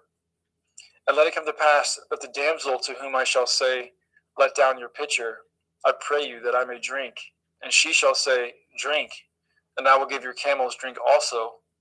Let this same be she that you have appointed for your servant Yitzchak, and thereby shall I know that you have showed kindness unto my master. And it came to pass before he had done speaking, that behold, Rivkah came out, who was born to Bethuel, son of Milcah, the woman of Nachor, Abraham's brother, with her pitcher upon her shoulder. And the damsel was very fair to look upon, a virgin, neither had any man known her. And she went down to the well, and filled her pitcher, and came up. And the servant ran to meet her, and said, Let me, I pray you, drink a little water of your pitcher. And she said, Drink, my lord. And she hasted, and let down her pitcher upon her hand, and gave him drink. And when she had done giving him drink, she said, I will draw water for your camels also, until they have done drinking. And she hasted, and emptied her pitcher into the trough, and ran again unto the well to draw water, and drew for all his camels. And the man wondering at her held his peace, to wit whether Yahweh had made his journey prosperous or not. And it came to pass, as the camels had done drinking, that the man took a golden earring of half a shekel weight, and 2 bracelets for her hands of 10 shekel weights of gold. And he said, Whose daughter are you? Tell me, I pray you, is there room in your father's house for us to lodge in? And she said unto him, I am the daughter of Bethuel, son of Milcah, which she bore unto Nachor. She said moreover unto him, We have both straw and provender enough, and room to lodge in. And the man bowed down his head and worshipped Yahweh. And he said, Blessed be Yahweh Elohai of my master Abraham, who has not left destitute my master of his mercy and his truth. I being in the way, Yahweh led me to the house of my master's brethren. And the damsel ran, and told them of her mother's house these things. And Rivkah had a brother, and his name was Lavan. And Lavan ran out unto the man unto the well. And it came to pass, when he saw the earring and the bracelets upon his sister's hands, and when he heard the words of Rivkah his sister, saying, Thus spoke the man unto me, that he came unto the man, and behold, he stood by the camels at the well. And he said, Come in, you blessed of Yahweh. Wherefore stand you without? For I have prepared the house and room for the camels. And the man came into the house, and he ungirded his camels, and gave straw and provender for the camels, and water to wash his feet, and the men's feet that were with him. And there was set meat before him to eat. But he said, I will not eat until I have told my errand. And he said, Speak on. And he said, I am Abraham's servant, and Yahweh has blessed my master greatly, and he has become great. And he has given him flocks and herds and silver and gold, and men servants and maidservants and camels and asses. And Sarah, my master's woman, bore a son to my master when she was old, and unto him he has given all that he has. And my master made me swear, saying, You shall not take a woman to my son of the daughters of the Canaanim, in whose land I dwell. But you shall go to my father's house, and to my kindred, and take a woman unto my son. And I said unto my master, Perchance the woman will not follow me. And he said unto me, Yahweh, before whom I walk, will send his angel with you, and prosper your way. And you shall take a woman for my son of the kindred and of my father's house. Then shall you be clear from this my oath, when you come to my kindred. And if they give not you one, you shall be clear from my oath. And I came this day unto the well, and said, O Yahweh Elohai of my master Abraham, if now you do prosper my way which I go. Behold, I stand by the well of water, and it shall come to pass that when the virgin comes forth to draw water, and I say to her, Give me, I pray you, a little water of your pitcher to drink. And she say to me, Both drink you, and also I will draw for your camels. Let the same be the woman whom Yahweh has appointed out for my master's son. And before I had done speaking in my heart, behold, Rivkah came forth with her pitcher on her shoulder, and she went down unto the well and drew water. And I said unto her, Let me drink, I pray you. And she made haste and let down her pitcher from her shoulder, and said, Drink, and I will give your camels drink also. So I drank, and she made the camels to drink also. And I asked her and said, Whose daughter are you? And she said, The daughter of Bethuel, Nachor's son, whom Milcah bore unto him. And I put the earring upon her face and the bracelets upon her hands. And I bowed down my head and worshipped Yahweh, and blessed Yahweh Elohai of my master Abraham, which had led me in the right way to take my master's brother's daughter unto his son. And now, if ye will deal kindly and truly with my master, tell me, and if not, tell me, that I may turn to the right hand or to the left. Then Lavan and Bethuel answered and said, The thing proceeds from Yahweh. We cannot speak unto you bad or good. Behold, Rivkah is before you. Take her and go, and let her be your master's son's woman, as Yahweh has spoken. And it came to pass that when Abraham's servant heard their words, he worshipped Yahweh, bowing himself to the earth.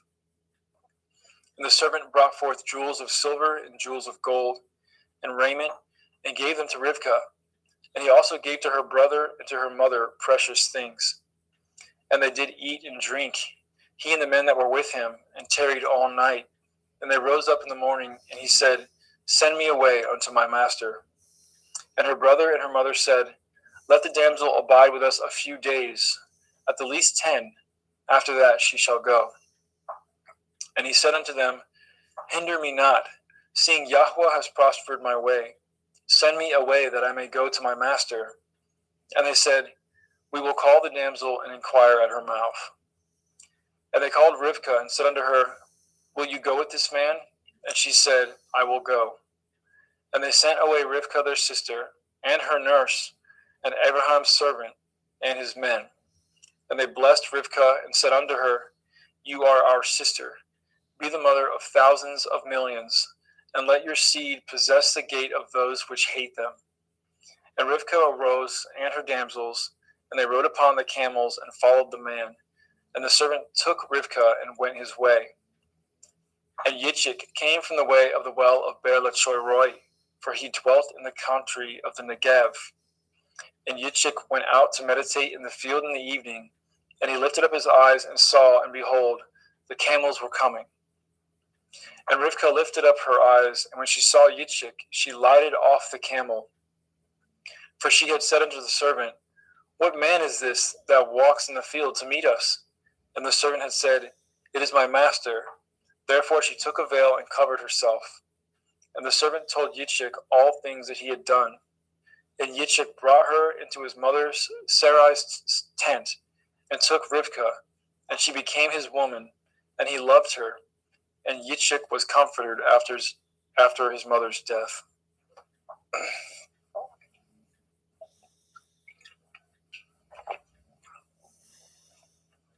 Genesis chapter 25.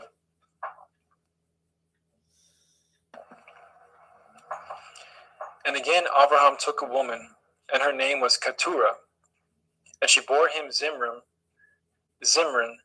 and Yokshan, and Medan, and Midian, and Yishbak, and Shuach.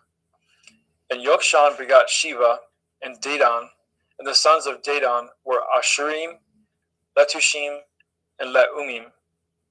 And the sons of Midian, Ephah, and Epher, and Hanok, and Avida, and Eldaah, and these were the children of Keturah.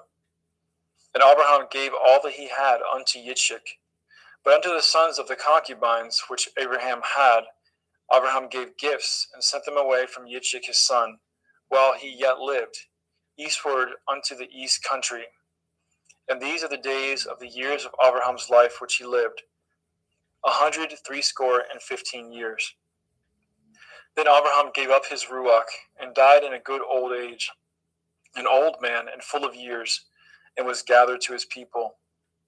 And his sons Yitzchak and Yishmael buried him in the cave of Machpelah, in the field of Ephron, the son of Sochar, the Hittite, which is before Mamre. The field which Abraham purchased of the sons of Heth, there was Abraham buried, and Sarah his woman. And it came to pass after the death of Abraham, that Elohim blessed his son Yitzchak, and Yitzchak dwelt by the well of Be'er Lachai-roi. Now these are the generations of Yishmael, Abraham's son, whom Hagar the Mitzrayim, Sarah's handmaid, bore unto Abraham. And these are the names of the sons of Yishmael, by their names according to their generations: the firstborn of Yishmael, Nebayoth, and Kedar, and Adbeel, and Mibsam, and Mishma, and Duma, and Massa, Hadar, and Tema, Yatur, Naphish, and Kedama. These are the sons of Yishmael, and these are their names, by their towns and by their castles, 12 princes according to their nations. And these are the years of the life of Yishmael, 137 years. And he gave up his ruach and died, and was gathered unto his people. And they dwelt from Havilah unto Shur, that is before Mitzrayim, as you go towards Asherah. And he died in the presence of all his brethren. And these are the generations of Yitzchak, Abraham's son. Abraham begot Yitzchak, and Yitzchak was 40 years old when he took Rivkah to be his woman, the daughter of Bethuel, the Arami of Paddan Aram, the sister to Lavan, the Arami. And Yitzchak entreated Yahweh for his woman, because she was barren. And Yahweh was entreated of him, and Rivkah his woman conceived. And the children struggled together within her. And she said, If it be so, why am I thus? And she went to inquire of Yahweh. And Yahweh said unto her, 2 nations are in your womb, and 2 manner of people shall be separated from your generation. And the one people shall be stronger than the other people, and the elder shall serve the younger. And when her days to be delivered were fulfilled, behold, there were twins in her womb. And the first came out red, all over like a hairy garment, and they called his name Esau. And after that came his brother out, and his hand took hold on Esau's heel, and his name was called Yaakov. And Yitzchak was 80 years old when she bore them.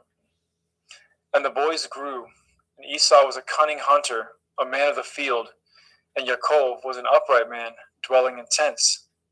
And Yitzchak loved Esau because he did eat of his venison, but Rivkah loved Yaakov. And Yaakov sawed pottage, and Esau came from the field, and he was faint. And Esau said to Yaakov, Feed me, I pray you, with that same red pottage, for I am faint. Therefore his name was called Edom. And Yaakov said, Sell me this day your birthright. And Esau said, Behold, I am at the point to die, and what profit shall this birthright do to me? And Yaakov said, Swear to me this day. And he swore unto him, and he sold his birthright unto Yaakov. Then Yaakov gave Esau bread and pottage of lentils, and he did eat and drink, and rose up and went his way. Thus Esau despised his birthright.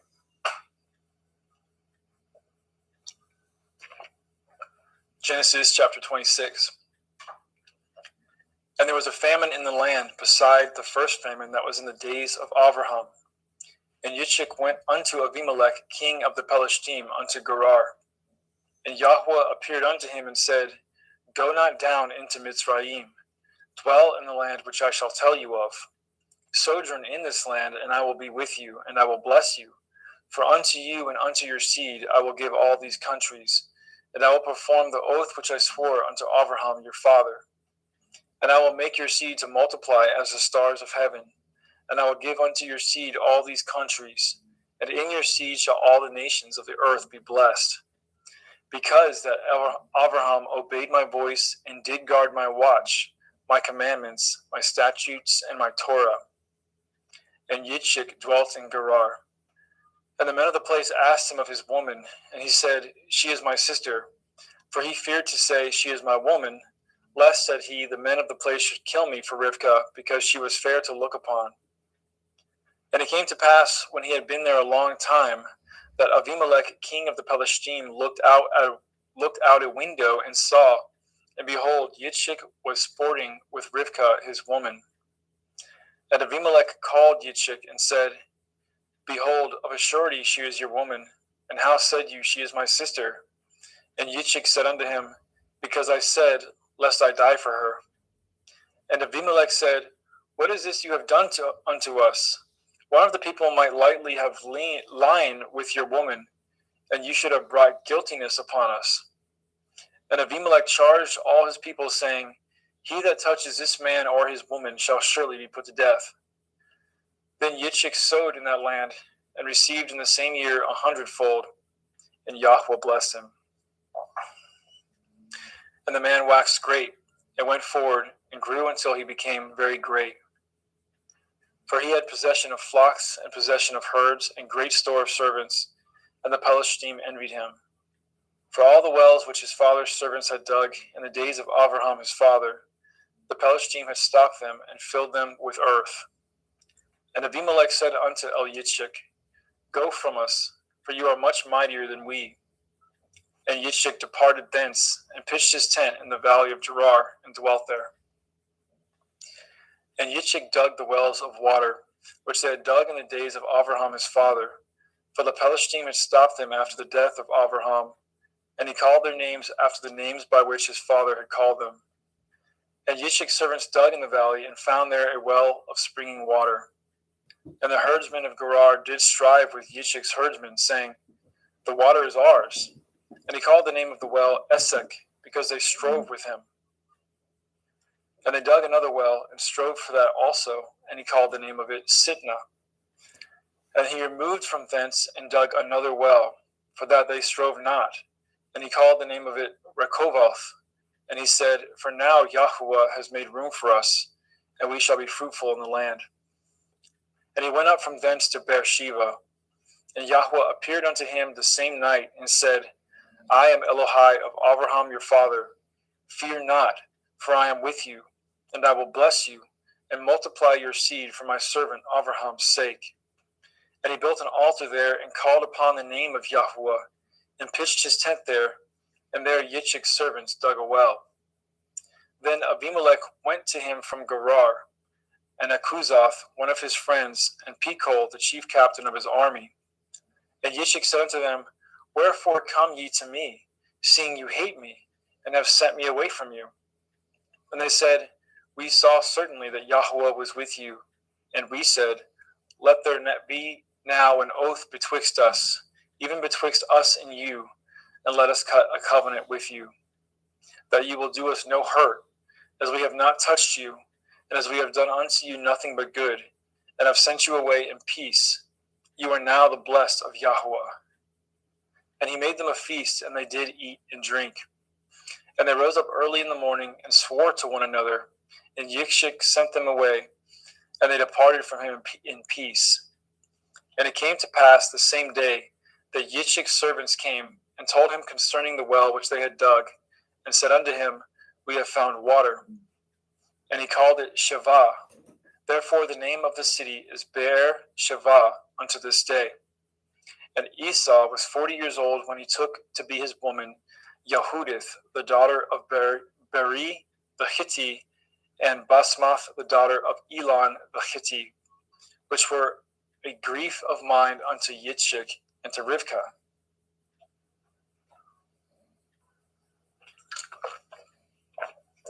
Genesis 27. And it came to pass that when Yitzchak was old, and his eyes were dim, so that he could not see, he called Esau his eldest son, and said unto him, My son. And he said unto him, Behold, here I am. And he said, Behold now, I am old, I know not the day of my death. Now therefore take, I pray you, your weapons, your quiver and your bow, and go out to the field and take me some venison, and make me savory meat, such as I love, and bring it to me, that I may eat it, that my soul may bless you before I die.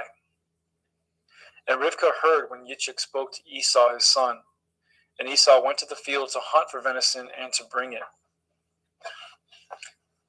And Rivkah spoke unto Yaakov her son, saying, Behold, I heard your father speak unto Esau your brother, saying, Bring me some venison, and make me savory meat, that I may eat and bless you before Yahweh, before my death. Now therefore, my son, obey my voice according to that which I command you. Go now to the flock, and fetch me from thence 2 good kids of the goats, and I will make them savory meat for your father, such as he loves. And you shall bring it to your father, that he may eat, and that he may bless you before his death. And Yaakov said to Rivkah his mother, Behold, Esau my brother is a hairy man, and I am a smooth man.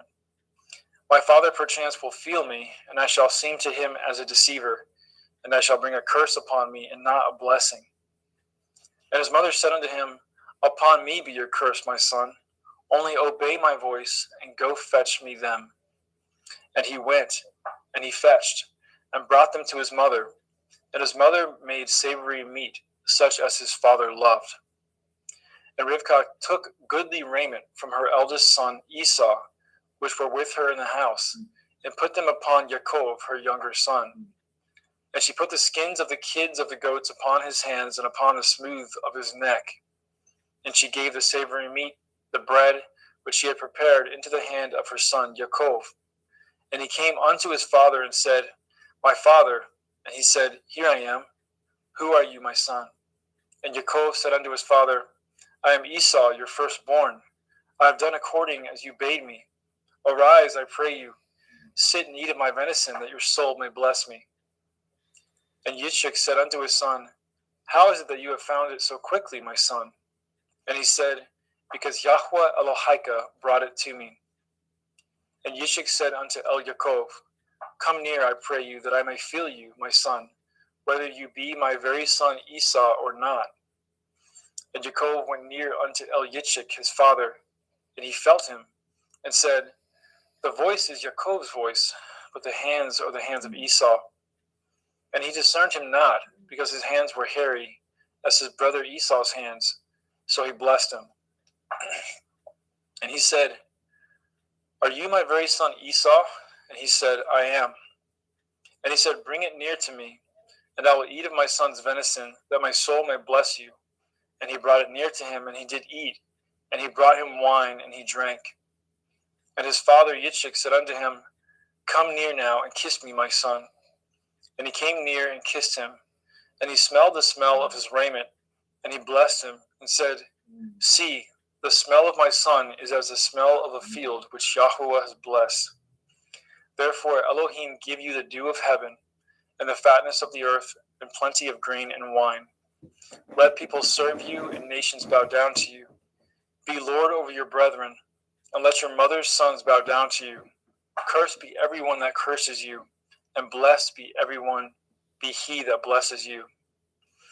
And it came to pass, as soon as Yitzchak had made an end of blessing Yaakov, and Yaakov was yet scarce gone out from the presence of Yitzchak his father, that Esau his brother came in from his hunting. And he also made a savory meat, and brought it unto his father, and said unto his father, Let my father arise, and eat of his son's venison, that your soul may bless me. And Yitzchak his father said unto him, Who are you? And he said, I am your son, your firstborn Esau. And Yitzchak trembled very exceedingly, and said, Who? Where is he that has taken venison and brought it to me? And I have eaten of all before you came, and have blessed him. Yea, and he shall be blessed. And when Esau heard the words of his father, he cried with a great and exceeding bitter cry, and said unto his father, Bless me, even me also, O my father. And he said, Your brother came with subtlety, and has taken away your blessing.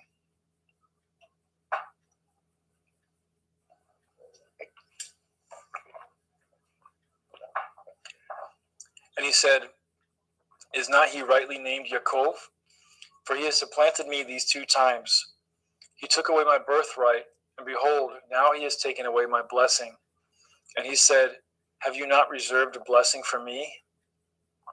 And Yitzchak answered and said unto Esau, Behold, I have made him your lord, and all his brethren have I given to him for servants, and with grain and wine have I sustained him. And what shall I do now unto you, my son?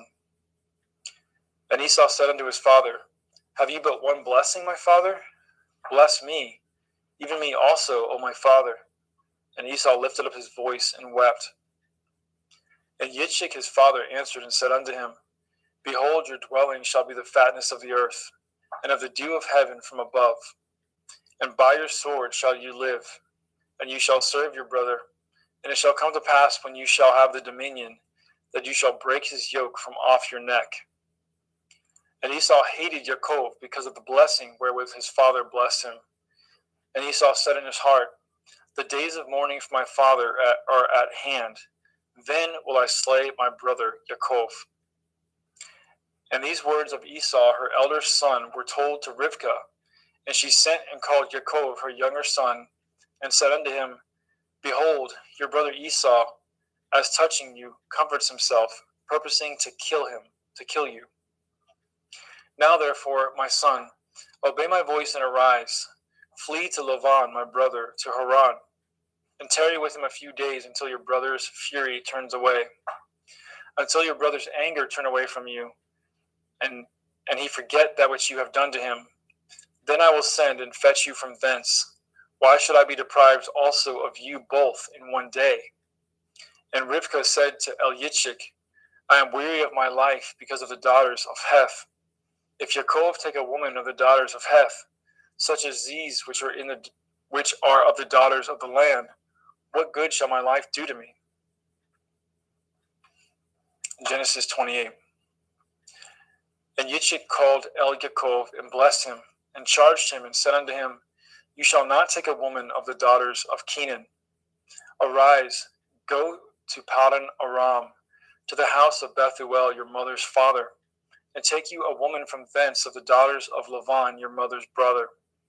And El Shaddai bless you, and make you fruitful, and multiply you, that you may be a multitude of people, and give you the blessing of Abraham to you, and to your seed with you, that you may inherit the land wherein you are a stranger, which Elohim gave unto Abraham. And Yitzchak sent away Yaakov, and went to Paddan Aram unto Lavan, son of Bethuel the Arami, the brother of Rivkah, Yaakov and Esau's mother. When Esau saw that Yitzchak had blessed Yaakov, and sent him away to Paddan Aram, to take him a woman from thence, and that as he blessed him, he gave him a charge, saying, You shall not take a woman of the daughters of Canaan, and that Yaakov obeyed his father and his mother, and was gone to Paddan Aram. And Esau, seeing that the daughters of Canaan pleased not Yitzchak his father, then went Esau unto Yishmael, and took unto the women which he had Machalath, the daughter of Yishmael, Abraham's son, the sister of Nevaioth, to be his woman. And Yaakov went out from Beersheba, and went towards Haran. And he lighted upon a certain place, and tarried there all night, because the sun was set. And he took the stones out of that place, and put them for his pillows, and lay down in that place to sleep. And he dreamed, and behold, a ladder set up on the earth, and the top of it reached to heaven. And behold, the angels of Elohim ascending and descending on it. And behold, Yahweh stood above it, and said, I am Yahweh Elohai of Abraham your father, and the Elohai of Yitzchak, the land whereon you lie. To you will I give it, and to your seed. And your seed shall be as the dust of the earth, and you shall spread abroad to the west, and to the east, and to the north, and to the south. And in you and in your seed shall all the families of the earth be blessed. And behold, I am with you, and will guard you in all places whither you go, and will bring you again into this land. For I will not leave you until I have done that which I have spoken to you of. And Yaakov awoke out of his sleep, and he said, Surely Yahweh is in this place, and I knew it not. And he was afraid and said, How dreadful is this place! This is none other but the house of Elohim, and this is the gate of heaven. And Yaakov rose up early in the morning, and took the stone that he had put for his pillows, and set it up for a pillar, and poured oil upon the top of it. And he called the name of that place Beit El, but the name of that city was called Luz at the first. And Yaakov vowed a vow, saying, If Elohim will be with me, and will guard me in this way that I go, and will give me bread to eat and raiment to put on, so that I come again to my father's house in peace, then shall Yahweh be my Elohim. And this stone, which I have set for a pillar, shall be Elohim's house. And of all that you shall give me, I will surely give the 10th unto you. Genesis 29.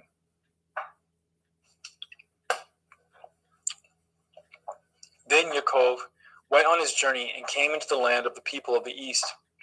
And he looked, and behold, a well in the field, and lo, there were 3 flocks of sheep lying by it. For out of that well they watered the flocks, and a great stone was upon the well's mouth. And thither there were all the flocks gathered. And they rolled the stone from the well's mouth, and watered the sheep, and put the stone again upon the well's mouth in his place. And Yaakov said unto them, My brethren, whence be ye? And they said, Of Haran are we. And he said unto them, Know ye Lavan the son of Nachor? And they said, We know him. And he said unto them, Is he well? And they said, He is well. And behold, Rachel his daughter comes with the sheep. And he said, Lo, it is yet high day, neither is it time that the cattle should be gathered together. Water ye the sheep, and go and feed them. And they said, We cannot, until all the flocks be gathered together, until they roll the stone from the well's mouth. Then we water the sheep. And while he yet spoke with them, Rachel came with her father's sheep, for she kept them. And it came to pass, when Yaakov saw Rachel, the daughter of Lavan his mother's brother, and the sheep of Lavan his mother's brother, that Yaakov went near, and rolled the stone from the well's mouth, and watered the flock of Lavan his mother's brother. And Yaakov kissed Rachel, and lifted up his voice, and wept. And Yaakov told Rachel that he was her father's brother, and that he was Rivka's son. And she ran and told her father. And it came to pass, when Lavan heard the tidings of Yaakov his sister's son, that he ran to meet him, and embraced him, and kissed him, and brought him to his house. And he told Lavan all these things. And Lavan said to him, Surely you are a bone and my flesh. And he abode with him in the space of a month. And Lavan said to Yaakov, Because you are my brother, should you therefore serve me for naught? Tell me, what shall your wages be? And Lavan had 2 daughters. The name of the elder was Leah, and the name of the younger was Rachel. Leah was tender-eyed, but Rachel was beautiful and well-favored. And Yaakov loved Rachel, and said, I will serve you 7 years for Rachel, your younger daughter. And Lavan said, It is better that I give her to you, than that I should give her to another man. Abide with me. And Yaakov served 7 years for Rachel, and they seemed unto him but a few days, for the love that he had to her. And Yaakov said unto Lavan, Give me my woman, for my days are fulfilled, that I may go in unto her. And Laban gathered together all the men of the place, and made a feast. And it came to pass in the evening that he took Leah his daughter, and brought her to him, and he went in unto her. And Laban gave unto his daughter Leah Zilpah his maid for a handmaid. And it came to pass that in the morning, behold, it was Leah. And he said to Lavan, What is this you have done unto me? Did I not serve you for Rachel? Wherefore then have you beguiled me? And Lavan said, It must not be so done in our country, to give the younger before the firstborn. Fulfill her week, and we will give you this also for the service which you shall serve me yet 7 other years. And Yaakov did so and fulfilled her week, and he gave him Rachel his daughter to be his woman also. And Laban gave Rachel his daughter Bilhah his handmaid to be her maid. And he went in also unto Rachel, and he loved also Rachel more than Leah, and served with him yet 7 other years. And when Yahweh saw that Leah was hated, he opened her womb, but Rachel was barren. And Leah conceived and bore a son, and she called his name Reuben. For she said, Surely Yahweh has looked upon my affliction. Now therefore my man will love me. And she conceived again and bore a son, and said, Because Yahweh has heard that I was hated, he has therefore given me this son also. And she called his name Shimon. And she conceived again and bore a son, and said, Now this time my man will be joined unto me, because I have borne him 3 sons. Therefore was his name called Levi. And she conceived again and bore a son. And she said, Now will I praise Yahweh. Therefore she called his name Yehudah, and left bearing. Genesis chapter 30.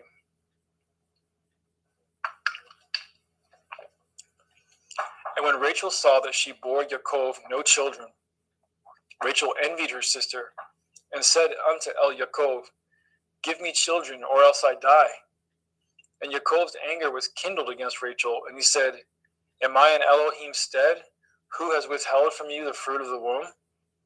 And she said, Behold, my maid Bilhah, go in unto her, and she shall bear upon my knees, that I may also have children by her. And she gave him Bilhah her handmaid to be his woman, and Yaakov went in unto her. And Bilhah conceived and bore Yaakov a son. And Rachel said, Elohim has judged me, and has also heard my voice, and has given me a son. Therefore called she his name Dan.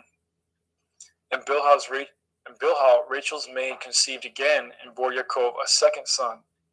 And Rachel said, With great wrestlings have I wrestled with my sister, and I have prevailed. And she called his name Naphtali. And when Leah saw that she had left bearing, she took Zilpah, her maid, and gave her to Yaakov to be his woman. And Zilpah, Leah's maid, bore Yaakov a son. And Leah said, A troop comes, and she called his name Gad. And Zilpah, Leah's maid, bore Yaakov a second son. And Leah said, Happy am I, for the daughters will call me blessed. And she called his name Asher. And Reuben went in the days of wheat harvest, and found mandrakes in the field, and brought them unto his mother Leah. Then Rachel said unto Leah, Give me, I pray you, of your son's mandrakes. And she said unto her, Is it a small matter to you that you have taken my man? And would you take away my son's mandrakes also? And Rachel said, Therefore he shall lie with you tonight for your son's mandrakes. And Yaakov came out of the field in the evening, and Leah went out to meet him, and said, You must come in unto me, for surely I have hired you with my son's mandrakes. And he lay with her that night. And Elohim hearkened unto Leah, and she conceived and bore Yaakov the 5th son. And Leah said, Elohim has given me my hire, because I have given my maiden to my man. And she called his name Yishakar. And Leah conceived again, and bore Yaakov the 6th son. And Leah said, Elohim has endued me with good dowry. Now will my man dwell with me, because I have borne him 6 sons. And she called his name Zebulun. And afterwards she bore a daughter, and called her name Dinah. And Elohim remembered Rachel, and Elohim hearkened to her, and opened her womb. And she conceived and bore a son, and said, Elohim has taken away my reproach. And she called his name Joseph, and said, Yahweh shall add to me another son. And it came to pass, when Rachel had borne Joseph, that Yaakov said unto Laban, Send me away, that I may go into my own place, and to my own country. Give me my woman and my children, for whom I have served you, and let me go, for you know my service which I have done to you. And Laban said unto him, I pray you, If I have found favor in your eyes, tarry, for I have learned by experience that Yahweh has blessed me for your sake. And he said, appoint me your wages, and I will give it. And he said unto him, you know how I have served you, and how your cattle was with me. For it was little which you had before I came, and it is now increased unto a multitude. And Yahweh has blessed you since my coming. And now when shall I provide for my own house also? And he said, what shall I give you? And Yaakov said, you shall not give me anything. If you will do this thing for me, I will again feed and guard your flock. I will pass through all your flock today, removing from thence all the speckled and spotted cattle, and all the brown cattle among the sheep, and the spotted and speckled among the goats, and of such shall be my hire. So shall my righteousness answer for me in time to come, when it shall come for my hire before your face. Every one that is not speckled and spotted among the goats, and brown among the sheep, that shall be counted stolen with me. And Laban said, behold, I would it might be according to your word. And he removed that day the he-goats that were ring-straked and spotted, and all the she-goats that were speckled and spotted, and every one that had some white in it, and all the brown among the sheep, and gave them into the hands of his sons.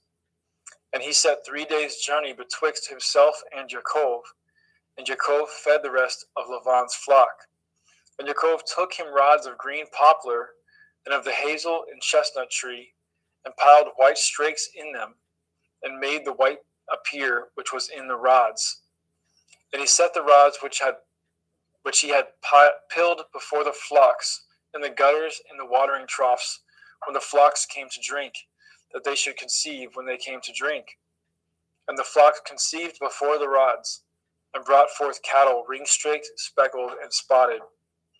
And Yaakov did separate the lambs, and set the faces of the flocks towards the ring-straked, and all the brown in the flock of Laban. And he put his own flocks by themselves, and put them not unto Laban's cattle.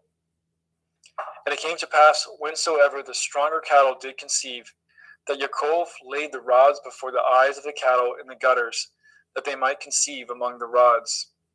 But when the cattle were feeble, he put them not in. So the feebler were Laban's, and the stronger Yaakov's. And the man increased exceedingly, and had much cattle, and maidservants, and manservants, and camels, and asses. Thank you, brother. Praise Yah. Praise Yah. Brother Justin McRoberts, pick up at chapter 31.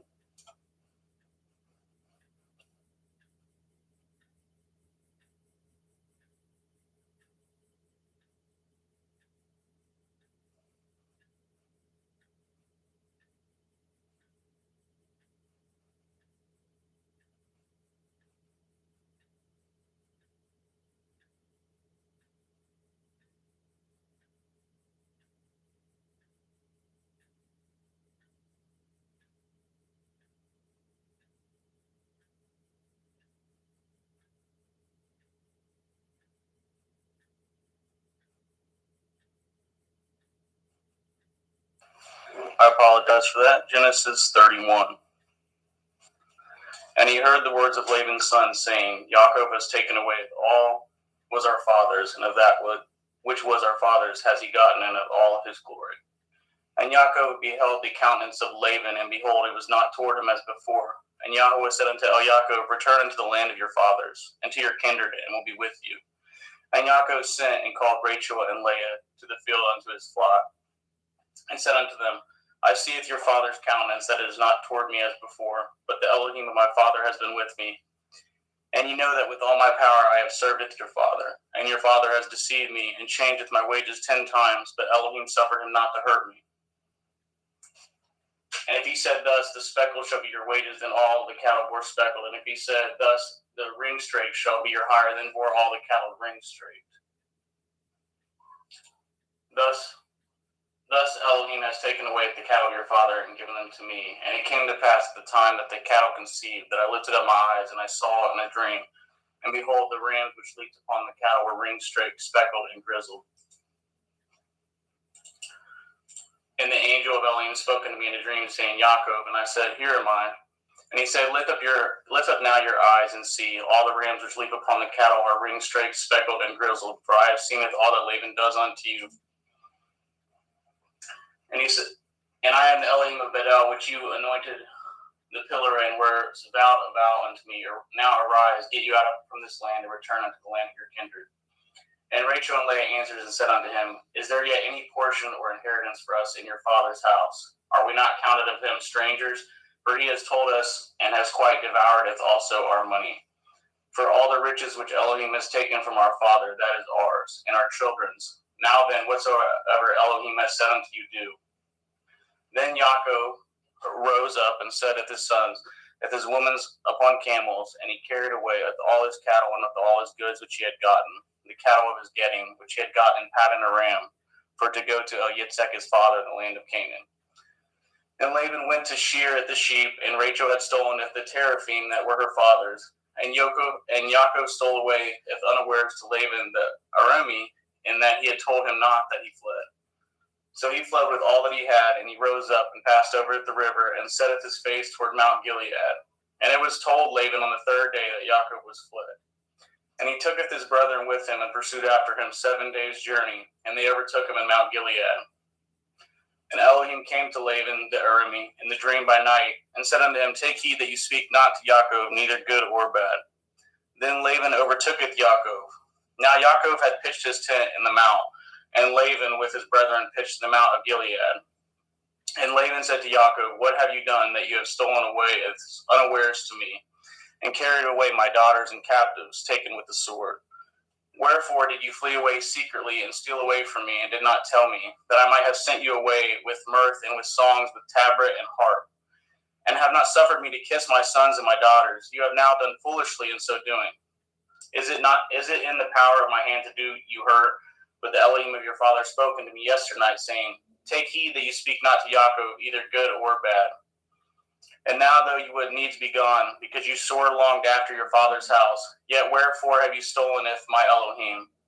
And Yaakov answered and said to Laban, because I was afraid, for I said, perchance you would take by force your daughters from me. With whomsoever you findeth your Elohim, let him not live. Before our brethren discern what is yours with me, and take it to you. For Yaakov knew not that Rachel had stolen them. And Laban went into Yaakov's tent, and into Leah's tent, and into the 2 maiden servants' tents, but he found them not. Then went he out of Laban's tent, and entered into Rachel's tent. Now Rachel had taken at the teraphim, and put them in the camel's furniture, and sat upon them. And Laban searched all the tent, but he found them not. And she said to her father, let it not displease my lord, that I cannot rise up before you, for the custom of women is upon me. And he searched, but found not the teraphim. And Yaakov was wroth, and showed with Laban. And Yaakov answered and said to Laban, what is my transgression? What is my sin, that you have hotly pursued after me? Whereas you have searched all my stuff, what have you found of all your household stuff? Set it here before my brethren and your brethren, that they may be judged betwixt us both. This 20 years have I been with you. Your ewes and your she-goats have not cast their young, and the rams of your flock have I not eaten. That which was torn of beasts I brought not unto you. I bore the loss of it. Of my hand did you require it, whether stolen by day or stolen by night. And thus I was in the day that the drought consumed me, and the frost by night, and my sleep departed from my eyes. Thus have I been 20 years in your house. I served you 14 years for your 2 daughters, and 6 years for your cattle. And you have changed my wages 10 times. Except the Elohai of my father, the Elohai of Abraham, and the fear of Yitzhak had been with me. Surely you had sent me away now empty. Elohim has seen my affliction at the labor of my hands, and rebuked you yesternight. And Laban answered and said unto Yaakov, these daughters are my daughters, and these children are my children, and these cattle are my cattle, and all that you see is mine. And what can I do this day unto these my daughters, or unto these children which they have borne? Now therefore, let us cut a covenant, I and you, and let it be for a witness between me and you. And Yaakov took a stone and set it up for a pillar. And Yaakov set it unto his brethren Gasher stones. And they took stones and made a heap, and they did eat there upon the heap. And Laban called it Yegar Sahudutha, but Yaakov called it Gal-Aid. And Laban said, this heap is a witness between me and you this day. Therefore was the name of it called Galid. And Mitzpah, for he said, Yahweh watch between me and you when we are absent one from another. If you shall afflicteth my daughters, or if you shall take other women besides my daughters, no man is with us. See, Elohim is witness betwixt me and you. And Laban said to Yaakov, Behold this heap, and behold this pillar which I have cast betwixt me and you. This heap be witness, and this pillar be witness, that I will not pass over at this heap to you, and you shall not pass over at this heap and at this pillar unto me for harm. The Elohai of Abraham and Elohai of Nachor and Elohai of their father judged betwixt us. And Yaakov swore by the fear of his father Yitzhak. Then Yaakov offered sacrifice upon the mountain, called his brethren to eat bread, and they did eat bread and tarried all night in the mount. And early in the morning Laban rose up and kissed his sons and his daughters and blessed them, and Laban departed and returned unto his place. Genesis chapter 32. And Yaakov went on his way, and the angels of Elohim met him. And when Yaakov saw them, he said, This is Elohim's host. And he called the name of that place Machanaim. And Yaakov sent messengers before him to Esau his brother unto the land of Seir in the country of Edom. And he commanded them, saying, Thus shall you speak unto my lord Esau, your servant Yaakov, says thus, I have sojourned with Laban and stayed there until now. And I have oxen and asses, flocks and men servants and women servants. And I have sent to tell my lord that I may find grace in your sight. And the messengers returned to Yaakov, saying, We came to your brother Esau, and also he comes to you, and 400 men with him. Then Yaakov was greatly afraid and distressed, and he divided of his people that was with him, and of his flocks, and of his herds, and his camels, in 2 bands, and said, If Esau come to the one company and smite it, then the other company which is left shall escape. And Yaakov said, O Elohai of my father Abraham, and Elohai of my father Yitzhak, Yahweh, which said unto me, Return unto your country and to your kindred, and I will deal with you. I am not worthy of the least of all the mercies and of all the truth which you have showed unto your servant. For with my staff I passed over this Yarden, and now I am become 2 bands. Deliver me, I pray you, from the hand of my brother, from the hand of Esau, for I fear him, lest he will come and smite me and the mother with the children. And you said, I will surely do you good, and maketh your seed as the sand of the sea, which cannot be numbered for multitude. And he lodged there that same night, and took of that which came to his hand a present for Esau his brother, 200 she-goats and 20 he-goats, 200 ewes and 20 rams, 30 milch camels with their colts, 40 kine and 10 bulls, 20 she-asses and 10 foals.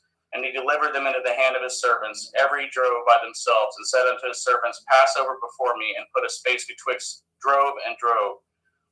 And he commanded it the foremost, saying, When Esau my brother meets you, and asks you, saying, Whose are you, and where go you, and whose are these before you? Then you shall say, They be your servant Yaakov's. It is a present sent unto my lord Esau, and behold, also he is behind us. And so command he at the second and the third, and of all that follow the drove, saying, On this manner shall you speak unto Esau when you find him. And say ye moreover, Behold, your servant Yaakov is behind us. For he said, I will appease him with the present that goes before me, and afterward I will see his face. Perchance he will accept of me. So went the present over before him, and himself lodged that night in the company. And he rose up that night, and tooketh his 2 women, and his 2 women servants, and his 11 sons, and passed over the ford Yabok. And he took them and sent them over at the brook, and sent over as he had, and Yaakov was left alone. And there wrestled a man with him until the breaking of day. And when he had saw that he prevailed not against him, he touched the hollow of his thigh, and the hollow of Yaakov's thigh was out of joint as he wrestled with him. And he said, Let me go, for the day breaks. And he said, I will not let you go, except you bless me. And he said unto him, What is your name? And he said, Yaakov. And he said, Your name shall be called no more Yaakov, but Yashrael. For as a prince have you power with Elohim and with men, and have prevailed. And Yaakov asked him and said, Tell me, I pray you, your name. And he said, Wherefore is it that you do ask after my name? And he blessed him there. And Yaakov called the name of that place Penuel, for I have seen Elohim face to face, and my life is preserved. As he passed over Penuel, the sun rose upon him, and he halted upon his thigh. Therefore the children of Yashrael eat not of the sinew which shrank, which is upon the hollow of the thigh unto this day, but because he touched the hollow of Yaakov's thigh and the sinew that shrank. Genesis 33. And Yaakov lifted up his eyes and looked, and behold, Esau came, and with him 400 men. And he divided the children unto Leah, and unto Rachel, and unto the 2 handmaids. And he putteth the handmaids and if their children foremost, and if Leah and her children after, and if Rachel and if Joseph hindermost. And he passed over before them and bowed himself to the ground 7 times until he came near to his brother. And Esau ran to meet him and embraced him and fell on his neck and kissed him, and they wept. And he lifted up his eyes and saw at the woman and at the children, and said, Who are those with you? And he said, The children which Elohim has graciously given unto your servant. Then the handmaidens came near, they and their children, and they bowed themselves. And Leah also with her children came near and bowed themselves. After came Joseph near and Rachel, and they bowed themselves. And he said, What do you mean by all this drove which I met? And he said, These are to find grace in the sight of my Lord. And Esau said, I have enough, my brother. Keep that you have unto yourself. And Yaakov said, Nay, I pray you, if now I have found grace in your sight, then receive my present at my hand, for therefore I have seen your face, as though I had seen the face of Elohim, and you are pleased with me. Take, I pray you, if my blessing that is brought to you, because Elohim has dealt graciously with me, and because I have enough. And he urged him, and he took it, and let us take our journey, and let us go, and I will go before you. And he said, Let us take our journey, and let us go, and I will go before you. And he said unto him, My Lord knows that the children are tender, and the flocks and herds with you young are with me. And if men should overdrive them one day, all the flock will die. Let my Lord, I pray you, pass over before his servant, and I will lead on softly, according as the cattle that goes before me, and the children be able to endure, until I come unto my Lord, unto Seir. And Esau said, Let me now leave with you some of the folk that are with me. And he said, What need it? Let me find grace in the sight of my Lord. So Esau returned that day on his way into Seir, and Yaakov journeyed to Succoth, and he built him a house and made Succoth for his cattle. Therefore the name of that place is called Succoth. And Yaakov came to Shalem, a city of Shechem, which is in the land of Canaan, when he came from Paddan Aram, and pitched his tent before the city. And he brought at the parcel of the field which he had spread his tent, and at the hand of the children of Shemor, Shechem's father, 100 pieces of money. And he erected there an altar and called it El Elohai Yashrael. And Dinah, the daughter of Leah, which she bore unto Yaakov, went out to see the daughters of the land. And when Shechem, the son of Shemor, the Shivi, prince of the country, saw her, he took her and lay with her and defiled her. And his soul clave unto Dinah, the daughter of Yaakov, and he loved at the damsel, and spoke kindly unto the damsel. And Shechem spoke unto his father Hamor, saying, Get me at this damsel to be my woman. And Yaakov heard that he had defiled Dinah, his daughter. Now his sons were with his cattle in the field, and Yaakov held his peace until they were come. And Hamor, the father of Shechem, went out unto Yaakov to commune with him. And the sons of Yaakov came out of the field when they had heard it, and the men were grieved, and they were very wroth, because they had wrought folly in Yashrael, and lying with Yaakov's daughter, which thing ought not to be done. And Hamor communed with them, saying, The soul of my son Shechem longs for your daughter. I pray you give him to be his woman. And make ye marriages with us, and giveth your daughters unto us, and take our daughters unto you. And ye shall dwell with us, and the land shall be before you. Dwell and trade ye therein, and get your possessions therein. And Shechem said unto her father and unto her brethren, Let me find grace in your eyes, and what shall ye say unto me, I will give. Ask me never so much dowry and gift, and I will give according as ye shall say unto me, but give me at the damsel to be my woman. And the sons of Yaakov answered as Shechem and as Hamor his father deceitfully, and said, Because he has defiled Dinah their sister. And they said unto them, We cannot do this thing, to giveth our sister to one that is uncircumcised, for that were reproach unto us. But in this will we consent unto you, if you will be as we be, that every male of you be circumcised, then will we give our daughter unto you, and we will take your daughter to us, and we will dwell with you, and we will become one people. But if you will not hearken unto us to be circumcised, then will we taketh our daughter, and we will be gone. And the words pleased Hamor, and Shechem, Hamor's son. And the young man deferred not to do this thing, because he had delight in Yaakov's daughter, and he was more honorable than all the house of his father. And Hamor and Shechem his son came into the gate of their city, and communed with the men of their city, saying, These men are peaceable with us, therefore let them dwell in the land, and trade therein, for the land, behold, it is large enough for them. Let us take their daughters to us for women, and let us give them our daughters. Only herein will the men consent unto us for to dwell with us, to be one people. If every male among us be circumcised as they are circumcised. Shall not their cattle and their substance and every beast of theirs be ours? Only let us consent unto them, and they will dwell with us. And unto Hamor and unto Shechem his son hearkened all that went out of the gate of the city, and every male was circumcised, all that went out of the gate of the city. And it came to pass on the third day, when they were sore, that two of the sons of Jacob, Simon and Levi, Dinah's brethren, took each man his sword, and came upon the city boldly, and slew all the males. And they slew Hamor and Shechem his son with the edge of the sword, and took Dinah out of Shechem's house, and went out. The sons of Jacob came upon the slain, and spoiled the city, because they had defiled their sister. They took at their sheep, and at their oxen, and at their asses, and at that which was in the city, at that which was in the field, and at all their wealth, and at all their little ones, and all their women took they captive, and spoiled at even all that was in the house. And Jacob said to Simon and Levi, Yet have troubled me to stink among the inhabitants of the land, among the Canaanim and the Perizim, and I being few in number, they shall gather themselves together against me and slay me, and I shall be destroyed, I and my house. And they said, Should he deal with our sister as with a harlot? Genesis 35. And Elohim said unto Jacob, Arise, and go up to Bethel, and dwell there, and make there an altar unto Elohim that appeared unto you when you fled from the face of Esau your brother. Then Jacob said unto his household and to all that were with him, Put away the strange Elohai that are among you, and be clean, and change your garments. And let us arise, and go up to Bethel, and will make there an altar unto Elohim, who answered me in the day of my distress, and was with me in the way which I went. And they gave unto Jacob all the strange Elohai which were in their hand, and all their earrings which were in their ears, and Jacob hid them under the oak which was by Shechem.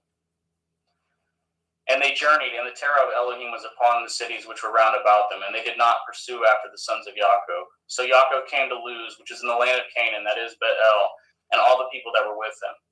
And he built there an altar, and called the place El Bethel, because there Elohim appeared unto him when he had fled from the face of his brother.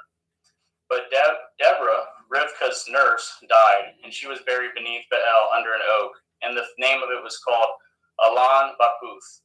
And Elohim appeared unto Jacob again when he came out of Paddan Aram, and blessed him.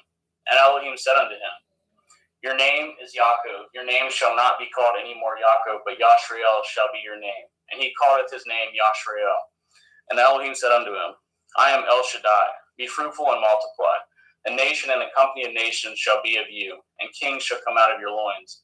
And that the land which I gave Abraham and Yitzhak, to you I will give it, and to your seed after you will I give it the land. And Elohim went up from him in the place where he talked with him. And Jacob set up a pillar in the place where he talked with him, even a pillar of stone. And he poured a drink offering thereon, and he poured oil thereon. And Jacob called it the name of the place where Elohim spoke with him, Bethel. And they journeyed from Bethel, and there was but a little way to come to Ephrath. And Rachel travailed, and she had hard labor. And it came to pass, when she was in hard labor, that the midwife said unto her, Fear not, ye shall have this son also. And it came to pass, as her soul was in departing, for she died, that she called his name Benoni, but his father called him Benjamin. And Rachel died, and she was buried in the way of Ephrath, which is in Bethlehem. And Jacob set a pillar upon her grave. That is the pillar of Rachel's grave unto this day. And Yashrael journeyed and spread his tent beyond Migdal Eder. And it came to pass, when Yashrael dwelt in that land, that Reuben went and lay with Bilhah, his father's concubine, and Yashrael heard it. Now the sons of Jacob were 12. The sons of Leah, Reuben, Jacob's firstborn, and Shimon, and Levi, and Yehuda, and Issachar, and Zebulun. The sons of Rachel, Joseph, and Benjamin. And the sons of Bilhah, and Rachel's handmaid, Dan and Naphtali. And the sons of Zilpah, Leah's handmaid, Gad, and Asher. These are the sons of Jacob, which were born to him in Paddan Aram. And Jacob came unto Yitzhak his father, unto Mamre, unto Kiart Arba, which is Chevron, where Abraham and Yitzhak sojourned. And the days of Yitzhak were 180 years. And Yitzhak gave up his ruach and died, and was gathered unto his people, being old and full of days. And his sons Esau and Jacob buried him. Genesis 36. Now these are the generations of Esau, who is Edom. Esau tooketh his woman of the daughters of Canaan, Adah, the daughter of Elon the Hittite, and Oholibamah, the daughter of Anah, the daughter of Tiz on the Hivi, and Bethsmoth, Ishmael's daughter, sister of Naboth. And Adah bore to Esau Eliphaz, and Basmath boreth Reuel, and Oholibamah boreth Yeish, and Eth Ya'alam, and Eth Korach. These are the sons of Esau, which were born unto him in the land of Canaan. And Esau tooketh his woman, and his sons, and his daughters, and all the persons of his house, and his cattle, and all his beasts, and all his substance which he had got in the land of Canaan, and went into the country from the face of his brothers Jacob. For the riches were more than that they might dwell together, and the land wherein they were strangers could not bear them both because of their cattle. Thus dwelt Esau in Mount Seir, and Esau is Edom. And these are the generations of Esau, the father of the Edim, in Mount Seir. These are the names of Esau's sons: Eliphaz, the son of Adah, the woman of Esau; Reuel, the son of Basmath, the woman of Esau. And the sons of Eliphaz were Taman, Omar, Sapho, and Gatam, and Kenaz. And Timnah was concubine to Eliphaz, Esau's son, and she bore to Eliphaz Amalek. And these were the sons of Adah, Esau's woman. And these are the sons of Reuel, Nakath, and Zerach, Shema, and Mizah. These were the sons of Basmath, Esau's woman. And these were the sons of Oholibamah, the daughter of Anah, the daughter of Tizivon, Esau's woman. And she bore to Esau Eth Yeish, and Eth Ya'alam, and Eth Korach. And these were dukes of the sons of Esau, the sons of Eliphaz, the firstborn son of Esau: Duke Taman, Duke Omar, Duke Sapho, Duke Kenaz, Duke Korach, Duke Gatam, and Duke Amalek. These are the dukes that come of Eliphaz in the land of Edom. These were the sons of Adah.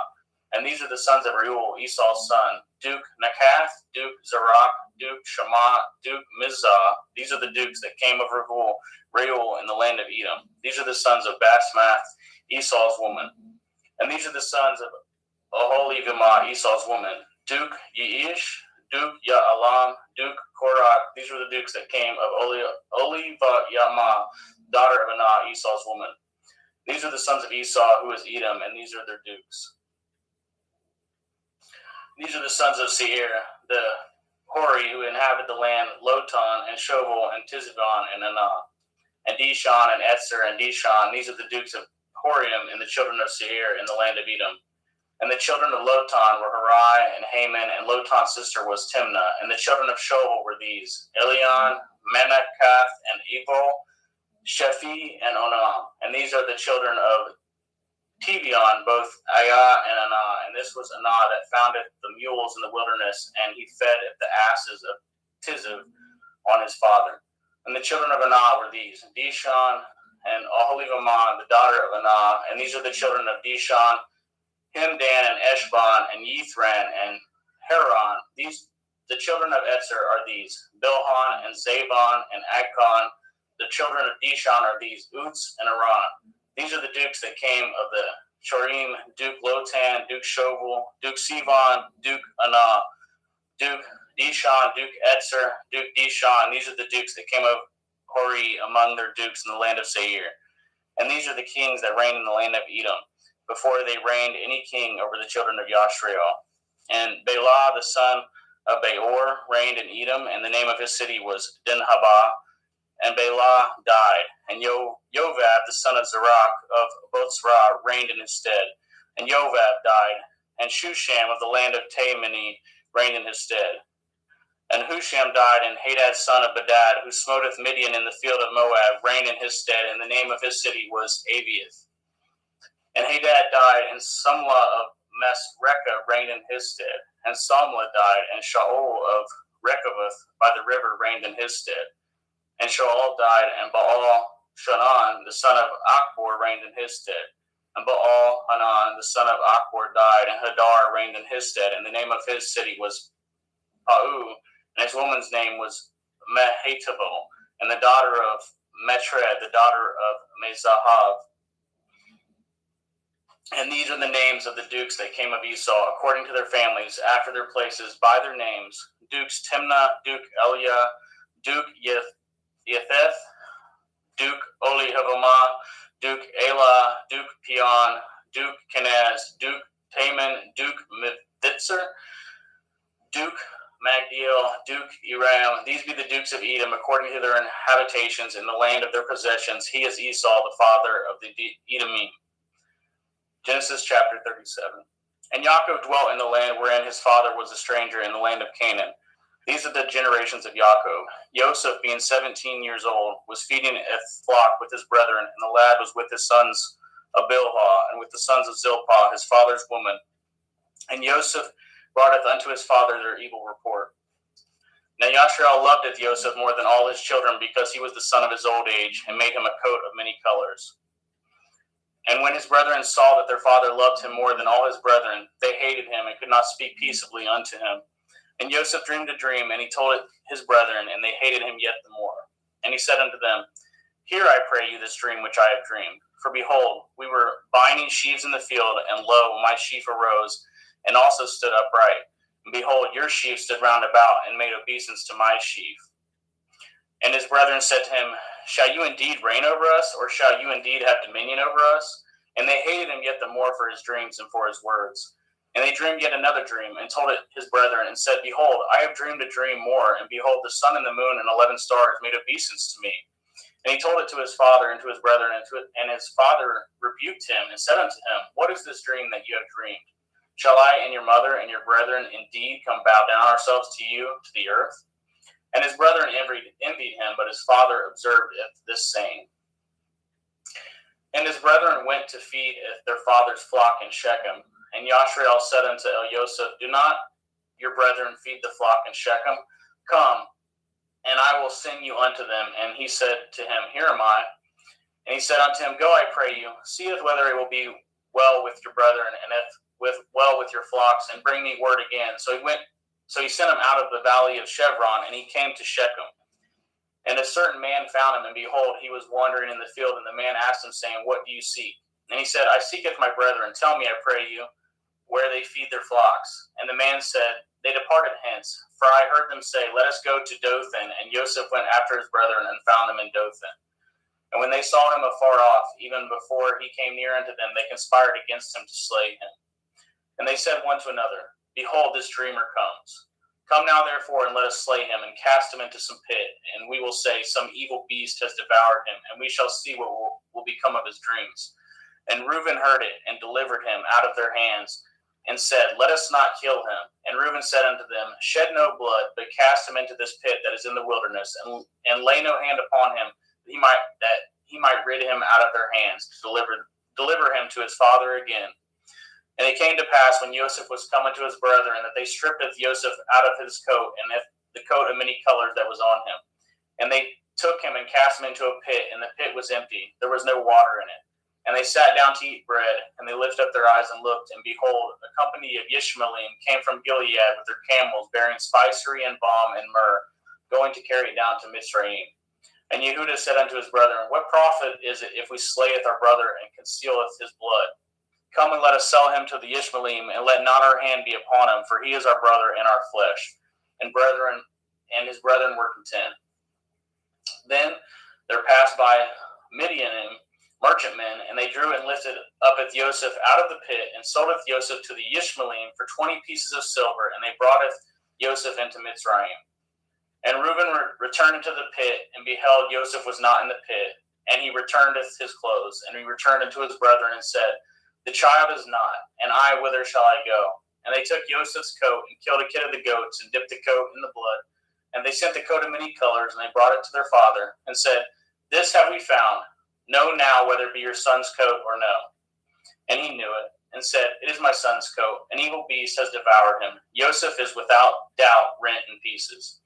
And Yaakov rent his clothes, and put sackcloth upon his loins, and mourned for his son many days.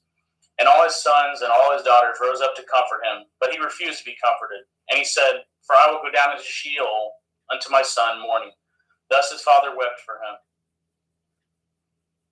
And the Midianim sold him into Mitzrayim unto Potiphar, an officer of Pharaoh's, and captain of the guard. Genesis 38. And it came to pass at that time that Yehudah went down from his brethren, and turned into a certain Adulami, whose name was Hiriah. And Yehudah saweth their daughter of a certain Canaanite, whose name was Shuach, and he tooketh her, and went in unto her, and she conceived, and bore a son. And he called his name And she conceived again, and bore a son, and she called his name Onan. Yet she again conceived and bore a son, and called his name Shelach, and he was at Keziv, and when she bore him. And Yehuda took a woman from his firstborn, whose name was Tamar, and Yehuda's firstborn, was wicked in the sight of Yahweh, and Yahweh slew him. And Yehuda said unto Onan, Go in unto your brother's woman, and marry her, and raise up seed to your brother. And Onan knew that the seed should not be his. And it came to pass, when he went in unto his brother's woman, that he spilled it on the ground, lest that he should give seed to his brother. And the thing which he did displeased Yahweh, wherefore he slew him also. Then said Yehuda to Tamar, to his daughter-in-law, Remain a widow at your father's house, till Shelach my son be grown. For he said, Lest perchance he die also, as his brethren did. And Tamar went and dwelt in her father's house. And in the process of time, the daughter of Shuach, Yehuda's woman, died, and Yehuda was comforted, and went up into his sheep shears to Timnath, and he and his friend Hiriah the Adullamite. And it was told Tamar, saying, Behold, your father-in-law goes up to Timnah to shear his sheep. And she put her widow's garments off from her, and covered her with a veil, and wrapped herself, and sat in an open place, which is by the way to Timnah. For she saw that Shelach was grown, and she was not given unto him to be his woman. When Yehuda saw her, he thought her to be a harlot, because she had covered her face. And he turned unto her by the way, and said, Go to, I pray you, let me come in unto you, for he knew not that she was his daughter-in-law. And she said, What will you give me that you may come in unto me? And he said, I will send you a kid from the flock. And she said, Will you give me a pledge till you send it? And he said, What pledge shall I give you? And she said, Your signet and your bracelets, your staff that is in your hand. And he gave it to her, and came in unto her, and she conceived by him. And she arose and went away, and laid by her veil from her, and put on the garments of her widowhood. And Yehuda senteth the kid by the hand of his friend, the Adullamite, to receive his pledge from the woman's hand, but he found her not. Then he asked the men of the place, saying, Where is the harlot that was openly by the wayside? And they said, There was no harlot in this place. And he returned to Yehuda and said, I cannot find her. And also the men of the place said that there was no harlot in this place. And Yehuda said, Let her take it to her, lest we be shamed. Behold, I sent this kid, and you have not found her. And it came to pass about 3 months after that she was told Yehuda, saying, Tamar, your daughter-in-law, has played the harlot, and also, behold, she is with child by whoredom. And Yehuda said, Bring her forth, and let her be burnt. When she was brought forth, she sent to her father-in-law, saying, By the man whose these are, am I with child? And she said, Discern, I pray you, whose are these? The signet, and bracelets, and staff. And Yehuda acknowledged them, and said, She has been more righteous than I, because that I gave her not to Shelach my son, and he knew her again no more. And it came to pass in the time of her travail, that behold, twins were in her womb. And it came to pass when she travailed, that the one put out his hand, and the midwife took and bound upon his hand a scarlet thread, saying, This came out first. And it came to pass, as he drew back his hand, that behold, the brother came out, and she said, Have you broken forth? This breach be upon you. Therefore his name is called Peretz. And afterward came out his brother, that had a scarlet thread upon his hand, and his name was called Zerah. Genesis chapter 39. And Joseph was brought down to Mitzrayim, and Potiphar, an officer of Pharaoh, captain of the guard, a Mitzri, brought him of the hands of the Ishmaelim, which had brought him down thither. And Yahweh was with Joseph, and he was a prosperous man, and he was in the house of his master, the Mitzri. And his master saweth that Yahweh was with him, and that Yahweh made all that he did to prosper in his hand. And Joseph found grace in his sight, and he served him, and he made him overseer over his house, and all that he had put in his hand. And it came to pass from the time that he had made him overseer in the house, and over all that he had, the Yahweh blessed at the Mitzri's house, for Joseph's sake. And the blessing of Yahweh was upon all that he had in the house and in the field. And he left all that he had in Joseph's hand, and he knew not aught he had, save the bread which he did eat. And Joseph was a goodly person and well favored. And it came to pass after these things that his master's woman casteth her eyes upon Joseph, and she said, Lie with me. But he refused, and said unto his master's woman, Behold, my master knows not which is with me in the house, and he has committed all that he has to my hand. There is none greater in this house than I, neither has he kept anything from me but you. Because you are his woman, how then can I do this great wickedness and sin against Elohim? And it came to pass, as she spoke to Joseph day by day, that he hearkened not unto her, to lie by her, or to be with her. And it came to pass about this time that Joseph went into the house to do his business, and there arose none of the men of the house there within. And she caught him by the garment, saying, Lie with me. And he left his garment in her hand, and fled, and got him out. And it came to pass, when she saw that he had left his garment in her hand, and was fled forth, that she called unto the men of the house, and spoke unto them, saying, See, he has brought in an Ivri unto us, to mock us. He came in unto me to lie with me, and cried with a loud voice.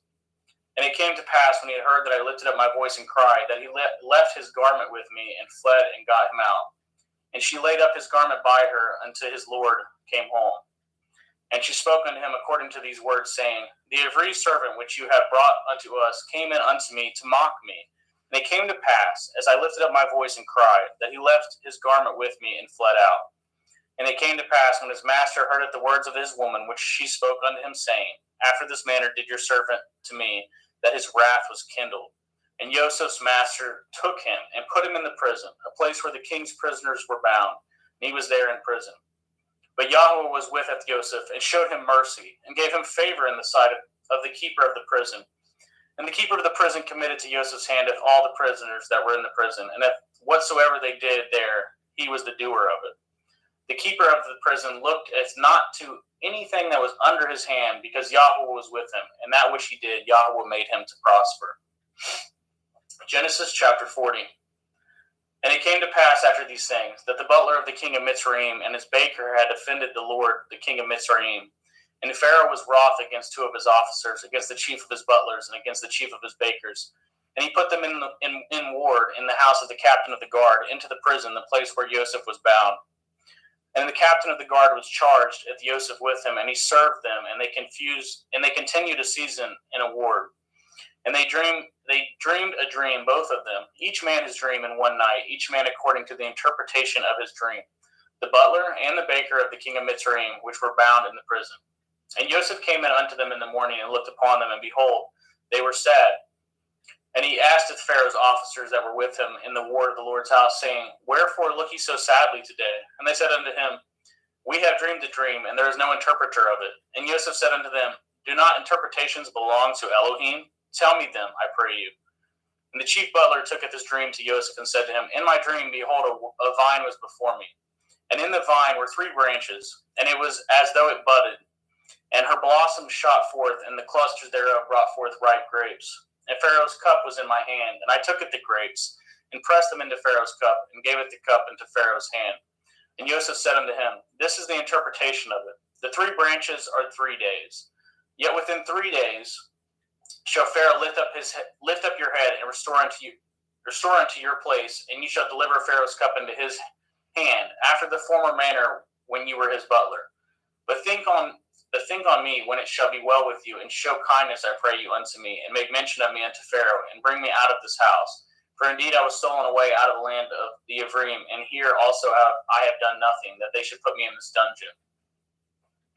When the chief baker saw that the interpretation was good, he said unto Joseph, I also was in my dream, and behold, I had 3 white baskets on my head.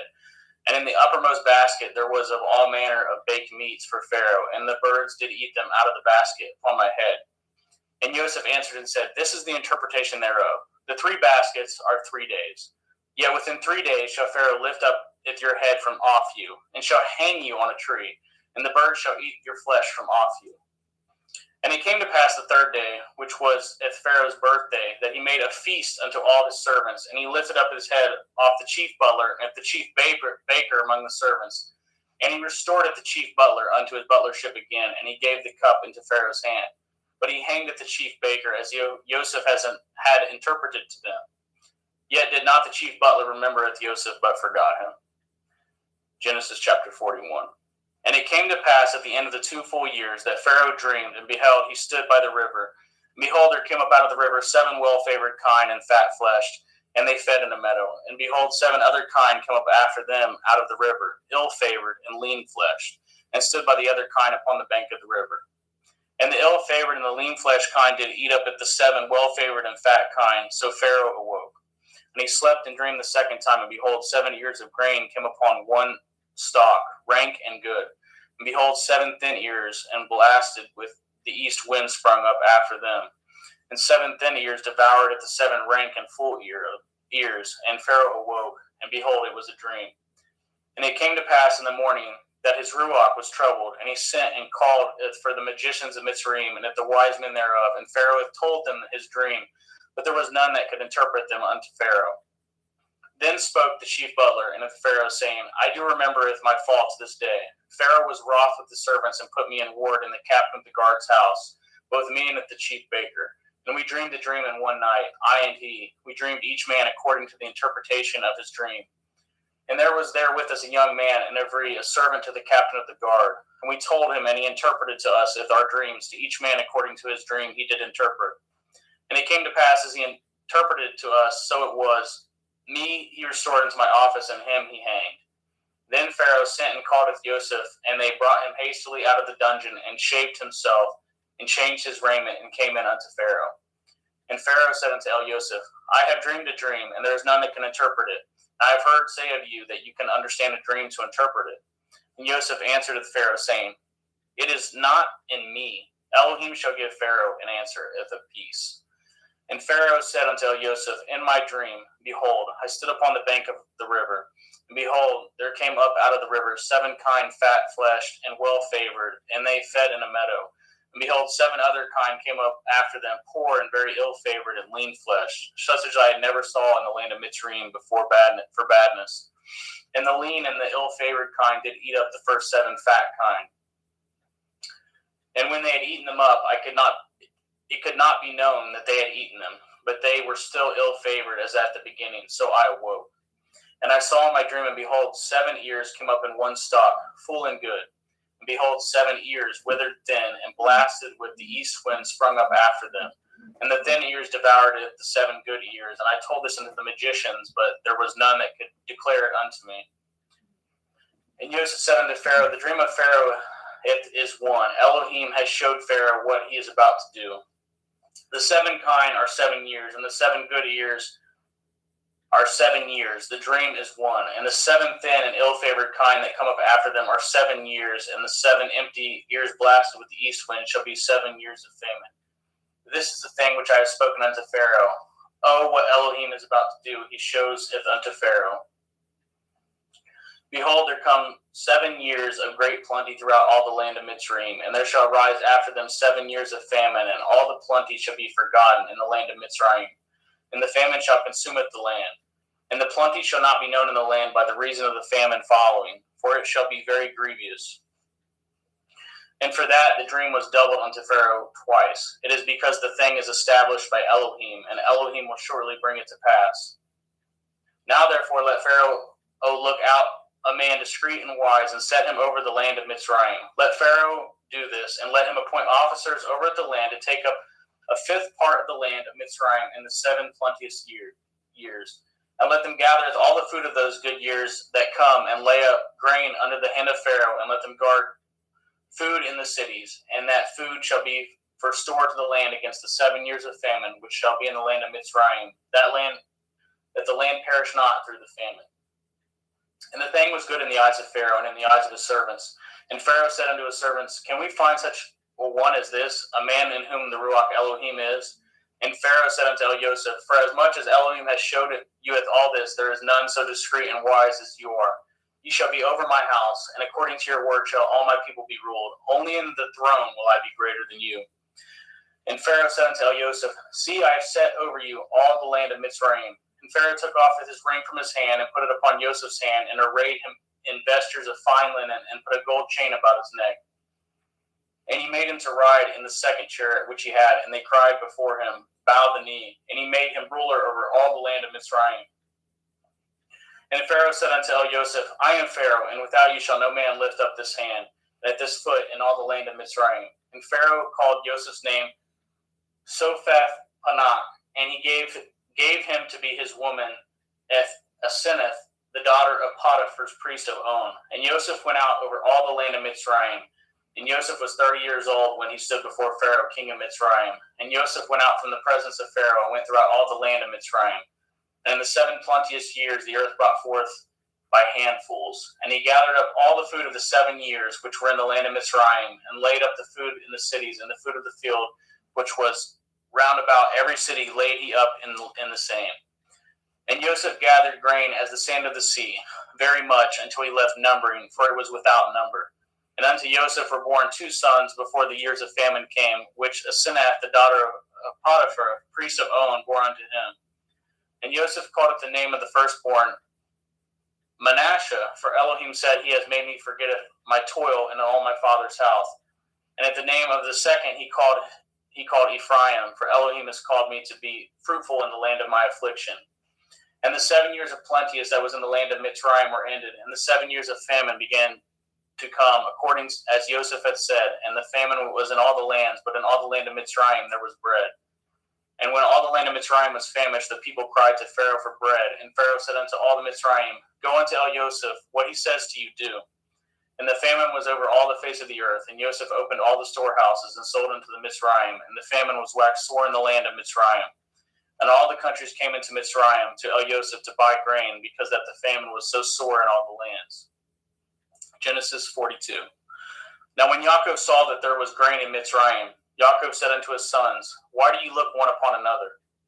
And he said, Behold, I have heard that there is grain in Mitzrayim. Get ye down thither, and buy for us from thence, that we may live and not die. And Joseph's 10 brethren went down to buy grain in Mitzrayim. But if Benjamin, Joseph's brother, Yaakov sent not with his brethren, for he said, Lest perchance mischief befall him. And the sons of Yashriel came to buy grain among those that came, for the famine was in the land of Canaan. And Joseph was the governor over the land, and he it was that sold all the people of the land. And Joseph's brethren came and bowed down themselves before him with their faces to the earth. And Joseph saweth his brethren, and he knew them, but made himself strange unto them, and spoke roughly unto them. And he said unto them, Whence come ye? And they said, From the land of Canaan to buy food. And Joseph knew if his brethren, and they knew him not. And Joseph remembered the dreams which he dreamed of them. And he said unto them, Ye are spies, to see if the nakedness of the land ye are come. And they said unto him, Nay, my lord, but to buy food are your servants come. We are all one man's sons. We are true men. Your servants are no spies. And he said unto them, Nay, but to see the nakedness of the land ye are come. And they said, Your servants are 12 brethren, the sons of one man, in the land of Canaan. And behold, the youngest is this day with our father, and one is not. And Joseph said unto them, This is that I spoke unto you, saying, Ye are spies. Hereby ye shall be proved. By the life of Pharaoh ye shall not go forth hence, except your youngest brother come hither. Send one of you, and let him fetcheth your brother, and ye shall be kept in prison, that your words may be proved, whether there be any truth in you, or else by the life of Pharaoh surely ye are spies. And he put them all together into word 3 days, and Joseph said unto them the 3rd day, This do and live, for I feareth Elohim. If ye be true men, let one of your brethren be found in the house of your prison. Go ye carry grain for the famine of your houses. But bringeth your youngest brother unto me, so shall your words be verified, and ye shall not die. And they did so. And they said one to another, We are truly guilty concerning our brother, in that we saw the anguish of his soul when he besought us, and we could not hear. Therefore is this distress come upon us. And Reuben answered them, saying, Spoke I not unto you, saying, Do not sin against the child, and you would not hear? Therefore, behold, all this blood is required. And they knew not that Joseph understood them, for he spoke unto them by an interpreter. And he turned himself about from them, and wept, and returned to them again, and communed with them, and took from them Ithsheman, and bound him before their eyes. And Joseph commanded to fill up their sacks with grain, and restore every man's money into his sack, and to give them provision for the way. And thus did he unto them. And they laded their asses with the grain, and departed thence. And as one of them opened his sack to give his ass provender in the inn, he espied his money, for behold, it was in his sack's mouth. And he said unto his brethren, My money is restored, and lo, it is even in my sack. And their heart failed them, and they were afraid, saying one to another, What is this that Elohim has done unto us? And they came unto Yaakov their father unto the land of Canaan, and told him all that befall unto them, saying, The man who is the Lord of the land spoke roughly unto us, and took us for spies of the country. And we said unto him, We are true men, we are no spies. We be 12 brethren, the sons of our father. One is not, and the youngest is this day witheth our father in the land of Canaan. And the man, the Lord of the country, said unto us, Hereby shall I know that ye are true men. Leave one of your brethren here with me, and taketh food for the famine of your households, and be gone. and bringeth your youngest brother unto me, then I shall know that you are no spies, but ye are true men, and so will I deliver you with your brother, and ye shall traffic in the land. And it came to pass, as they emptied their sacks, that behold, every man's bundle of money was in his sack. And when both they and their father saw the bundles of money, they were afraid.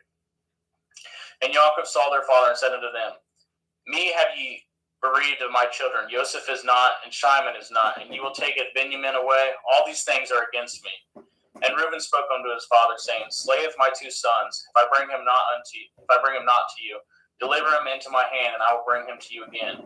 And he said, My son shall not go down with you, for his brother is dead, and he is left alone. If mischief shall befall him by the way in which ye go, then shall you bring down my gray hairs with sorrow to Sheol. Genesis chapter 43. And the famine was sore in the land, and it came to pass, when they had eaten up at the grain which they had brought out of Mitzrayim, their father said unto them, Go again, buy us a little food.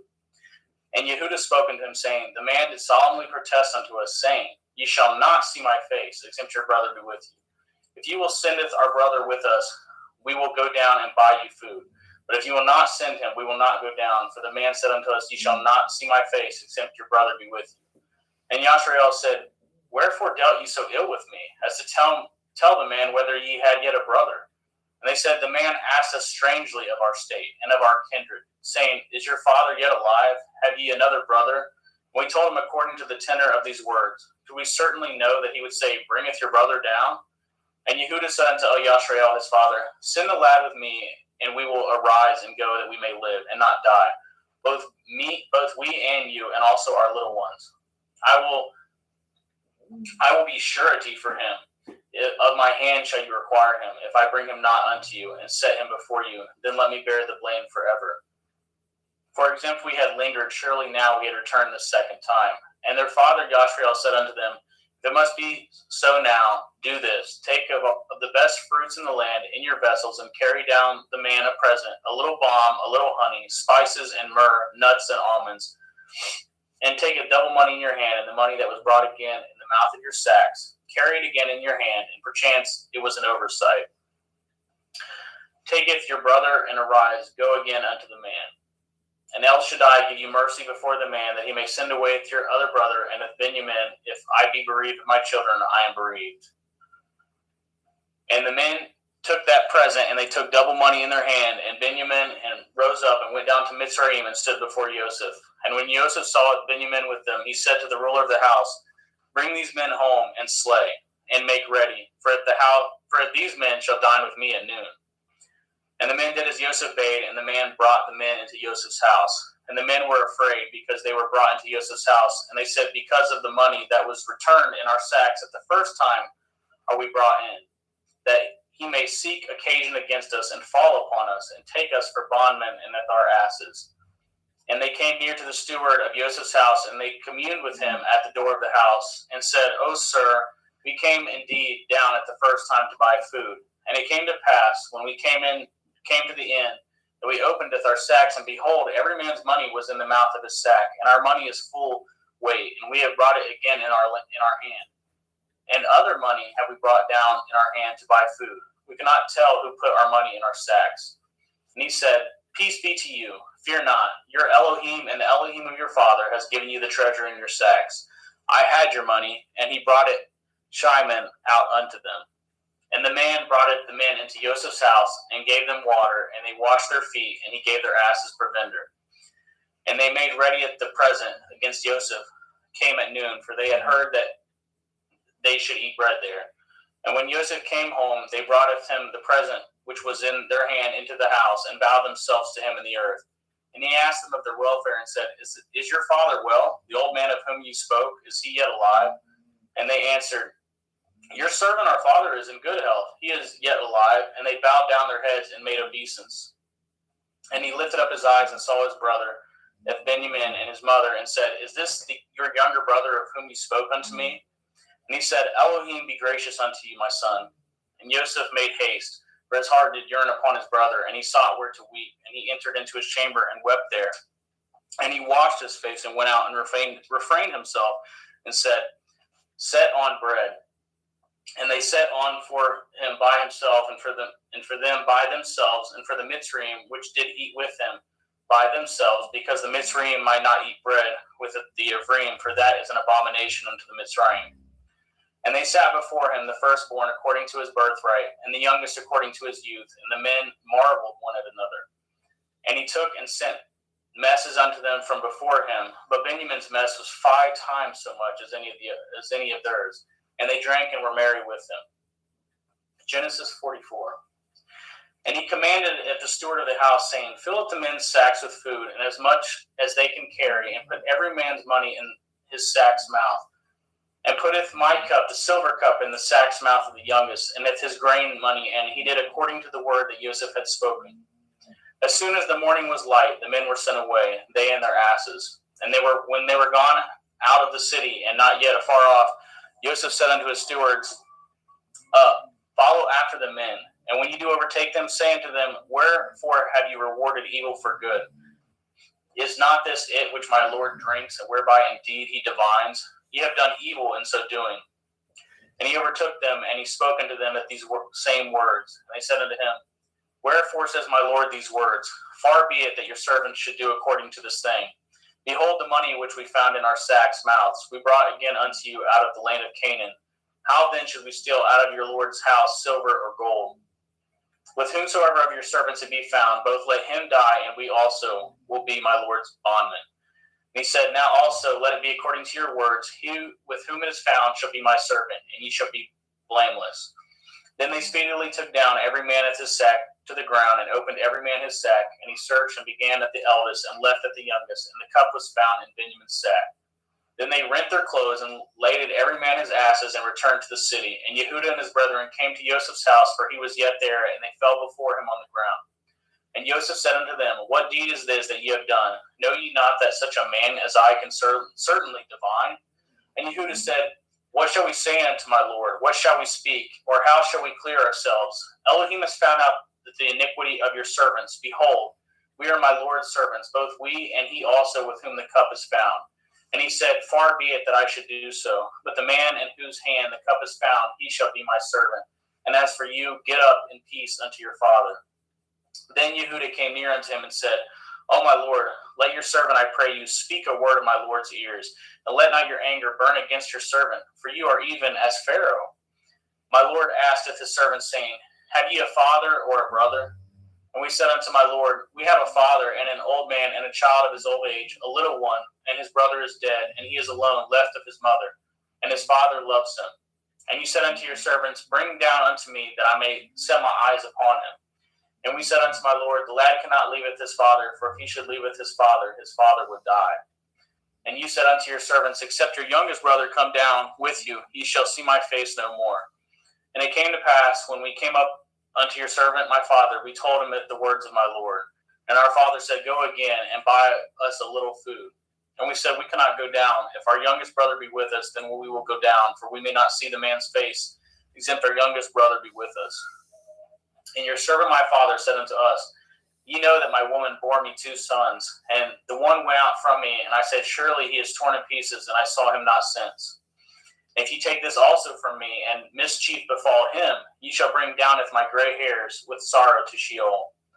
Now therefore, when I come to your servant my father, and the lad be not with us, seeing that his life is bound up in the lad's life, it shall come to pass, when he sees that the lad is not with us, he will die, and your servant shall bring down at the gray hairs of your servant our father with sorrow to Sheol.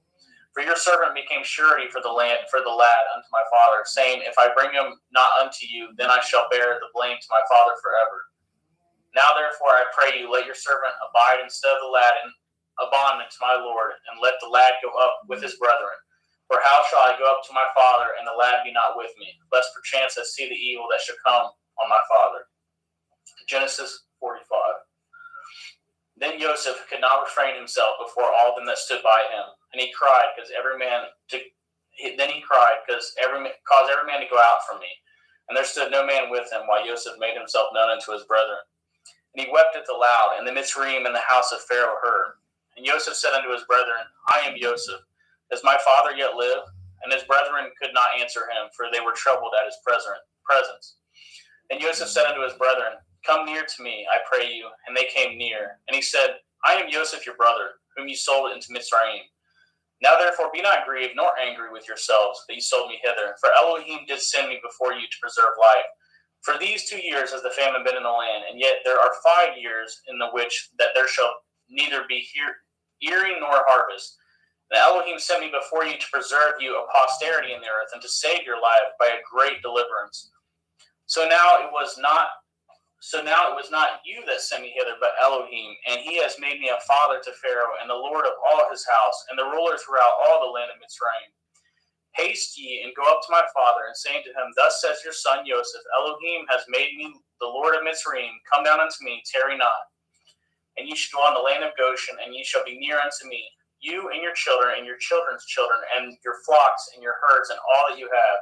And there will I nourish you, for yet there are 5 years of famine, lest you and your household and all that you have come to poverty. And behold, your eyes see, and the eyes of my brother Benjamin that is in my mouth that speaks unto you. And ye shall tell my father all my glory in Mitzrayim, and all that ye have seen, and ye shall haste and bring down my father hither.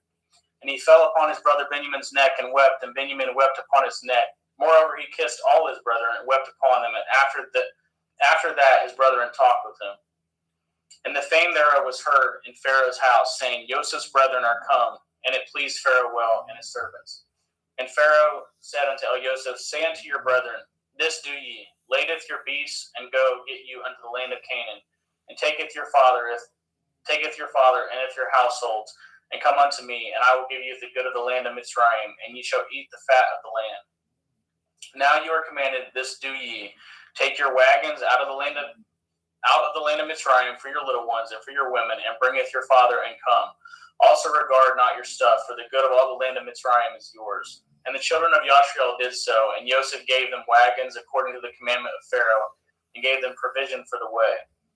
To all of them he gave each man changes of raiment, but to Benjamin he gave 300 pieces of silver and 5 changes of raiment. And to his father he sent after this manner 10 asses laden with good things of Mitzrayim, and 10 she-asses laden with grain and bread and meat for his father by the way. So he sent his brethren away, and they departed, and he said unto them, See that ye fall not out by the way. And they went up out of Mitzrayim, and came into the land of Canaan, unto Yaakov their father, and told him, saying, Joseph is yet alive, and he is governor over all the land of Mitzrayim. And Yaakov's heart fainted, for he believed them not. And they told him if all the words of Joseph, which he had said unto them. And when he had saw the wagons which Joseph had sent to carry him, the ruach of Yaakov their father revived. And Yashriel said, It is enough. Joseph my son is yet alive. I will go and see him before I die. Thank you, brother.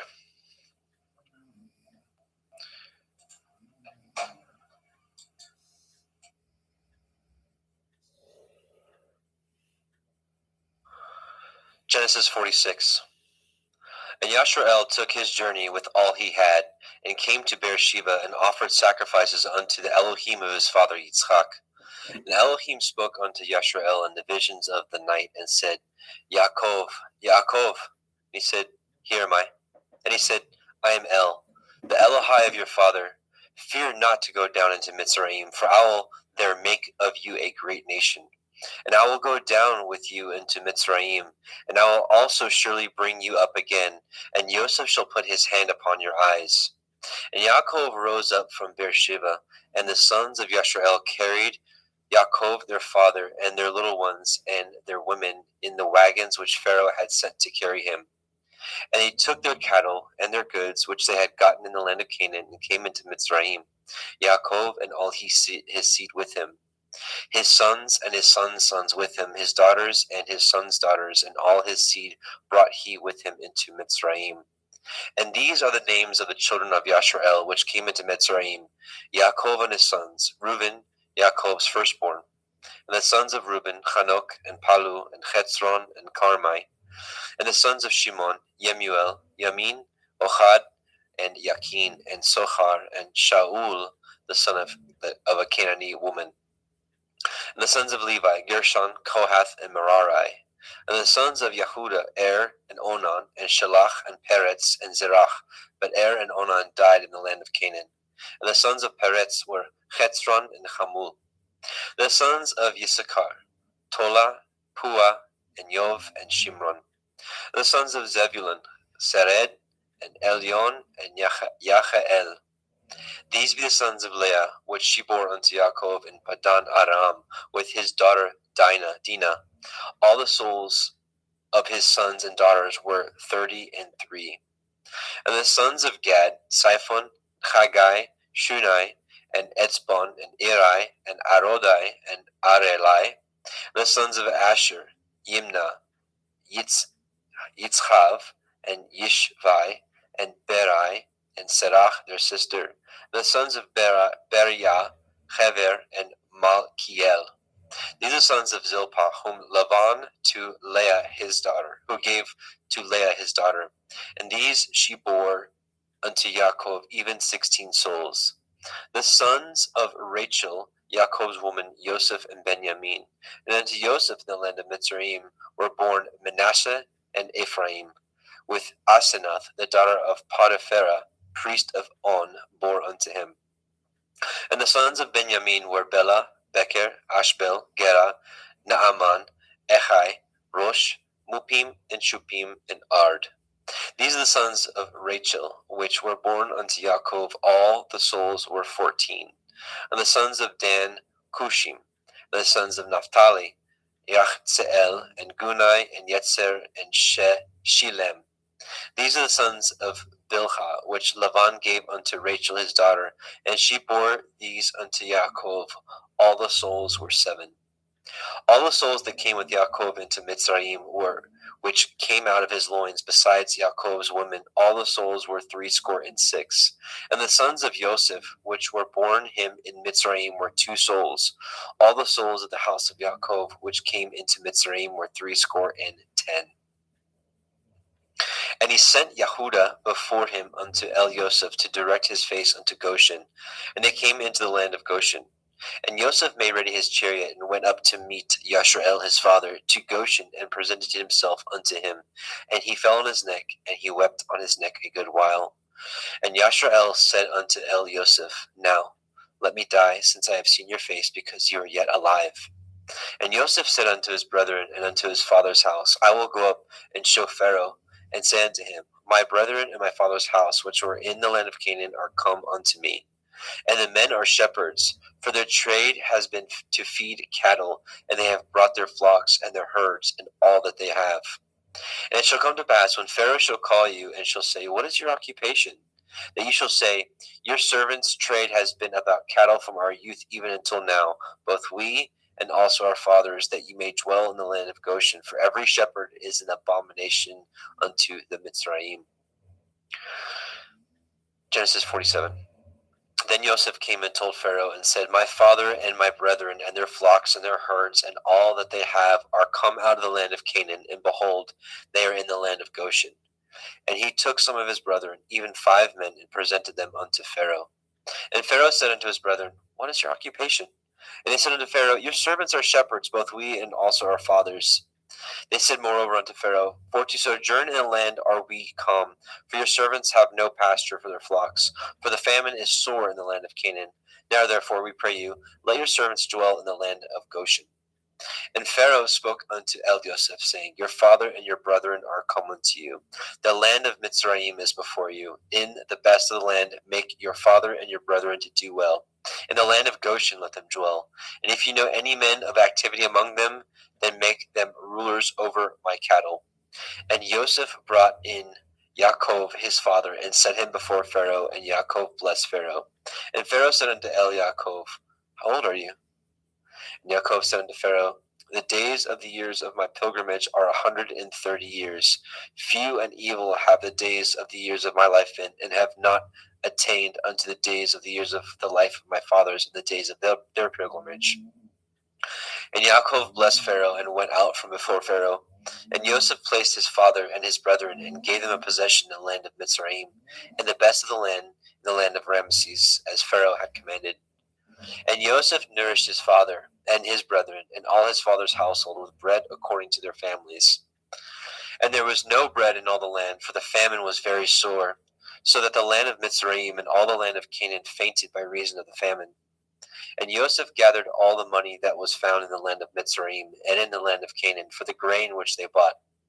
And Joseph brought the money into Pharaoh's house. And when money failed in the land of Mitzrayim and in the land of Canaan, all the Mitzrayim came unto Joseph and said, Give us bread, for why should we die in your presence? For the money fails. And Joseph said, Give your cattle, and I will give you for your cattle if money fail. And they brought their cattle unto Joseph, and Joseph gave them bread in exchange for horses, and for the flocks, and for the cattle of the herds, and for asses. And he fed them with bread for all their cattle for that year. When that year was ended, they came unto him a second year, and said unto him, We will not hide it from my lord, how that our money is spent. My lord also has our herds of cattle. There is not aught left in the sight of my lord, but our bodies and our lands. Wherefore shall we die before your eyes, both we and our land? Buy us and our land for bread, and we and our land will be servants to the Pharaoh, and give us seed that we may live and not die, that the land be not desolate.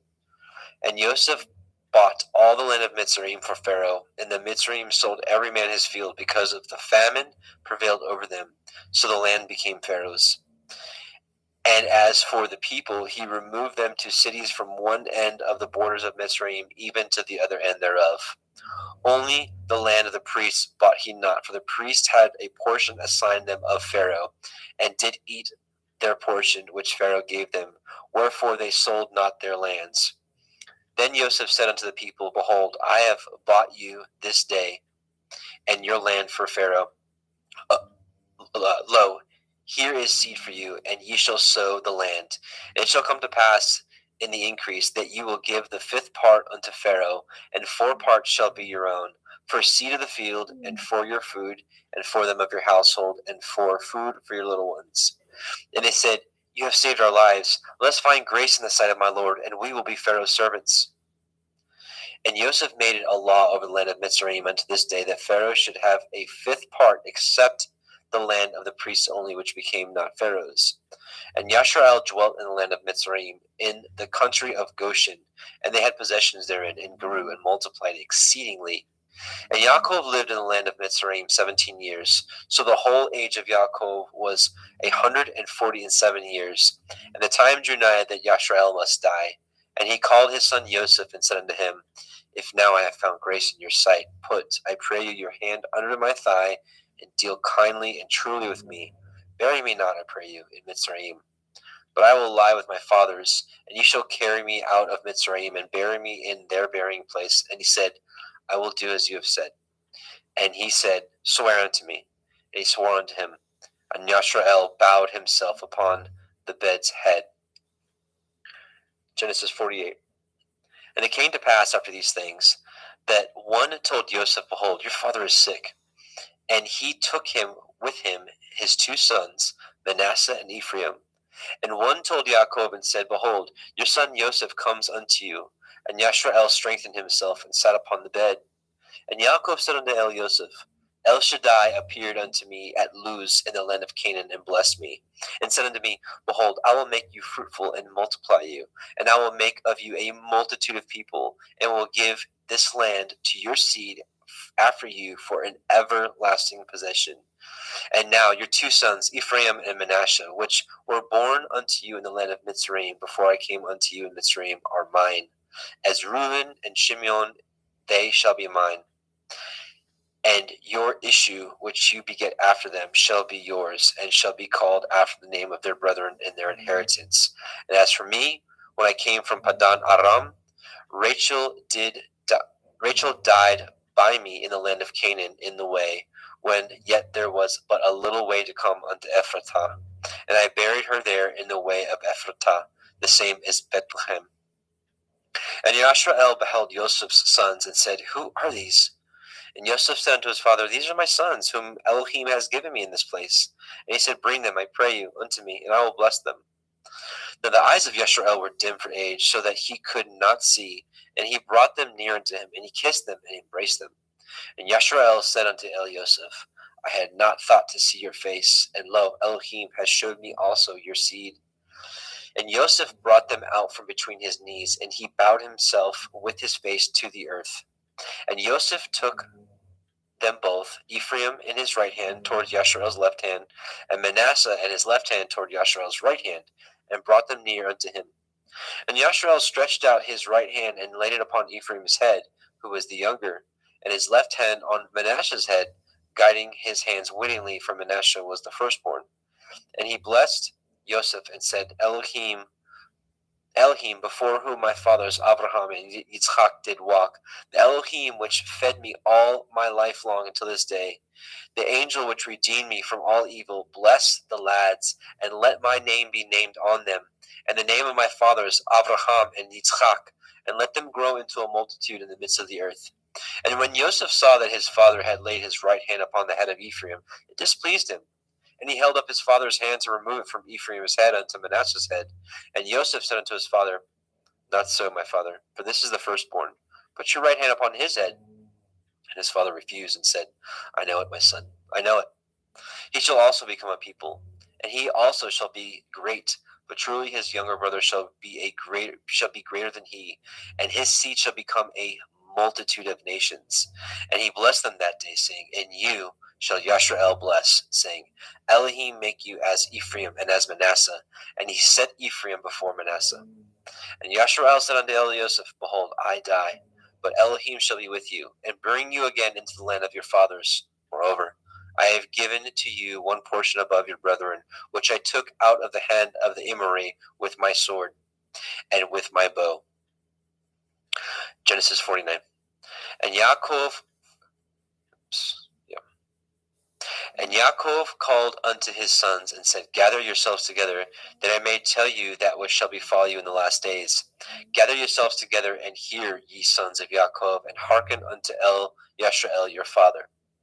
Reuben, you are my firstborn, my might, and the beginning of my strength, the excellency of dignity, and the excellency of power. Unstable as water, you shall not excel, because you went up to your father's bed, then defiled it. He went up to my couch. Shimon and Levi are brethren. Instruments of cruelty are in their habitations. O my soul, come not into their secret, unto their assembly. My honor be not united. For in their anger they slew a man, and in their self-will they dug down a wall. Cursed be their anger, for it was fierce, and their wrath, for it was cruel. I will divide them in Yaakov, and scatter them in Yasharel. Yehuda, you are he whom your brethren shall praise. Your hand shall be in the necks of your enemies. Your father's children shall bow down before you. Yehuda is a lion's whelp. From the prey, my son, you are gone up. He stooped down. He couched as a lion, and as an old lion, who shall rouse him up? The scepter shall not depart from Yehuda, nor a Torah giver from between his feet, until Shiloh come, and unto him shall the gathering of the people be. Binding his foal unto the vine, and his ass's colt unto the choice vine, he washed his garments in wine, and his clothes in the blood of grapes. His eyes shall be red with wine, and his teeth white with milk. Zebulun shall dwell at the haven of the sea. He shall be a haven for ships, and his border shall be on the Sidon. Issachar is a strong asses couching down between two burdens. And he saw that rest was good, and the land that it was pleasant, and bowed his shoulder to bear, and became a servant unto tribute. Dan shall judge his people as one of the tribes of Yasharel. Dan shall be a serpent by the way, an adder in the path that bites the horse's heels, so that his rider shall fall backwards. I have waited for your Yeshua, O Yahweh. Gad, a troop shall overcome him, but he shall overcome at the last. Out of Asher his bread shall be fat. He shall yield royal dainties. Naphtali is a hind let loose. He gives goodly words. Joseph is a fruitful bough, even a fruitful bough by a well, whose branches run over the wall. The archers have sorely grieved him, and shot at him, and hated him. But his bow abode in strength, and the arms of his hands were made strong by the hands of the mighty Elohim of Yaakov. From thence the shepherd, the stone of Yasharel. Even by the Elohim of your father, who shall help you, and by El Shaddai, who shall bless you with blessings of heaven above, blessings of the deep that lies under, blessings of the breasts and the womb. The blessings of your father have prevailed above the blessings of my progenitors unto the utmost bound of the everlasting hills. They shall be on the head of Joseph, and on the crown of the head of him that was separate from his brethren. Ben Benjamin shall raven as a wolf. In the morning he shall devour the prey, and at night he shall divide the spoil. All these are the 12 tribes of Yashrael, and this is it that their father spoke unto them and blessed them. Every one according to his blessing he blessed them. And he charged them and said unto them, I am to be gathered unto my people. Bury me with my fathers in the cave that is in the field of Ephron the Hittite, in the cave that is in the field of Machpelah, which is before Mamre in the land of Canaan, which Abraham bought with the field of Ephron the Hittite for possession of a burying place. There they buried Abraham and Sarah his woman. There they buried Yitzchak and Rivka his woman, and there I buried Leah. The purchase of the field and of the cave that is therein was from the children of Heth. And when Yaakov had made an end of commanding his sons, he gathered up his feet into the bed and yielded up his ruach and was gathered unto his people. Genesis 50. And Joseph fell upon his father's face and wept upon him and kissed him. And Joseph commanded his servants, the physicians, to embalm his father, and the physicians embalmed Yashrael. And 40 days were fulfilled for him, for so are fulfilled the days of those which are embalmed. And the Mitzrayim mourned for him 60 days. And when the days of his mourning were past, Joseph spoke unto the house of Pharaoh, saying, If now I have found grace in your eyes, speak, I pray you, in the ears of Pharaoh, saying, My father made me swear, saying, Lo, I die. In my grave which I have dug for me in the land of Canaan, there shall you bury me. Now therefore, let me go up, I pray you, and bury my father, and I will come again. And Pharaoh said, Go up, bury your father, according as he made you swear. And Joseph went up to bury his father, and with him went all the servants of Pharaoh, the elders of his house, and all the elders of the land of Mitzrayim. And all the house of Joseph and his brethren and his father's house, only their little ones and their flocks and their herds they left in the land of Goshen. And there went up with him both chariots and horsemen, and it was a very great company. And they came to the threshing floor of Atad, which is beyond the Yarden, and there they mourned with a great and very sore lamentation. And he made a mourning for his father 7 days. And when the inhabitants of the land, the Canaanim, saw the mourning in the floor of Atad, they said, This is a grievous mourning to the Mitzrayim. Wherefore the name of it was called Avel Mitzrayim, which is beyond the Yarden. And his sons did unto him according as he commanded them. For his sons carried him into the land of Canaan, and buried him in the cave of the field of Machpelah, which Abraham bought with the field for a possession of a burying place of Ephron the Hittite before Mamre. And Joseph returned into Mitzrayim, he and his brethren, and all that went up with him to bury his father after he had buried his father. And when Joseph's brethren saw that their father was dead, they said, Joseph will perchance hate us, and will certainly requite us all the evil which we did unto him. They sent a messenger unto Joseph, saying, Your father did command before he died, saying, So shall you say unto Joseph, Forgive, I pray you now, the transgression of your brethren and their sin, for they did unto you evil, and now we pray you, forgive the transgression of the servants of the Elohai of your father. And Joseph wept when they spoke unto him. And his brethren also went and fell down before his face, and they said, Behold, we be your servants. And Joseph said unto them, Fear not, for am I in the place of Elohim? But as for you, you thought evil against me, but Elohim meant it unto good, to bring to pass as it is this day, to save much people alive. Now therefore, fear ye not, I will nourish you and your little ones. And he comforted them and spoke kindly to them. And Joseph dwelt in Mitzrayim, he and his father's house, and Joseph lived 110 years. And Joseph saw Ephraim's children of the third generation. The children also of Machir, the son of Manasseh, were brought up upon Joseph's knees. And Joseph said unto his brethren, I die, and Elohim will surely visit you, and bring you out of this land unto the land which he swore unto Abraham, to Yitzchak, and to Yaakov. And Joseph took an oath of the children of Yashrael, saying, Elohim will surely visit you, and you shall carry up my bones from hence. So Joseph died, being 110 years old, and they embalmed him, and he was put in a coffin in Mitzrayim. And there is the end of the book of Bereshit, Genesis. Now we will go into Shemot, Exodus.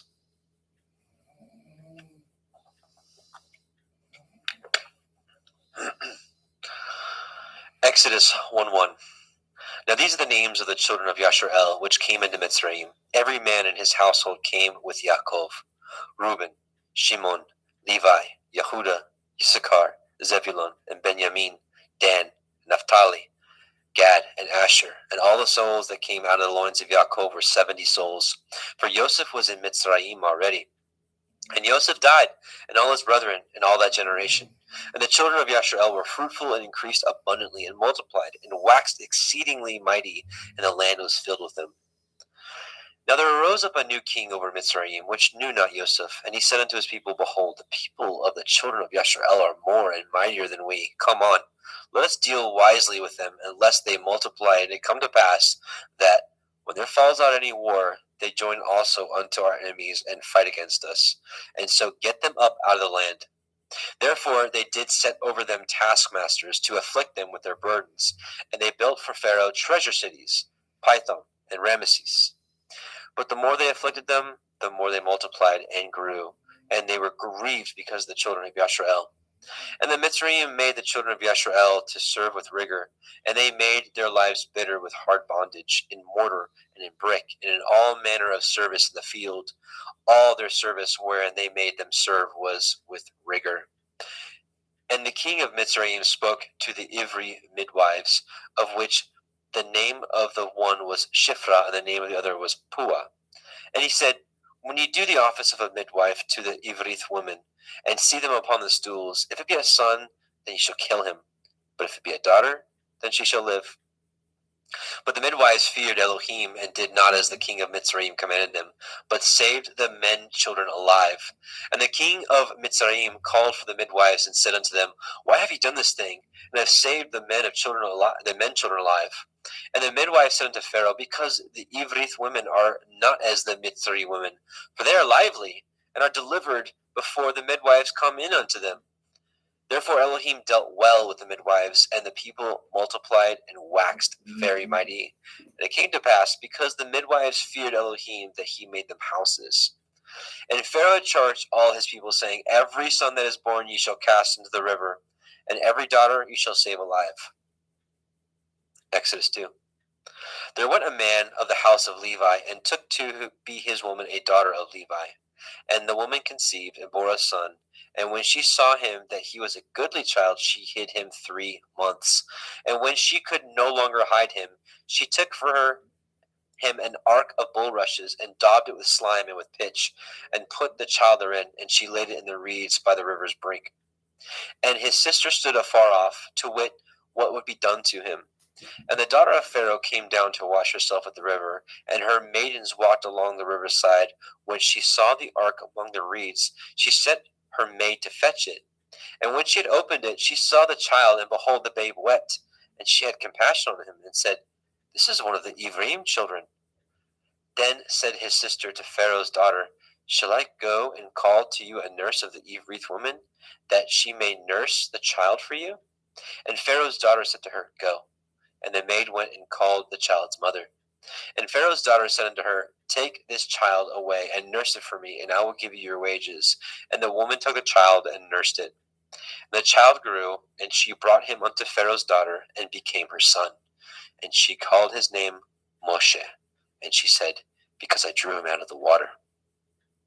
And it came to pass in those days, when Moshe was grown, that he went out unto his brethren, and looked on their burdens. And he spied a Mitzri smiting an Ivri, one of his brethren. And he looked this way and that way. And when he saw that there was no man, he slew the Mitzri, and hid him in the sand. And when he went out the second day, behold, 2 men of the Ephraim strove together. And he said unto him that did wrong, Wherefore smite you your fellow? And he said, Who made you a prince and a judge over us? Intend you to kill me as you did the Mitzri? And Moshe feared, and said, Surely this thing is known. Now when Pharaoh heard this thing, he sought to slay Moshe. But Moshe fled from the face of Pharaoh, and dwelt in the land of Midian. And he sat down by a well. Now the priest of Midian had 7 daughters, and they came and drew water, and filled the troughs to water their father's flock. And the shepherds came and drove them away, but Moshe stood up and helped them, and watered the flock. And when they came to Reuel, their father, he said, How is it that you are come so soon today? And they said, "And Mitzri delivered us out of the hand of the shepherds, and also drew water enough for us, and watered the flock." And he said to his daughters, "Where is he? Why is it that ye have left the man? Call him, that he may eat bread." And Moshe was content to dwell with the man. And he gave Moshe Zipporah his daughter. And she bore him a son, and he called his name Gershom, for he said, "I have been a stranger in a strange land." And it came to pass in the process of time that the king of Mitzrayim died, and the children of Yashrael sighed by reason of the bondage, and they cried, and their cry came up unto Elohim by reason of the bondage. And Elohim heard their groaning, and Elohim remembered his covenant with Avraham, and with Yitzchak, and with Yaakov. And Elohim looked upon the children of Yashrael, and Elohim had respect unto them. Now, Exodus chapter 3. Now, Moshe kept the flock of Yithro, his father-in-law, the priest of Midian, and he led the flock to the backside of the desert, and came to the mountains of Elohim, even to Horeb. And the angel of Yahweh appeared unto him in a flame of fire out of the midst of a thorn bush. And he looked, and behold, the thorn bush burned with fire, and the thorn bush was not consumed. And Moshe said, "I will now turn aside and see this great sight, for why the thorn bush is not burnt?" And Yahweh saw that he had turned aside to see. Elohim called to him out of the midst of the thorn bush, and said, "Moshe, Moshe." He said, "Here am I." He said, "Draw not nigh hither. Put off your shoes from off your feet, for the place whereon you stand is holy ground." Moreover, he said, "I am the Elohai of your father, the Elohai of Avraham, the Elohai of Yitzchak, the Elohai of Yaakov." And Moshe hid his face, for he was afraid to look upon Elohim.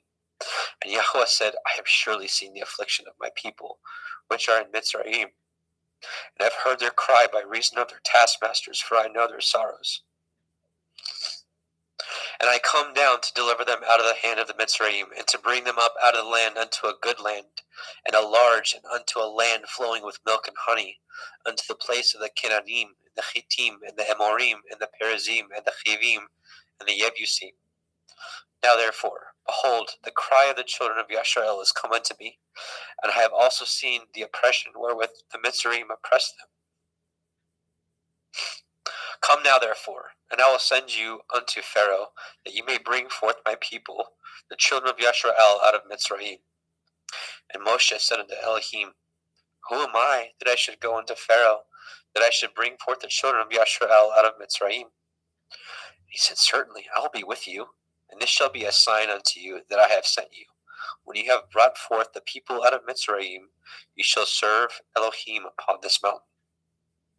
And Moshe said unto Elohim, "Behold, when I come unto the children of Yashrael, and shall say unto them, The Elohai of your fathers has sent me unto you, and they shall say to me, What is his name? What shall I say unto them?" And Elohim said unto Moshe, "Echaya, asher echaya, I am that I am." And he said, "Thus shall you say unto the children of Yashrael, Echaya, I am, has sent me unto you." And Elohim said moreover unto Moshe, "Thus shall you say unto the children of Yashrael, Yahuwah Elohai of your fathers, the Elohai of Avraham, the Elohai of Yitzchak, and the Elohai of Yaakov, has sent me unto you. This is my name forever, and this is my mention unto all generations. Go and gather the elders of Yashrael together, and say unto them, Yahuwah Elohai of your fathers, the Elohai of Avraham, of Yitzchak, and Yaakov appeared unto me, saying, I have surely visited you, and seen that which is done unto you in Mitzrayim. And I have said, I will bring you up out of the affliction of the Mitzrayim unto the land of the Canaanim, and the Chittim, and the Amorim, and the Perizim, and the Chivim, and the Yebusim, unto a land flowing with milk and honey. And they shall hearken to your voice, and ye shall come, you and the elders of Yashrael, unto the king of Mitzrayim, and ye shall say unto him, Yahuwah Elohai of the Ivrim has met with us. And now let us go, we beseech you, 3 days' journey into the wilderness.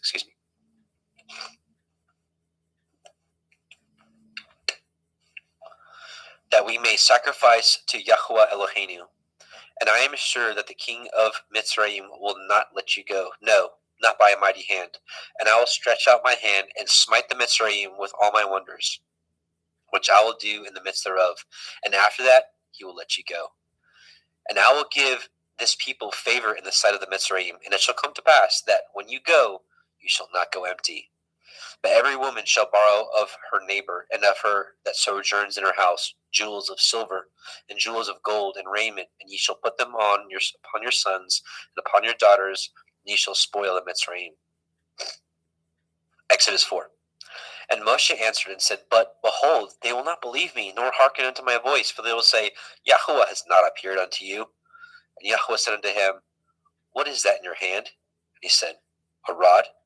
And he said, Cast it on the ground. And he cast it on the ground, and it became a serpent. And Moshe fled from before it. And Yahuwah said unto Moshe, Put forth your hand, and take it by the tail. And he put forth his hand, and caught it, and it became a rod in his hand, that they may believe that Yahuwah Elohai of your fathers, the Elohai of Abraham, the Elohai of Yitzchak, and the Elohai of Yaakov has appeared unto you. And Yahuwah said furthermore unto him, Put now your hand into your bosom. And he put his hand into his bosom. And when he took it out, behold, his hand was leprous as snow.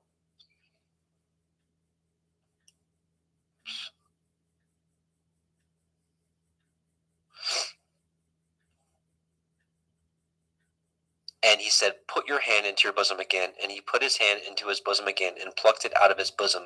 And behold, it was turned again after his other flesh. And it shall come to pass, if they will not believe you, neither hearken to the voice of the first sign, that they will believe the voice of the latter sign.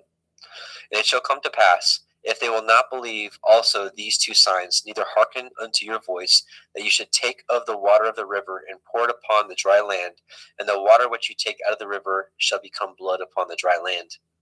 And Moshe said unto Yahuwah, O my Adonai, I am not eloquent, neither heretofore, nor since you have spoken unto your servant, but I am of slow speech, and of a slow tongue. And Yahuwah said unto him, Who has made man's mouth? Or who makes the dumb, or the deaf, or the seeing, or the blind? Have not I, Yahuwah? Now therefore go, and I will be with your mouth, and teach you what to say, what you shall say. And he said, O my Adonai, send, I pray you, by the hand of him whom you will send. And the anger of Yahuwah was kindled against Moshe, and he said, Is not Aharon the Levi your brother? I know that he can speak well. And also, behold, he comes forth to meet you, and when he sees you, he will be glad in his heart. And you shall speak unto him, and put the words in his mouth, and I will be with your mouth, and with his mouth, and I will teach you what you shall do. And he shall be your spokesman unto the people, and he shall be even as he shall be to you instead of a mouth, and ye shall be to him instead of Elohim. And ye shall take this rod in your hand, wherewith you shall do signs. And Moshe went and returned to Yithro his father-in-law, and said unto him, Let me go, I pray you, and return unto my brethren which are in Mitzrayim, and see whether they yet be alive. And Yithro said to Moshe, Go in peace. And Yahuwah said unto Moshe in Midian, Go, return into Mitzrayim, for all the men are dead which sought your life. And Moshe took his woman and his sons, and set them upon an ass, and returned to the land of Mitzrayim. And Moshe took the rod of Elohim in his hand. And Yahuwah said unto Moshe, When you go to return into Mitzrayim, say that you do all those wonders before Pharaoh which I have put in your hand. But I will harden his heart, that he shall not let the people go. And ye shall say unto Pharaoh, Thus says Yahuwah, Yashrael is my son, even my firstborn. And I say unto you, Let my son go, that he may serve me. And if you refuse to let him go, behold, I will slay your son, even your firstborn. And it came to pass by the way in the inn, that Yahuwah met him and sought to kill him. Then Zipporah took a sharp stone, and cut off the foreskin of her son, and cast it at his feet, and said, Surely a bloody man you are to me. So he let him go. Then she said, A bloody man you are, because of the circumcision. And Yahuwah said unto Aharon, Go into the wilderness to meet Moshe. And he went, and he met him in the mount of Elohim, and kissed him. And Moshe told Aharon all the words of Yahuwah who had sent him, and all the signs which he had commanded him. And Moshe and Aharon went and gathered together all the elders of the children of Yisrael. And Aharon spoke all the words which Yahuwah had spoken unto Moshe, and did the signs in the sight of the people. And the people believed. And when they heard that Yahuwah had visited the children of Yisrael, and that he had looked upon their affliction, Then they bowed their heads and worshipped. Exodus 5. And afterward Moshe and Aharon went in and told Pharaoh, Thus says Yahweh Elohai of Yashrael, Let my people go, that they may hold a feast unto me in the wilderness. And Pharaoh said, Who is Yahweh, that I should obey his voice and let Yashrael go? I know not Yahweh, neither will I let Yashrael go. And they said, The Elohai of the Ivrim has met with us. Let us go, we pray you, 3 days' journey into the desert, and sacrifice unto Yahweh Eloheinu, lest he fall upon us with pestilence, or with the sword. And the king of Mitzrayim said unto them, Wherefore do ye, Moshe and Aharon, let the people from their works get you unto your burdens?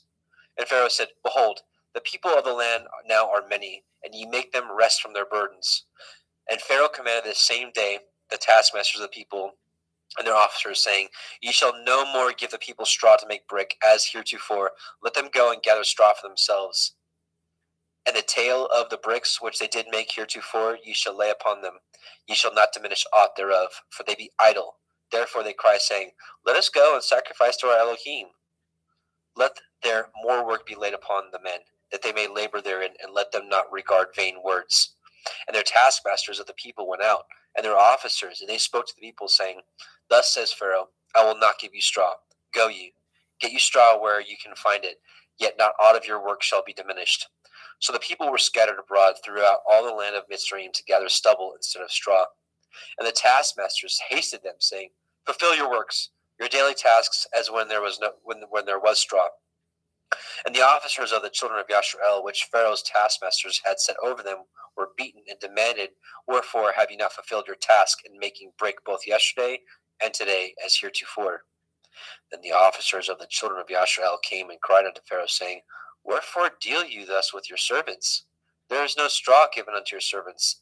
And they say to us, Make brick, and behold, your servants are beaten, but the fault is in your own people.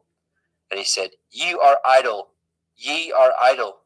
Therefore ye say, Let us go and do sacrifice to Yahweh. Go therefore now and work, for there shall no straw be given you, yet ye shall deliver the tale of bricks. And the officers of the children of Yashrael did see that they were in evil case after it was said, Ye shall not diminish aught from your bricks of your daily tasks. And they met Moshe and Aharon, who stood in the way, as they came forth from Pharaoh. And they said unto him, Yahweh look upon you and judge, because you have made our savor to be abhorred in the eyes of Pharaoh and in the eyes of his servants, to put a sword in their hand to slay us. And Moshe returned unto El Yahweh and said, Adonai, wherefore have you so evil entreated this people? Why is it that you have sent me?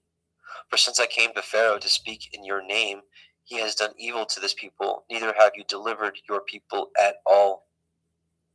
Exodus chapter 6.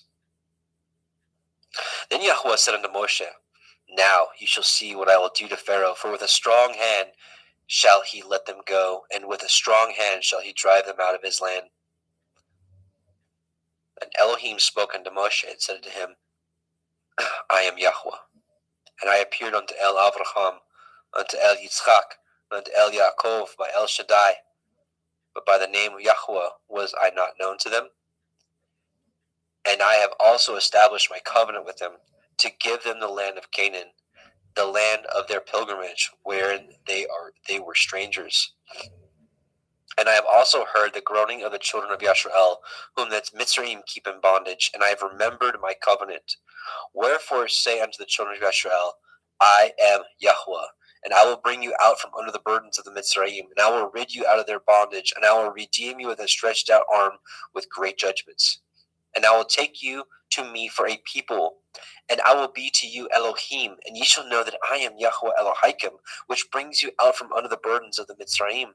And I will bring you in unto the land concerning the which I did swear to give it to Avraham, to Yitzchak, and to Yaakov, and I will give it to you for a heritage. I am Yahweh. And Moshe spoke so unto the children of Yashrael, but they hearkened not unto Moshe for anguish of the Ruach, and for cruel bondage. And Yahweh spoke unto Moshe, saying, Go in, speak unto Pharaoh, king of Mitzrayim, that he let the children of Yashrael go out of his land. And Moshe spoke before Yahweh, saying, Behold, the children of Yisrael have not hearkened unto me. How then shall Pharaoh hear me, who am of uncircumcised lips? And Yahweh spoke unto El Moshe and El Aharon, and gave them a charge unto the children of Yisrael, and unto Pharaoh, king of Mitzrayim, to bring the children of Yisrael out of the land of Mitzrayim. These be the heads of their fathers' houses, the sons of Reuben, the firstborn of Yisrael, Chanok and Palu, Chetzron and Carmi. These be the families of Reuben. And the sons of Shimon, Yemuel and Yamin, and Ochad and Yakin and Sochar and Shaul, and the son of a Canaanite woman. These are the families of Shimon. And these are the names of the sons of Levi, according to their generations: Gershon, Kohath, Merari. And the years of the life of Levi were 137 years. The sons of Gershom, Livni and Shimi, according to their families. And the sons of Kohath, Amram, Yitzchar, Hebron, and Uziel. And the years of the life of Kohath were 133 years. And the sons of Merari, Machlai, and Mushai. These are the families of Levi, according to their generations. Hang on, give me just a moment.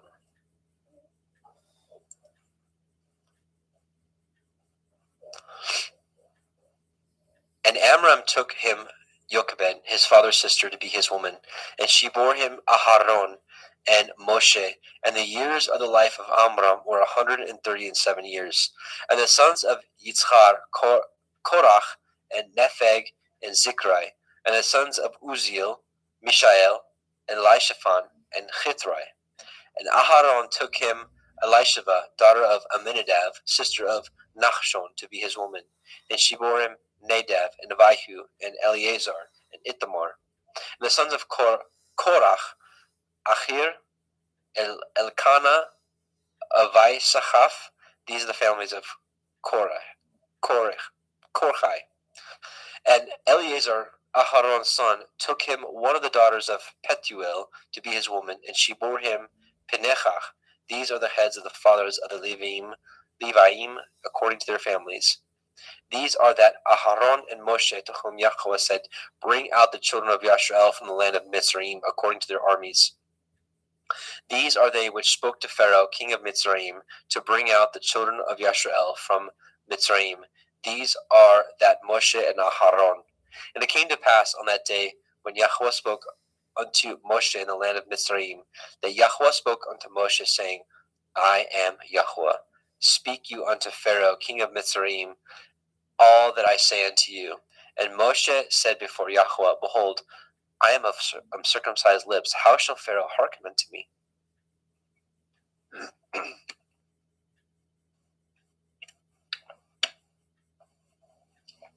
Exodus chapter 7. And Yahweh said unto Moshe, See, I have made you an Elohim to Pharaoh, and Aharon your brother shall be your prophet.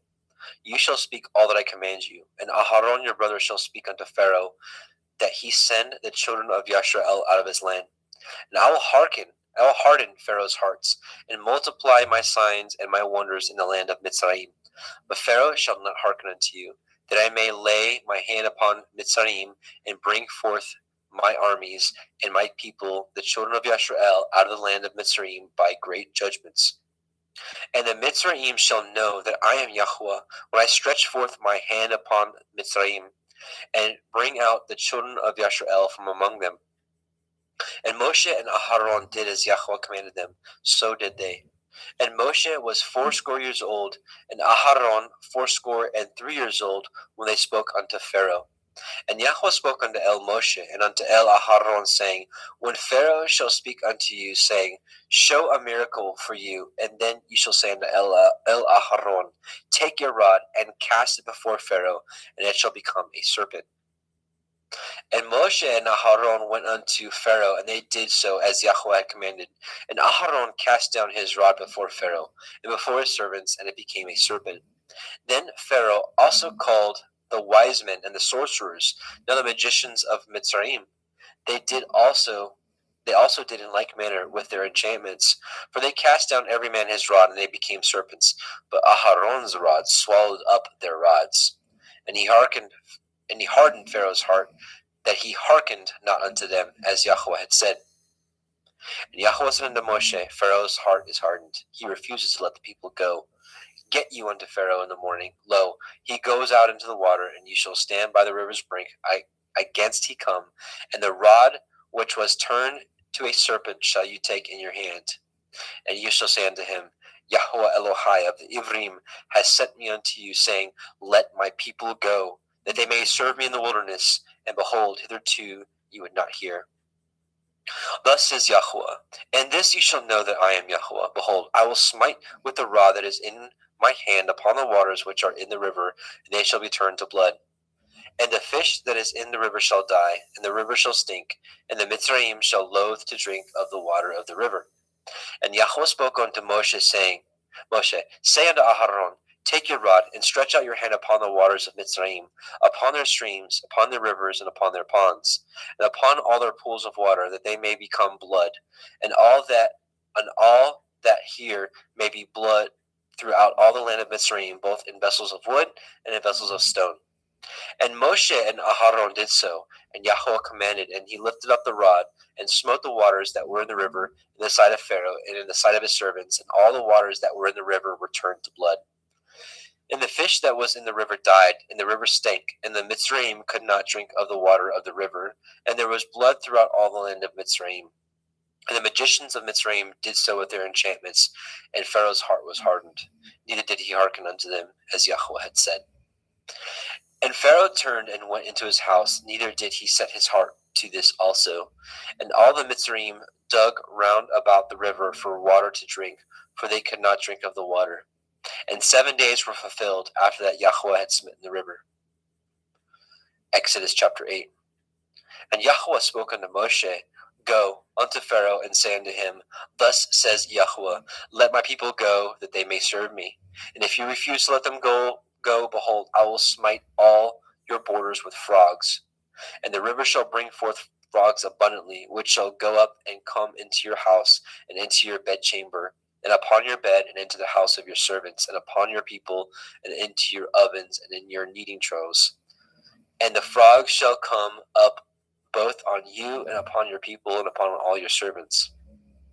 And Yahweh spoke unto El Moshe, Say unto El Aharon, Stretch forth your hand with your rod over the streams, over the rivers, and over the ponds, and cause frogs to come up upon the land of Mitzrayim.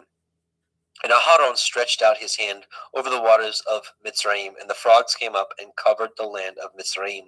And the magicians did so with their enchantments, and brought up the frogs upon the land of Mitzrayim. Then Pharaoh called for Moshe and Aharon, and said, Entreat El Yahweh, that he may take away the frogs from me and my people, and I will let the people go, that they may do sacrifice unto Yahweh. And Moshe said unto Pharaoh, Glory over me. When shall I entreat for you, and for your servants, and for your people, to destroy the frogs from you and from your houses, that they may remain in the river only? And he said, Tomorrow. And he said, Be it according to your word, that you may know that there is none like unto Yahweh Eloheinu. And the frogs shall depart from you, and from your houses, and from your servants, and from your people, they shall remain in the river only. And Moshe and Aharon went out from Pharaoh, and Moshe cried unto El Yahweh because of the frogs which he had brought against Pharaoh. And Yahweh did according to the word of Moshe, and the frogs died out of the houses, out of the villages, and out of the fields. And they gathered them together upon heaps, and upon the land, and the land stank. But when Pharaoh saw that there was respite, he hardened his heart, and hearkened not unto them, as Yahweh had said. And Yahweh said unto El Moshe, Say unto El Aharon, Stretch out your rod, and smite the dust of the land, that it may become lice throughout all the land of Mitzrayim. And they did so. For Aharon stretched out his hand with his rod, and he smote the dust of the earth, and it became lice in man and in beast, and all the dust of the land became lice throughout all the land of Mitzrayim. And the magicians did so with their enchantments to bring forth lice, but they could not, so there were lice upon man and upon beast. Then the magician said unto Pharaoh, This is the finger of Elohim. And Pharaoh's heart was hardened, and he hearkened not unto them, as Yahweh had said. And Yahweh said unto Moshe, Rise up early in the morning, and stand before Pharaoh. Lo, he comes forth to the water, and say unto him, Thus says Yahweh, Let my people go, that they may serve me. Else, if you will not let my people go, behold, I will send swarms of flies upon you, and upon your servants, and upon your people, and into your houses, and the houses of the Mitzrayim shall be full of the swarm of flies, and also the ground whereon they are. And I will sever in that day the land of Goshen, in which my people dwell, that no swarms of flies shall be there, to the end you may know that I am Yahweh in the midst of the earth. And I will put a division between my people and your people. Tomorrow this shall this sign be. And Yahweh did so, and there came a grievous swarm of flies into the house of Pharaoh, and into his servants' houses, and into all the land of Mitzrayim. The land was corrupted by reason of the swarm of the flies. And Pharaoh called for Moshe and for Aharon, and said, Go ye, sacrifice to your Elohim in the land. And Moshe said, It is not meet so to do, for we shall sacrifice the abomination of the Mitzrayim to Yahweh Eloheinu. Lo, shall we sacrifice the abomination of the Mitzrayim before their eyes, and will they not stone us? We will go 3 days' journey into the wilderness, and sacrifice to Yahweh Eloheinu, as he commanded us. And Pharaoh said, I will let you go, that you may sacrifice to Yahweh Elohika in the wilderness. Only you shall not go very far away. Entreat for me. And Moshe said, Behold, I go out from you, and I will entreat El Yahweh, that the swarms of flies may depart from Pharaoh, from his servants, and from his people tomorrow. But let not Pharaoh deal deceitfully any more in letting the people go to sacrifice, and not letting the people go to sacrifice to Yahweh. And Moshe went out from Pharaoh, and entreated Yahweh. And Yahweh did according to the word of Moshe. And he removed the swarms of flies from Pharaoh, from his servant, and from his people. There remained not one. And Pharaoh hardened his heart at this time also, neither would he let the people go. Exodus chapter 9. Then Yahweh said unto El Moshe, Go in unto Pharaoh, and tell him, Thus says Yahweh Elohai of the Ivrim, Let my people go, that they may serve me. For if you refuse to let them go, and will hold them still, behold, the hand of Yahweh is upon your cattle which is in the field, upon the horses, upon the asses, upon the camels, upon the oxen, and upon the sheep. There shall be a very grievous pestilence. And Yahweh shall sever between the cattle of Yashrael and the cattle of Mitzrayim, and there shall nothing die of all that is the children of Yashrael. And Yahweh appointed a set time, saying, Tomorrow Yahweh shall do this thing in the land. And Yahweh did that thing on the morrow, and all the cattle of Mitzrayim died. But the cattle of the children of Yashrael died not one. And Pharaoh sent, and behold, there was not one of the cattle of Yashrael dead. And the heart of Pharaoh was hardened, and he did not let the people go. And Yahweh said unto El Moshe and unto El Aharon, Take to you handfuls of ashes of the furnace, and let Moshe sprinkle it toward the heavens in the sight of Pharaoh. And it shall become small dust in the land of Mitzrayim, and shall be a boil breaking forth with blains upon man and upon beast throughout all the land of Mitzrayim. And they took ashes of the furnace, and stood before Pharaoh, and Moshe sprinkled it up towards the heavens, and it became a boil breaking forth with blains upon man and upon beast. And the magicians could not stand before Moshe because of the boils, for the boil was upon the magicians and upon all the Mitzrayim. And Yahweh hardened the heart of Pharaoh, and he hearkened not unto them, as Yahweh had spoken unto El Moshe. And Yahweh said unto El Moshe, Rise up early in the morning, and stand before Pharaoh, and say unto him, Thus says Yahweh Elohai of the Ivrim, Let my people go, that they may serve me. For I will at this time send all my plagues upon your heart, and upon your servants, and upon your people, that you may know that there is none like me in all the earth. For now I will stretch out my hand, that I may smite you and your people with pestilence, and you shall be cut off from the earth. And in very deed for this cause have I raised you up, for to show in you my power, and that my name be declared throughout all the earth. Yet, as yet, exalt you yourself against my people, that you will not let them go? Behold, tomorrow about this time I will cause it to rain a very grievous hail, such as has not been in Mitzrayim since the foundation thereof, even until now. Send therefore now, and gather your cattle, and all that you have in the field upon every man and beast which shall be found in the field, and shall not be brought home. The hail shall come down upon them, and they shall die. He that feared the word of Yahweh among the servants of Pharaoh made his servants and his cattle flee into the houses. And he that regarded not the word of Yahweh left his servants and his cattle in the field. And Yahweh said unto Moshe, Stretch forth your hand towards the heavens, that there may be a hail in all the land of Mitzrayim, upon man, and upon beast, and upon every herb of the field throughout the land of Mitzrayim.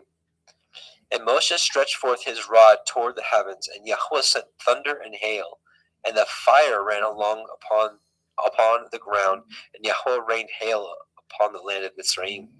So there was hail and fire mingled with the hail, very grievous, such as there was none like it in all the land of Mitzrayim, since it became a nation.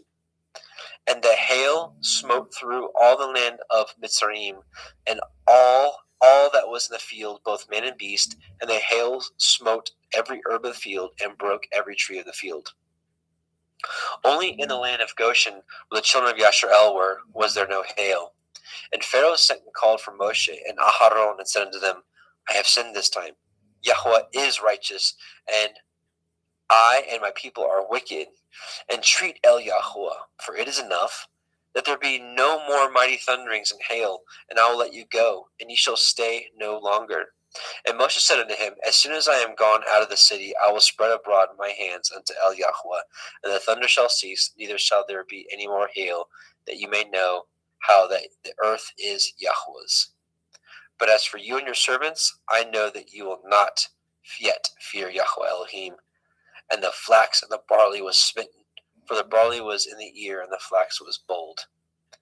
But the wheat and the rye were not smitten, for they were not grown up. And Moshe went out of the city from Pharaoh, and spread abroad his hands unto El Yahweh. And the thunders and the hails ceased, and the rain was not poured upon the earth. And when Pharaoh saw that the rain and the hail and the thunders were ceased, he sinned yet more, and hardened his heart, he and his servants. And the heart of Pharaoh was hardened, neither would he let the children of Yasharel go, as Yahweh had spoken by Moshe. Exodus chapter 10.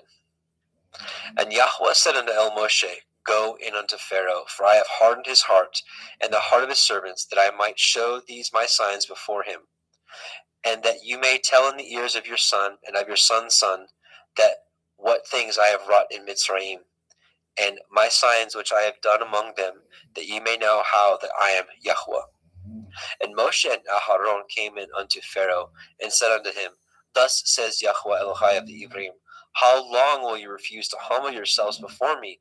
Let my people go, that they may serve me. Else, if you refuse to let my people go, behold, tomorrow I will bring the locust into your coasts, and they shall cover the face of the earth, that one cannot be able to see the earth, and they shall eat eat the remnant of that which is escaped, which remains of you from the hail, and ye shall eat every tree which grows for you out of the field. And they shall fill your houses, and the houses of all your servants, and the houses of all the Mitzrayim, which neither your fathers nor your fathers' fathers have seen since the day that they were upon the earth unto this day. And he turned himself and went out from Pharaoh.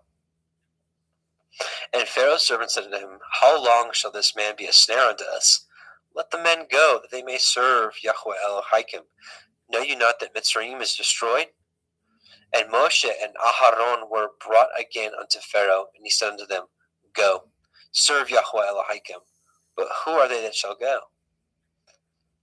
And Moshe said, We will go with our young and with our old, with our sons and with our daughters, with our flocks and with our herds will we go, for we must hold a feast unto Yahweh.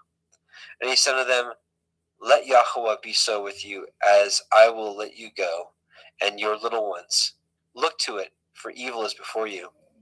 Not so. Go now ye, that ye are men, and serve Yahweh, for that ye did desire. And they were driven out from Pharaoh's presence.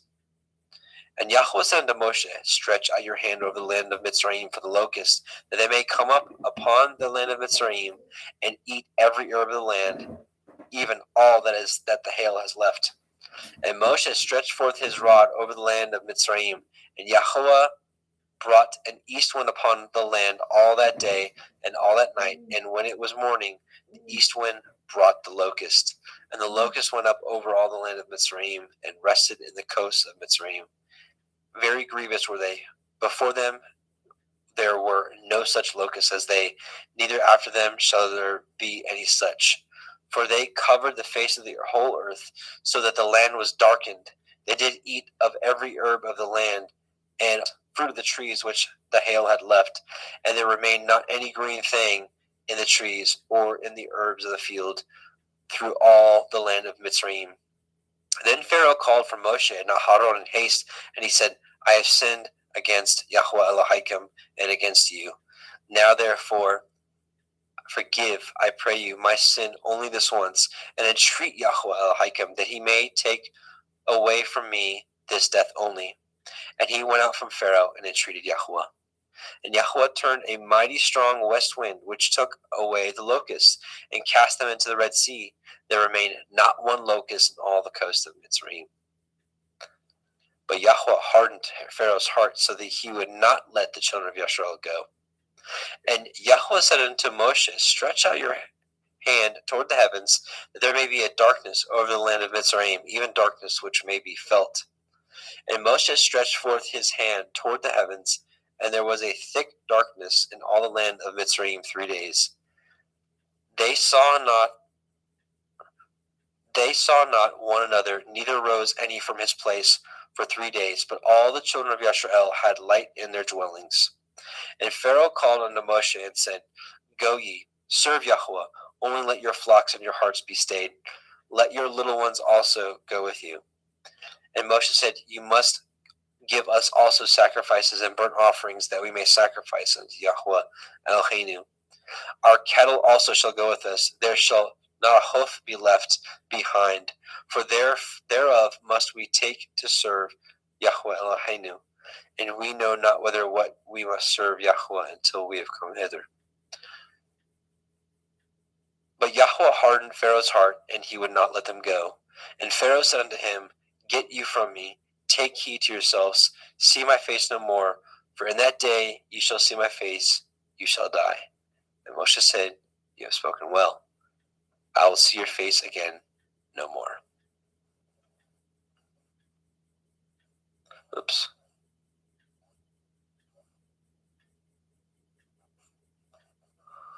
Okay.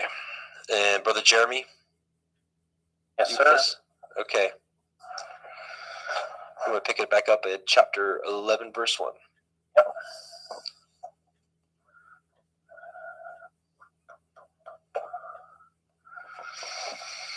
The final plague. 11. And Yahweh said unto Moshe,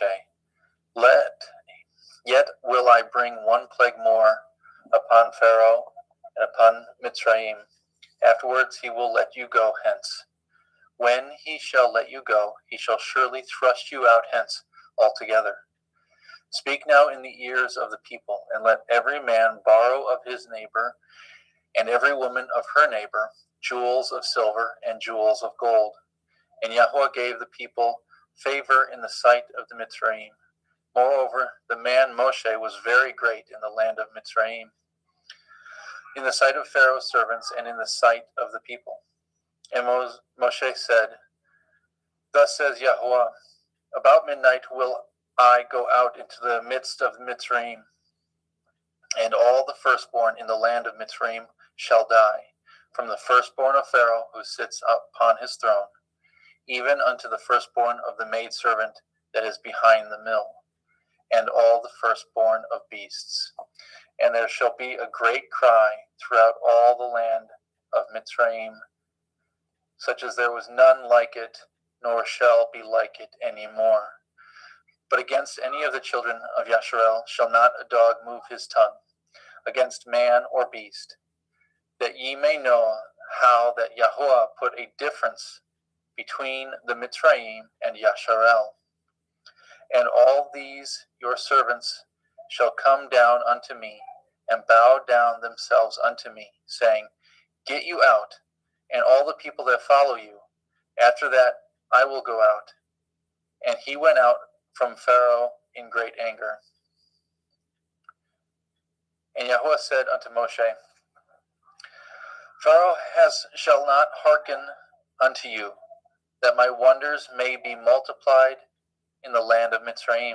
And Moshe and Aharon did all these wonders before Pharaoh, and Yahuwah hardened Pharaoh's heart, so that he would not let the children of Yasharel go out of his land. And Yahuwah spoke unto El Moshe and El Haron in the land of Mitzrayim, saying, This month shall be unto you the beginning of months. It shall be the first month of the year to you. Speak ye unto all the assembly of Yasharel, saying, In the 10th day of this month they shall take to them every man a lamb according to the house of their fathers, a lamb for a house.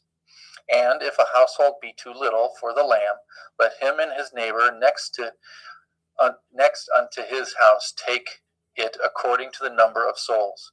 Every man according to his eating shall make your count for the lamb. Your lamb shall be without blemish, a male of the first year. Ye shall take it out from the sheep or the goat, or from the goats. Ye shall take it up until the 14th day of the same month, and the whole multitude of the assembly of Yasharel shall kill it in the evening. And they shall take the blood and shall strike it on the 2 side posts and on the upper doorpost of the houses wherein they shall eat it. And they shall eat the flesh in the night, roast with fire, and matzah, unleavened bread, and with bitter herbs they shall eat it. Eat not of it raw, nor sodden it at all with water, but roast with fire his head with his legs, and the purtenance thereof. And ye shall let nothing of it remain until the morning. That which remains of it until the morning shall ye burn with fire. And thus shall ye eat it, with your loins girded, your shoes on your feet, your staff in your hand, and ye shall eat it in haste. It is Yahuwah's Pesach. For I will pass through the land of Mitzrayim this night, and will smite all the firstborn in the land of Mitzrayim, both man and beast, and against all the Elohai of Mitzrayim will I execute judgment. I am Yahuwah. The blood shall be to you for a mark upon the houses where ye are. And when I see the blood, I will pass over you, and the plague shall not be upon you to destroy you, when I smite the land of Mitzrayim. And this day shall be unto you for a memorial, and you shall keep it a feast to Yahuwah throughout your generations, and ye shall keep it a feast by an ordinance forever. 7 days shall ye eat matzah. Even the first day ye shall put away leaven out of your houses. For whosoever eats chametz from the first day until the 7th day, that soul shall be cut off from Yasharel. And in the first day there shall be a holy assembly, and in the 7th day there shall be a holy assembly to you. No manner of work shall be done in them, save that which every man must eat, that only may be done for you. And ye shall guard the feast of Matzah.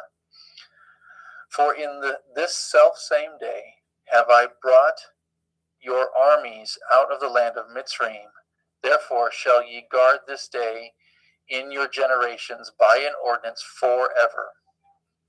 In the first day, on the 14th, in the first month, on the 14th day of the month, at evening, shall ye eat matzah until the 21st day of the month at evening. 7 days shall there be no chametz found in your houses. For whosoever eats that which is with chametz, even that soul shall be cut off from the assembly of Yasharel, whether he be a stranger or born in the land. Ye shall eat nothing with chametz. In all your habitations shall ye eat matzah. Then Moshe called for all the elders of Yasharel and said unto them, Draw out and take you a lamb according to your families, and kill the Pesach. And ye shall take a bunch of hyssop, and dip it in the blood that is in the basin, and strike the lintel and 2 side posts with the blood that is in the basin. And none of you shall go out at the door of your house until the morning. For Yahuwah shall pass through to smite the Mitzrayim when he sees the blood upon the lintel and on the 2 side posts. Yahuwah will pass over the door and will not suffer the destroyer to come in unto your houses to smite you. And ye shall guard this thing for an ordinance to you and your sons forever. And it shall come to pass when ye are come to the land which Yahuwah will give you according as he has promised, that ye shall guard this service. And it shall come to pass when your children shall say unto you, What mean ye by this service? That ye shall say, This is the sacrifice of Yahuwah's Pesach, who passed over the houses of the children of Yasharel in Mitzrayim, when he smote the Mitzrayim and delivered our houses, and the people bowed the head and worshipped. And the children of Yasharel went away and did as Yahuwah commanded Moshe and Aharon, so did they. Exodus 12:20. And it came to pass that at midnight Yahuwah smote all the firstborn in the land of Mitzrayim, from the firstborn of Pharaoh that sat on his throne, unto the firstborn of the captive that was in the dungeon, and all the firstborn of cattle. And Pharaoh rose up in the night, and he and all his servants, and all the Mitzrayim. There was a great cry in Mitzrayim, for there was not a house where there was not one dead. And he called for Moshe and Aharon by night, and said, Rise up and get you forth from among my people, both ye and the children of Yasharel, and go and serve Yahuwah, as ye have said. Also take your flocks and your herds, as ye have said, and be gone, and bless me also. And the Mitzrayim were urgent upon the people, that they might send them out of the land in haste, for they said, We be all dead men. And the people took their dough before it was leavened, their kneading troughs being bound up in their clothes upon their shoulders. And the children of Yasharel did according to the word of Moshe, and they borrowed of the Mitzrayim jewels of silver and jewels of gold and raiment. And Yahuwah gave the people favor in the sight of Mitzrayim, so that they lent unto them such things as they required, and they spoiled the Mitzrayim. And the children of Yasharel journeyed from Ra'amech to Sukkot, about 6,000 on foot, that were men beside children. A mixed multitude went up also with them, and flocks and herds, very much cattle. And they baked matzah cakes, the dough which they brought forth out of Mitzrayim, for it was not leavened, because they were thrust out of Mitzrayim and could not tarry, neither had they prepared for themselves any victuals. Now the sojourning of the people of the children of Yasharel, who dwelt in the land of Mitzrayim, and in the land of Canaan, they and their fathers, was 430 years. And it came to pass, at the end of 430 years, even the self same day, it came to pass that all the hosts of Yahuwah went out from the land of Mitzrayim. It was a night to be much observed unto Yahuwah for bringing them out of the land of Mitzrayim. This is that night of Yahuwah to be observed for all the children of Yasharel in their generations. And Yahuwah said unto Moshe and Aharon, This is the ordinance of the Pesach. There shall no stranger eat thereof, but every man's servant that is bought for money, when ye have circumcised him, then shall he eat thereof. A foreigner and a hired servant shall not eat thereof. In one house shall it be eaten. You shall not carry forth aught of the flesh abroad out of the house, neither shall ye break a bone thereof. And all the assembly of Yasharel shall keep it. And when a stranger shall sojourn with you, and will keep the Pesach of Yahuwah, let all his males be circumcised. Then let him come near and keep it, and he shall be as one that is born in the land. For no uncircumcised person shall eat thereof. One Torah shall there be to him that is homeborn, and unto the stranger that sojourns among you. Thus did all the children of Yasharel, as Yahweh commanded Moshe and Aharon, so did they. And it came to pass the selfsame day that Yahweh did bring the children of Yasharel out of the land of Mitzrayim by their armies. Exodus 13. And Yahweh spoke unto Moshe, saying, Sanctify unto me all the firstborn, whatsoever opens the womb among the children of Yasharel, both man and of beast, it is mine. And Moshe said unto the people, Remember this day in which ye came from Mitzrayim out of the house of bondage, for by strength of hand Yahweh brought you out of this place. There shall no chametz be eaten. This day came ye out of in the month of Aviv. And it shall be when Yahweh shall bring you into the land of the Canaanim, and the Chittim, and the Amorim, and the Chivaim,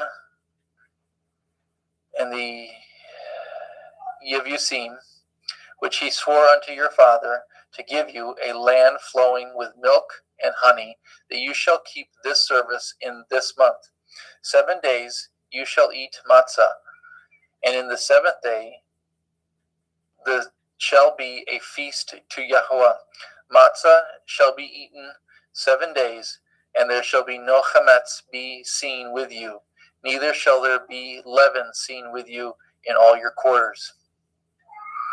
And you shall show your son in that day, saying, This is done because of that which Yahweh did unto me when I came forth out of Mitzrayim. And it shall be as a sign upon your hand, and for a memorial between your eyes, that Yahweh's Torah may be in your mouth. For with a strong hand has Yahweh brought you out of Mitzrayim. You shall therefore guard this ordinance in his appointed time from year to year.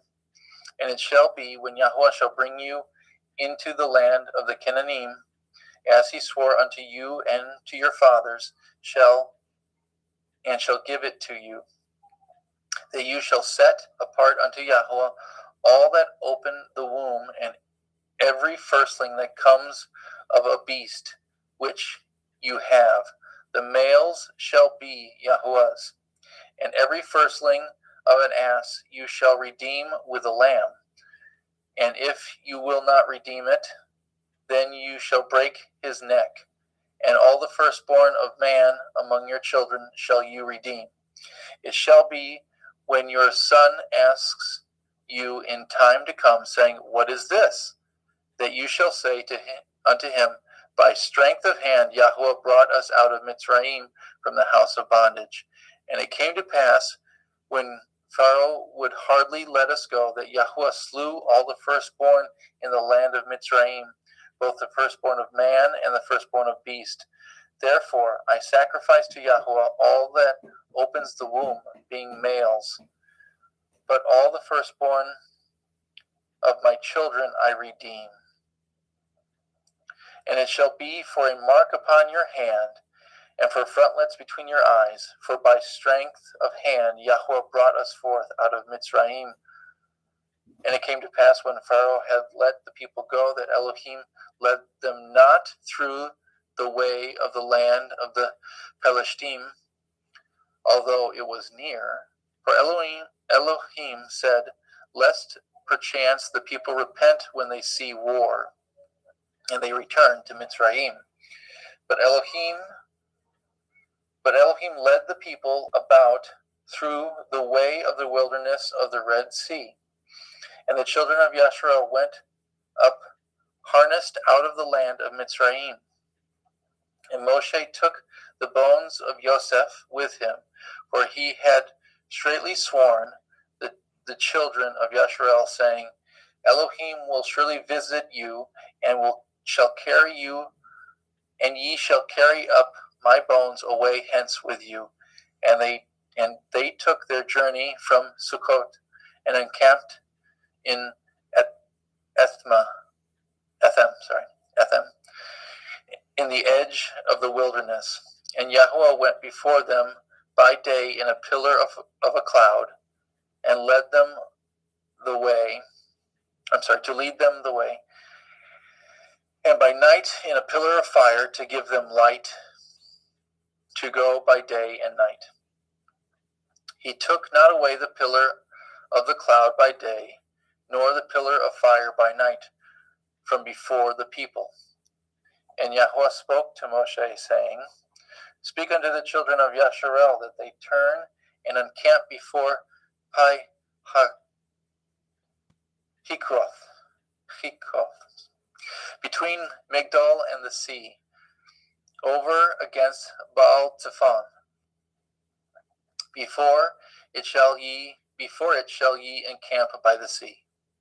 And Pharaoh will say to the children of Yasharel, They are entangled in the land, the wilderness has shut them in. And I will harden Pharaoh's heart, that he shall follow after them, and I will be honored upon Pharaoh and upon all his hosts, that the Mitzrayim may know that I am Yahuwah. And they did so. And it was told the king of Mitzrayim that the people fled, and the heart of Pharaoh and his servants was turned against the people. And they said, Why have we done this, that we have let Yasharel go from serving us? And he made ready his chariot, and took his people with him. He took 600 chosen chariots, and all the chariots of Mitzrayim, and the captains over every one of them. And Yahuwah hardened the heart of Pharaoh, the king of Mitzrayim, and he pursued after the children of Yasharel, and the children of Yasharel went out with a high hand. But the Mitzrayim pursued after them all the horses and chariots of Pharaoh, and the horsemen and his army, and overtook them encamping by the sea, besides Pi-ha-Kiroth, before Baal-Zephon. And when Pharaoh drew nigh, the children of Yasharel lifted up their eyes, and behold, the Mitzrayim marched after them, and they were sore afraid. And the children of Yasharel cried out unto Yahuwah, and they said unto Moshe, Because there were no graves in Mitzrayim, have you taken us away to die in the wilderness? Wherefore have you dwelt with us, to carry us forth out of Mitzrayim? Is not this the word that we did tell you in Mitzrayim, saying, Let us alone, that we may serve the Mitzrayim? For it had been better for us to serve the Mitzrayim than that we should die in the wilderness. And Moshe said unto the people, Fear not, and stand still, and see the Yeshua of Yahuwah, which he will show you today. For the Mitzrayim whom ye have seen today, ye shall see them again no more forever. Yahuwah shall fight for you, and ye shall hold your peace. And Yahuwah said unto Moshe, Wherefore cry you unto me? Speak unto the children of Yasharel, that they go forward. But lift up your rod, and stretch out your hand over the sea, and divide it. And the children of Yasharel shall go on dry ground through the midst of the sea. And I, behold, I will harden the hearts of the Mitzrayim, and they shall follow them, and I will get me honor upon Pharaoh, and upon all his hosts, upon his chariots, and upon his horsemen. And the Mitzrayim shall know that I am Yahuwah, when I have gotten me honor upon Pharaoh, upon his chariots, and upon his horsemen.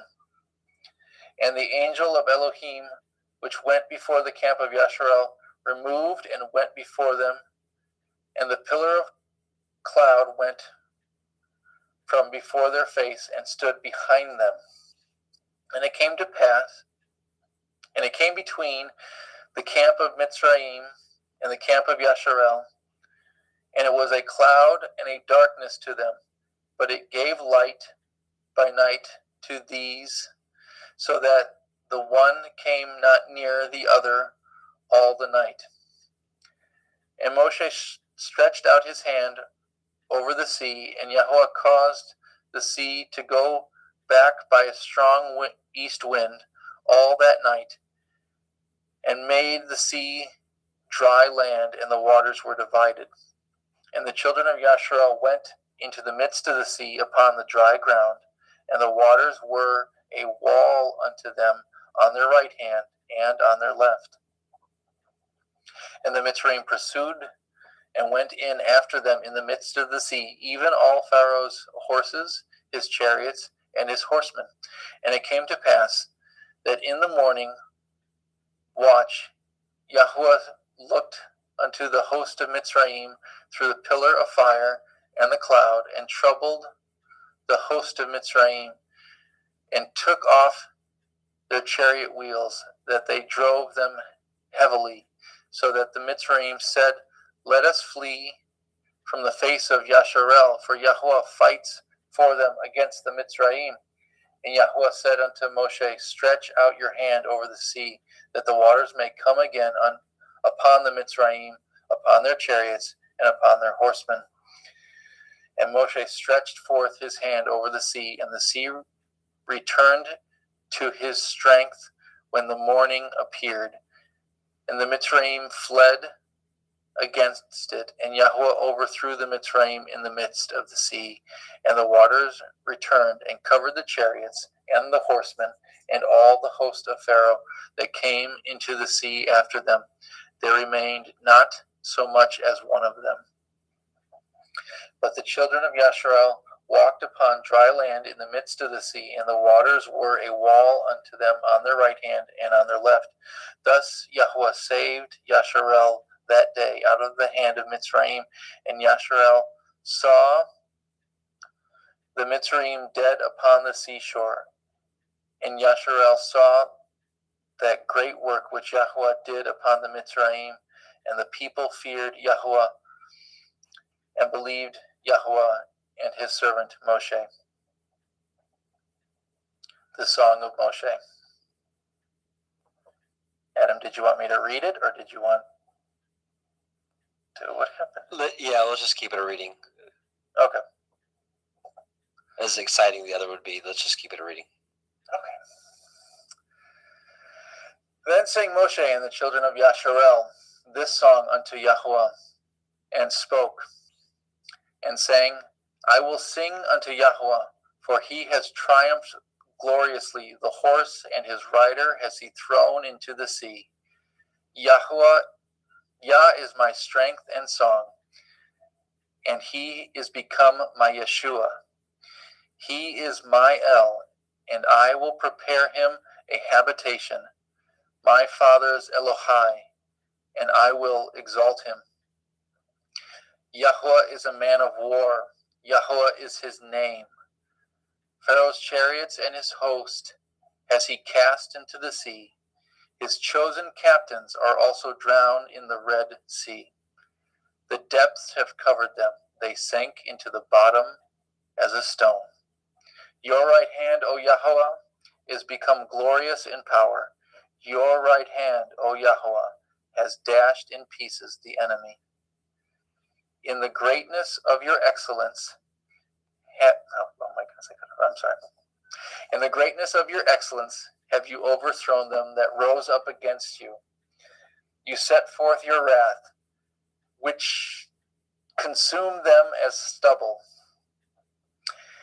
And with the blast of your nostrils the waters were gathered together. The floods stood upright as a heap, and the depths were congealed in the heart of the sea. The enemy said, I will pursue, I will overtake, I will divide the spoil.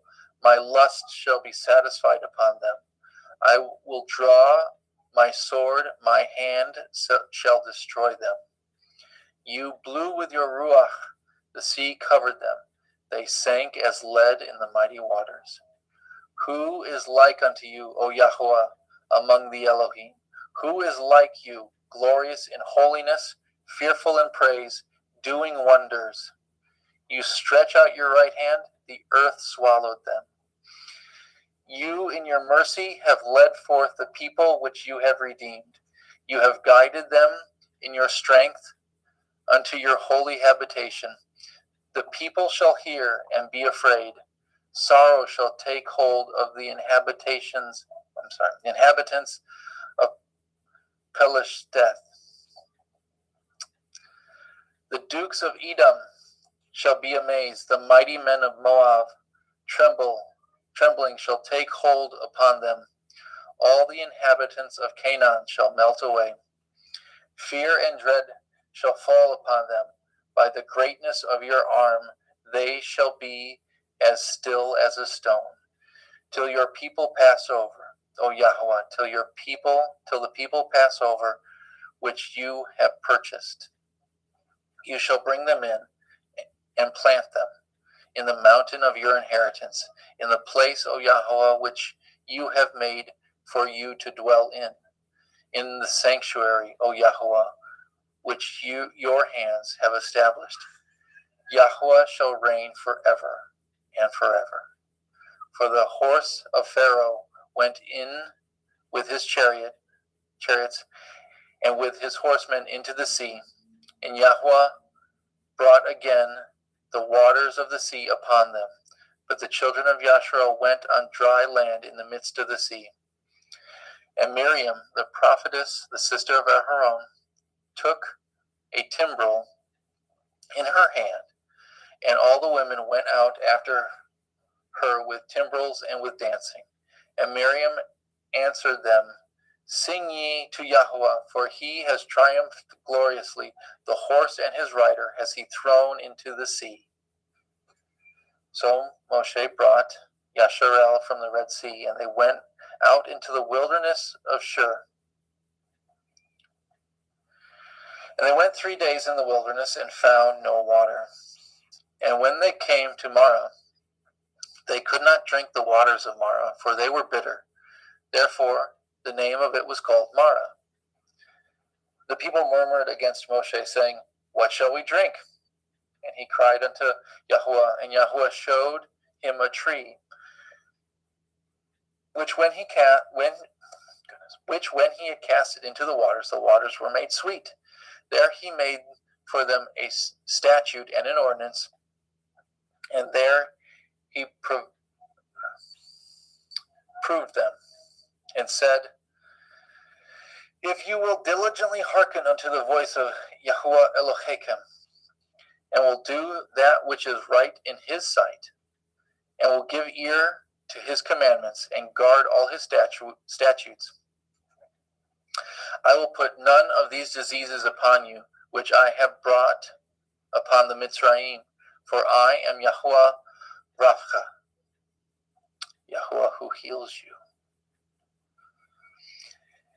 And they came to Elim, and there were 12 wells of water, and 70 palm trees, and they encamped there by the waters. Exodus 16. And they took their journey from Elim, and all the assembly of the children of Yasharel came into the wilderness of Sin, which is between Elim and Sinai. On the 15th day of the second month, after they departed out of the land of Mitzrayim, and the whole assembly of the children of Yasharel murmured against Moshe and Aharon in the wilderness. And the children of Yasharel said unto them, Would Elohim we had died by the hand of Yahweh, in the land of Mitzrayim, when we sat by the flesh pots, and when we did eat bread to the full. For ye have brought us forth into this wilderness to kill this whole assembly with hunger. Then said Yahweh to Moshe, Behold, I will rain bread from the heavens for you, and the people shall go out and gather a certain rate every day, that I may prove them, whether they will walk in my Torah or no. And it shall come to pass on the 16th day when it shall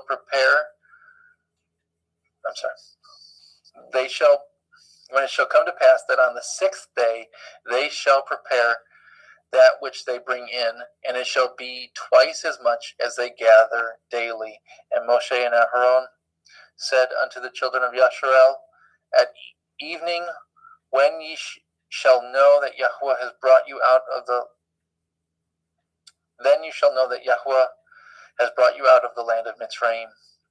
And in the morning, then ye shall see the glory of Yahweh. For he that hears your murmurings against Yahweh, and what ye are that ye murmur against us. And Moshe said, This shall be when Yahweh shall give you in the evening flesh to eat, and in the morning bread to the full, that Yahweh hears your murmurings which ye murmur against him. And what are we? Your murmurings are not against us, but against Yahweh. And Moshe spoke unto Elharon,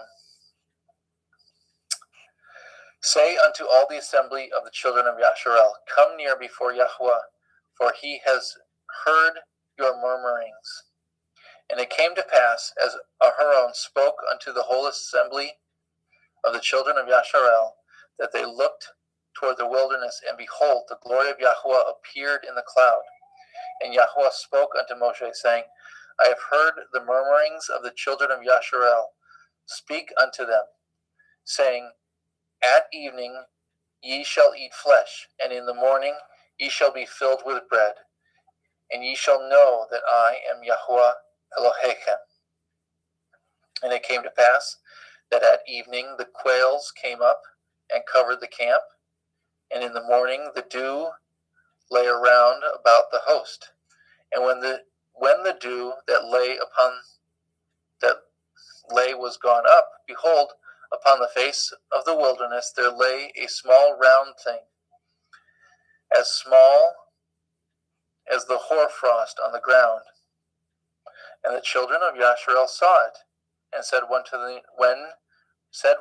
another, It is manna, for they knew not what it was. And Moshe said unto them, This is the bread which Yahweh has given you to eat.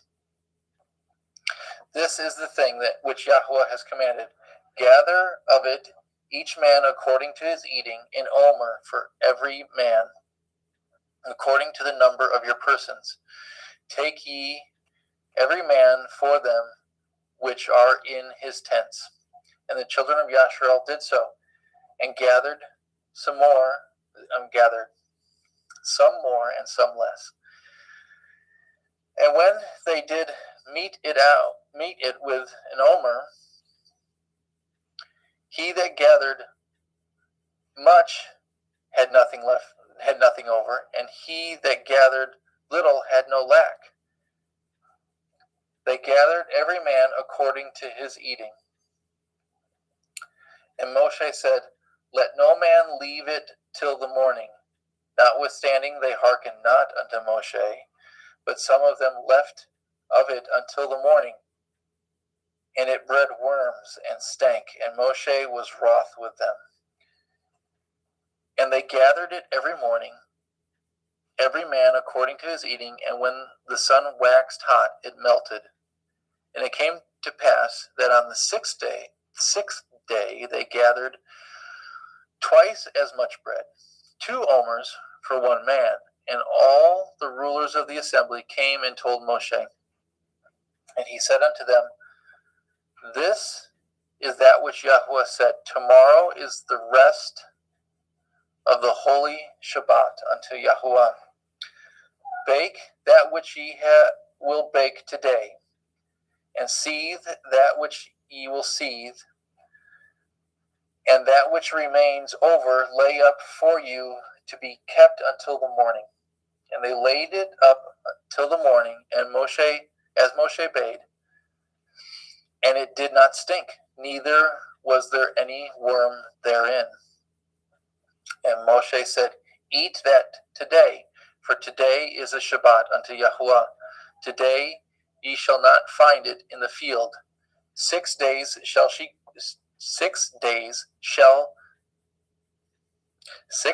ye shall gather it, but on the seventh day, which is the Shabbat, in it there shall be none. And it came to pass, there went out some of the people on the seventh day for to gather, and they found none. And Yahuwah said unto Moshe, How long refuse ye to guard my commandments and my Torah? See, for that Yahuwah has given you the Shabbat, therefore he gives you on the sixth day the bread of 2 days. Abide ye every man in his place.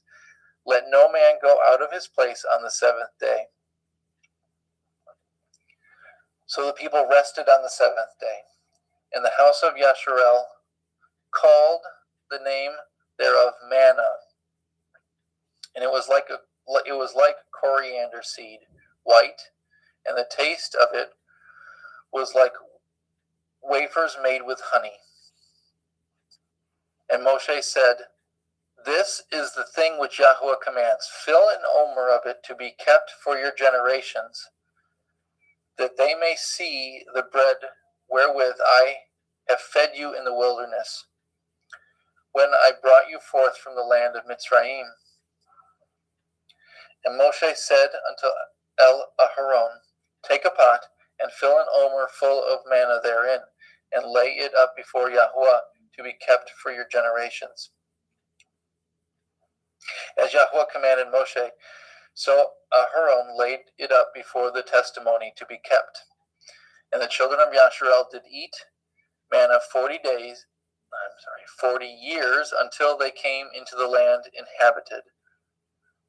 They did eat manna until they came into the borders of the land of Canaan. Now an omer is the 10th part of an ephah. One moment, sorry.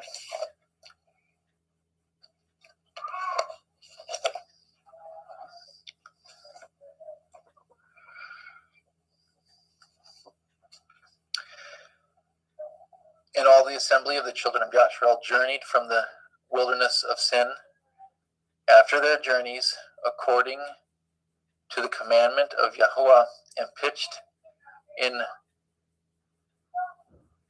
Rephidim. There was no water for the people to drink. Wherefore the people did chide with Moshe, and say, Give us water that we may drink. And Moshe said unto them, Why chide ye with me? Wherefore do ye tempt Yahuwah? And the people thirsted there for water. And the people murmured against Moshe, and said, Wherefore is it that you have brought us up out of Mitzrayim to kill us and our children and our cattle with thirst? And Moshe cried unto Yahuwah, saying, What shall I do unto this people, that they be almost ready to stone me? And Yahuwah said unto Moshe, Go on before the people, and take with you of the elders of Yasharel your rod, wherewith you smote the river, take in your hand, and go. Behold, I will stand before you there upon the rock in Horeb, and you shall smite the rock, and there shall come water out of it, and that the people may drink. And Moshe did so in the sight of the elders of Yasharel. And he called the name of the place Macha.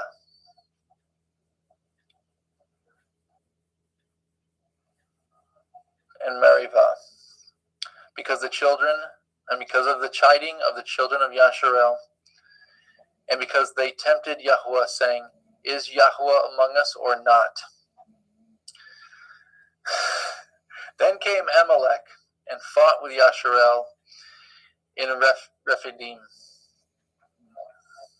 And Moshe said unto Yahusha,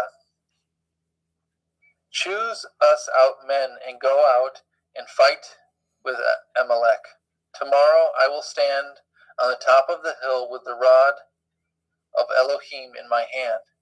So Yahusha did as Moshe had said to him, and fought with Amalek, and Moshe and Aharon and Hur went up on the top of the hill.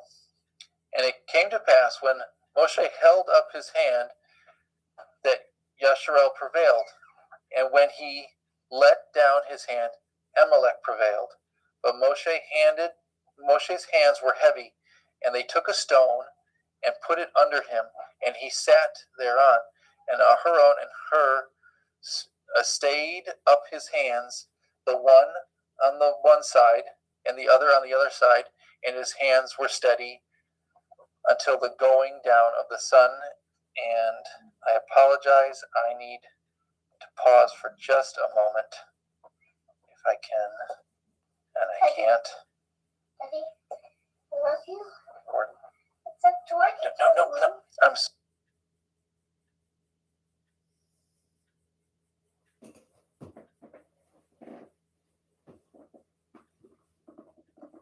Okay, let's see if I can share my screen and pick up.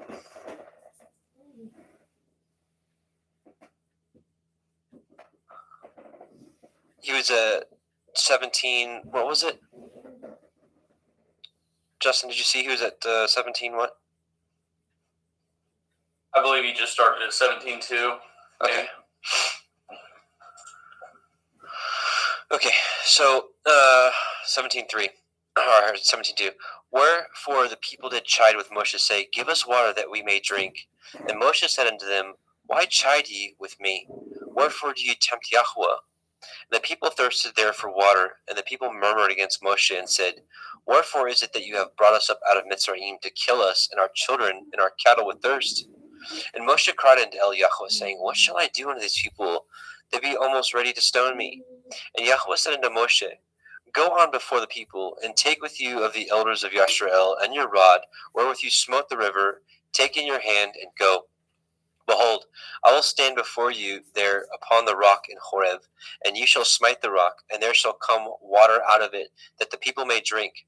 And Moshe did so in the sight of the elders of Yasharel. And he called the name of the place Makkah and Meribah, because of the chiding of the children of Yasharel, and because they tempted Yahuwah, saying, Is Yahuwah among us or not? Then came Amalek and fought with Yasharel in Rephidim. And Moshe said unto Yahusha, Choose us out men, and go out, fight with Amalek tomorrow. I will stand on the top of the hill with the rod of Elohim in my hand. So Yahusha did as Moshe had said unto him, and fought with Amalek. And Moshe, Aharon, and Hur went up to the top of the hill. And it came to pass, when Moshe held up his hand, that Yasharel prevailed. And when he let down his hand, Amalek prevailed. But Moshe's hands were heavy, and they took a stone and put it under him, and he sat thereon. And Aaron, Aharon, and Hur stayed up his hands, but the one on the one side and the other on the other side, and his hands were steady until the going down of the sun. And Yahusha discomfited Amalek and his people with the edge of the sword. And Yahuwah said unto Moshe, Write this for a memorial in the Sefer, and rehearse it in the ears of Yahusha, for I will utterly put out the remembrance of Amalek from under the heavens. And Moshe built an altar and called the name of it Yahuwah Niki, Yahuwah my banner. For he said, Because Yah has sworn that Yahuwah will have war with Amalek from generation to generation. Exodus 18. When Yitro, the priest of Midian, Moshe's father-in-law, heard of all that Elohim had done for Moshe and for Yasharel his people, and that Yahuwah had brought Yasharel out of Mitzrayim, then Yitro, Moshe's father-in-law, took Zipporah, Moshe's woman, after he had sent her back. and her 2 sons, of which the name of one was Gershom, for he said, I have been an alien in a strange land, and the name of the other was Eleazar, for Elohai of my father said he was my help, and delivered me from the sword of Pharaoh. And Yitro, Moshe's father-in-law, came with his sons and with his woman unto Moshe into the wilderness, where he encamped at the mount of Elohim. And he said unto Moshe, I, your father-in-law Yitro, come unto you, and your woman and her 2 sons with her. And Moshe went out to meet his father-in-law, and did obeisance, and kissed him. And they asked each other of their welfare, and they came into the tent. And Moshe told his father-in-law all that Yahweh had done unto Pharaoh and unto the Mitzrayim for Yasharel's sake, and all the travail that had come upon them by the way, and how Yahweh delivered them. And Yitro rejoiced for all the goodness which Yahweh had done unto Yasharel, whom he had delivered out of the hand of the Mitzrayim. And Yitro said, Blessed be Yahweh, who has delivered you out of the hand of the Mitzrayim, and out of the hand of Pharaoh, who has delivered the people from under the hand of the Mitzrayim. Now I know that Yahweh is greater than all Elohim, for in the thing wherein they dealt proudly he was above them. And Yitro, Moshe's father-in-law, took a burnt offering and sacrifices for Elohim. And Aharon came, and all the elders of Yasharel, to eat bread with Moshe's father-in-law, before Elohim. And it came to pass on the morrow that Moshe sat to judge the people, and the people stood by Moshe from morning unto the evening. And when Moshe's father-in-law saw all that he did to the people, he said, What is this thing that you do to the people? Why sit you yourself alone, and all the people stand by you from morning unto evening? And Moshe said unto his father-in-law, Because the people come unto me to inquire of Elohim. When they have a matter, they come unto me, and I judge between one and another, and I do make them know the statutes of Elohim and his Torah. And Moshe's father-in-law said unto him, The thing that you do is not good. You will surely wear away, both you and this people that is with you. For this thing is too heavy for you. You are not able to perform it yourself alone. Hearken now unto my voice, I will give you counsel, and Elohim shall be with you. Be for the people to Elohimward, and you may bring the causes unto Elohim. And ye shall teach them the ordinances and the Torah, and shall show them the way wherein they must walk, and the work that they must do. Moreover, you shall provide out of all the people able men, such as fear Elohim, men of truth, hating covetousness, and place such over them to be rulers of thousands, and rulers of hundreds, and rulers of 50s, and rulers of 10s. And let them judge the people at all seasons. And it shall be that every great matter they shall bring unto you, but every small matter they shall judge. So it shall be easier for yourself, and they shall bear the burden with you. If you shall do this thing, Elohim command you so, then you shall be able to endure, and all this people shall go to their place in peace. So Moshe hearkened to the voice of his father-in-law, and did all that he had said. And Moshe chose able men out of all Yasharel, and made them heads over the people, rulers of thousands, rulers of hundreds, rulers of 50s, and rulers of 10s. And they judged the people at all seasons. The hard causes they brought unto Moshe, but every small matter they judged themselves. And Moshe let his father-in-law depart, and he went his way into his own land. Exodus 19. In the 3rd month, when the children of Yasharel were gone forth out of the land of Mitzrayim, the same day came they into the wilderness of Sinai. For they were departed from Rephidim, and were come to the desert of Sinai, and had pitched in the wilderness, and there Yasharel camped before the mount. And Moshe went up unto Elohim, and Yahweh called unto him out of the mountain, saying, Thus shall you say to the house of Yaakov, and tell the children of Yasharel, You have seen what I did unto the Mitzrayim, and how I bore you on eagle's wings, and brought you unto myself. Now therefore, if you will obey my voice indeed, and guard my covenant, then ye shall be a peculiar treasure unto me above all people, for all the earth is mine. And ye shall be unto me a kingdom of priests, and a holy nation. These are the words which you shall speak unto the children of Yasharel. And Moshe came and called for the elders of the people, and laid before their faces all these words which Yahweh commanded him. And all the people answered together, and said, All that Yahweh has spoken, we will do. And Moshe returned the words of the people unto Yahweh. And Yahweh said unto Moshe, Lo, I come unto you in a thick cloud, that the people may hear when I speak with you, and believe you forever. And Moshe told the words of the people unto Yahweh. And Yahweh said unto Moshe, Go unto the people, and sanctify them today and tomorrow, and let them wash their clothes, and be ready against the third day. For the third day Yahweh will come down in the sight of all the people upon Mount Sinai.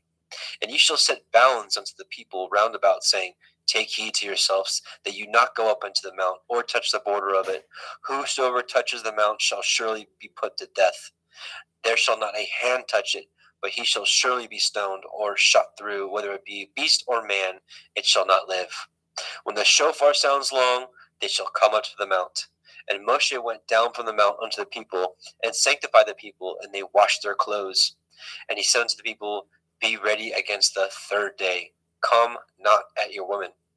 And it came to pass on the third day in the morning that there were thunders and lightnings and a thick cloud upon the mount, and the voice of the shofar exceeding loud, so that all the people that was in the camp trembled.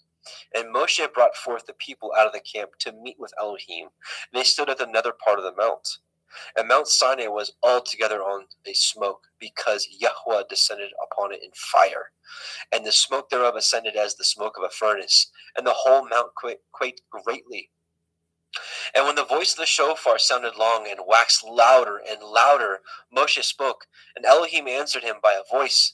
And Yahweh came down upon Mount Sinai on the top of the mount, and Yahweh called Moshe up to the top of the mount, and Moshe went up.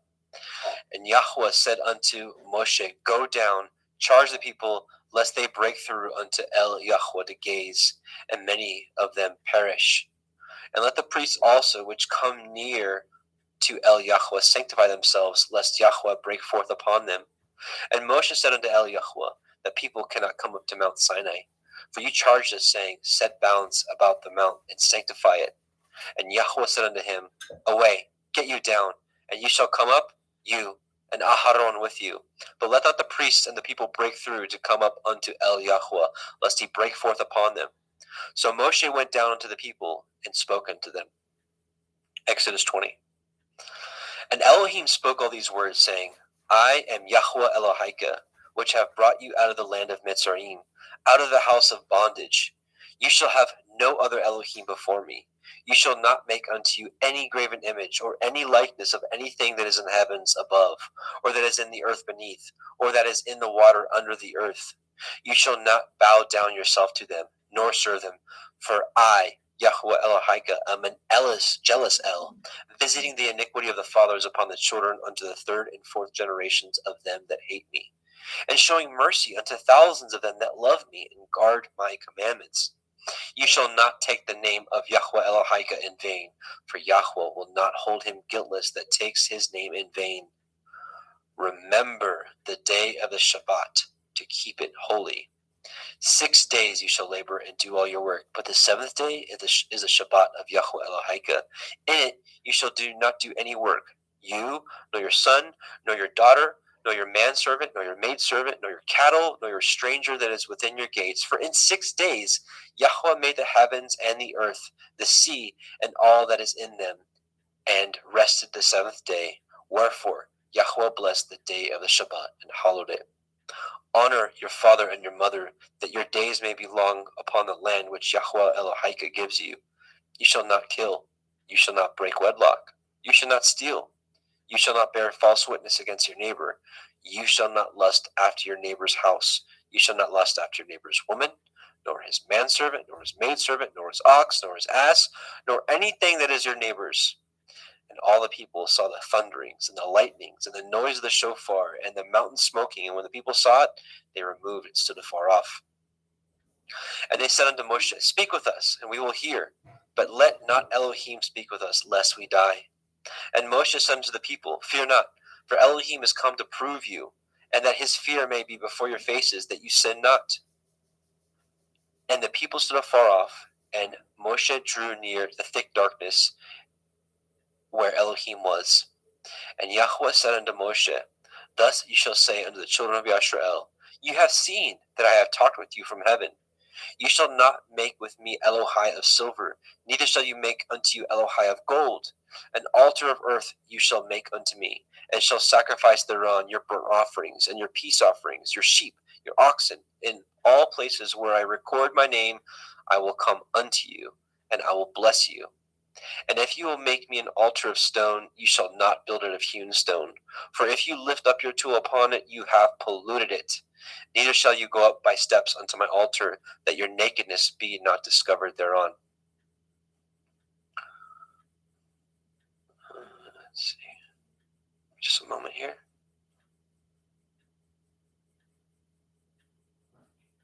Okay. Jeremy, you ready to take 21? Yeah. Okay. Please stop. Please stand there.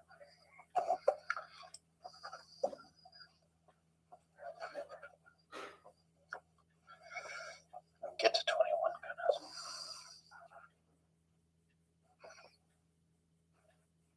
Sorry.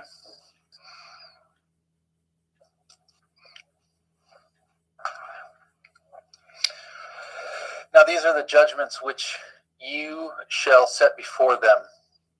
If you obtain an Ivri servant, 6 years shall he serve, and in the 7th year he shall go out free for nothing.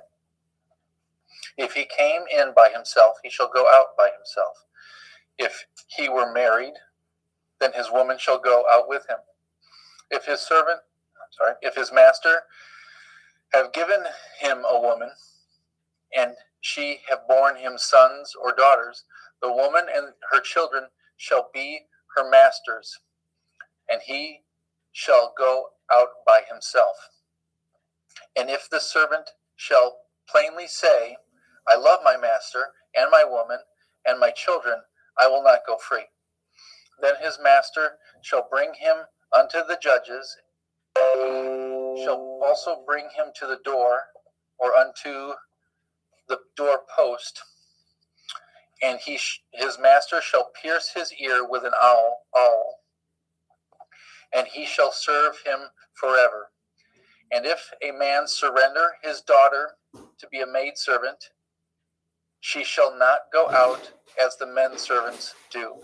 If she pleases not her master, who has betrothed him to himself, then shall he let her be redeemed to surrender her unto a strange nation, and he shall have no power, seeing he has dealt deceitfully with her. And if he have betrothed her unto his son, he shall deal with her after the manner of daughters. If he take him another woman, her food, her raiment, and her duty of marriage shall not be diminished. And if he do not these 3 unto her, then shall she go out free without money. And if he smites a man so that he dies, he that smites a man so that he dies shall surely be put to death. And if a man lie not in wait, but Elohim deliver him into his hand, then I will appoint you a place whither he shall flee. But if a man come presumptuously upon his neighbor to slay him with guile, you shall take him from my altar, that he may die. And he that smites his father or his mother shall be surely put to death. And he that steals a man and sells him, or if he be found in his hand, he shall surely be put to death. And he that curses his father or his mother shall surely be put to death. If men strive together, and one smite another with a stone or with his fist, and he die not, but keeps his bed, if he rise again and walk abroad upon his staff, then shall he that smote him be innocent, only shall he pay for the loss of his time, and shall cause him to be thoroughly healed. And if a man smite his servant or his maid with a rod, and he die under his hand, he shall surely be punished. Notwithstanding, if he continue a day or two, he shall not be punished, for he is his money. If men strive and hurt a woman with child, so that her fruit depart from her, and yet no mischief follow, he shall surely be punished, according as the woman's man will lay upon him, and he shall pay as the judge determines. And if any mischief follow, then you shall give life for life, eye for eye, tooth for tooth, hand for hand, foot for foot. Burning for burning, wound for wound, stripe for stripe. If a man smite the eye of his servant, or the eye of his maid, that it perish, he shall let him go free for his eye's sake. And if he smite out his manservant's tooth, or his maidservant's tooth, then he shall let him go free for his tooth's sake. And if an ox gore a man or a woman that they die, then the ox shall surely be stoned, and his flesh shall not be eaten, but the owner of that ox shall be innocent. But if the ox were wont to push with his horn in time past, and it has been testified to his owner, and he has not kept him in, but that he has killed a man or a woman, that ox shall be stoned, and his owner also shall be put to death. If there be laid upon him a sum of money, then he shall give for the ransom of his life whatsoever is laid upon him. Whether he have gored a son or have gored a daughter, according to this judgment shall be done unto him.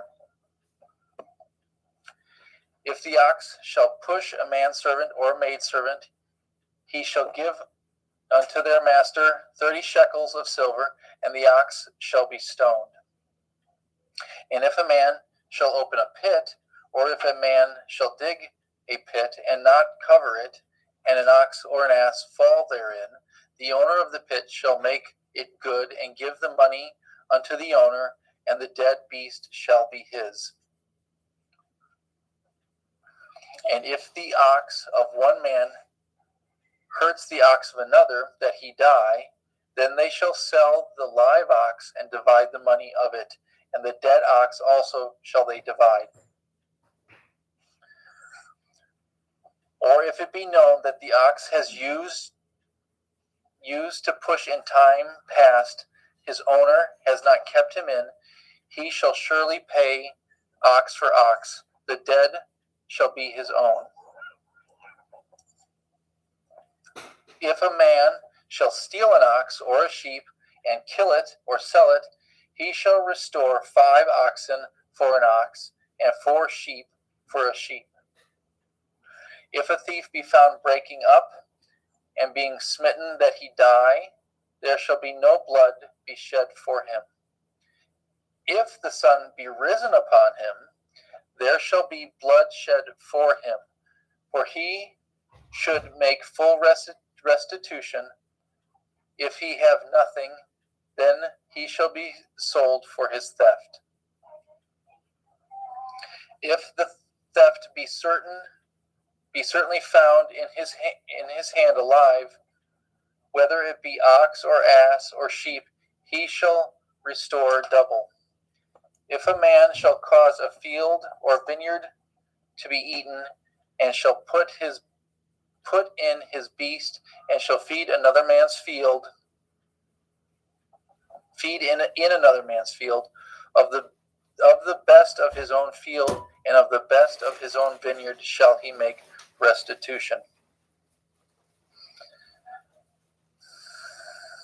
If fire break out and catch in thorns, so that the stacks of grain or the standing grain or field be consumed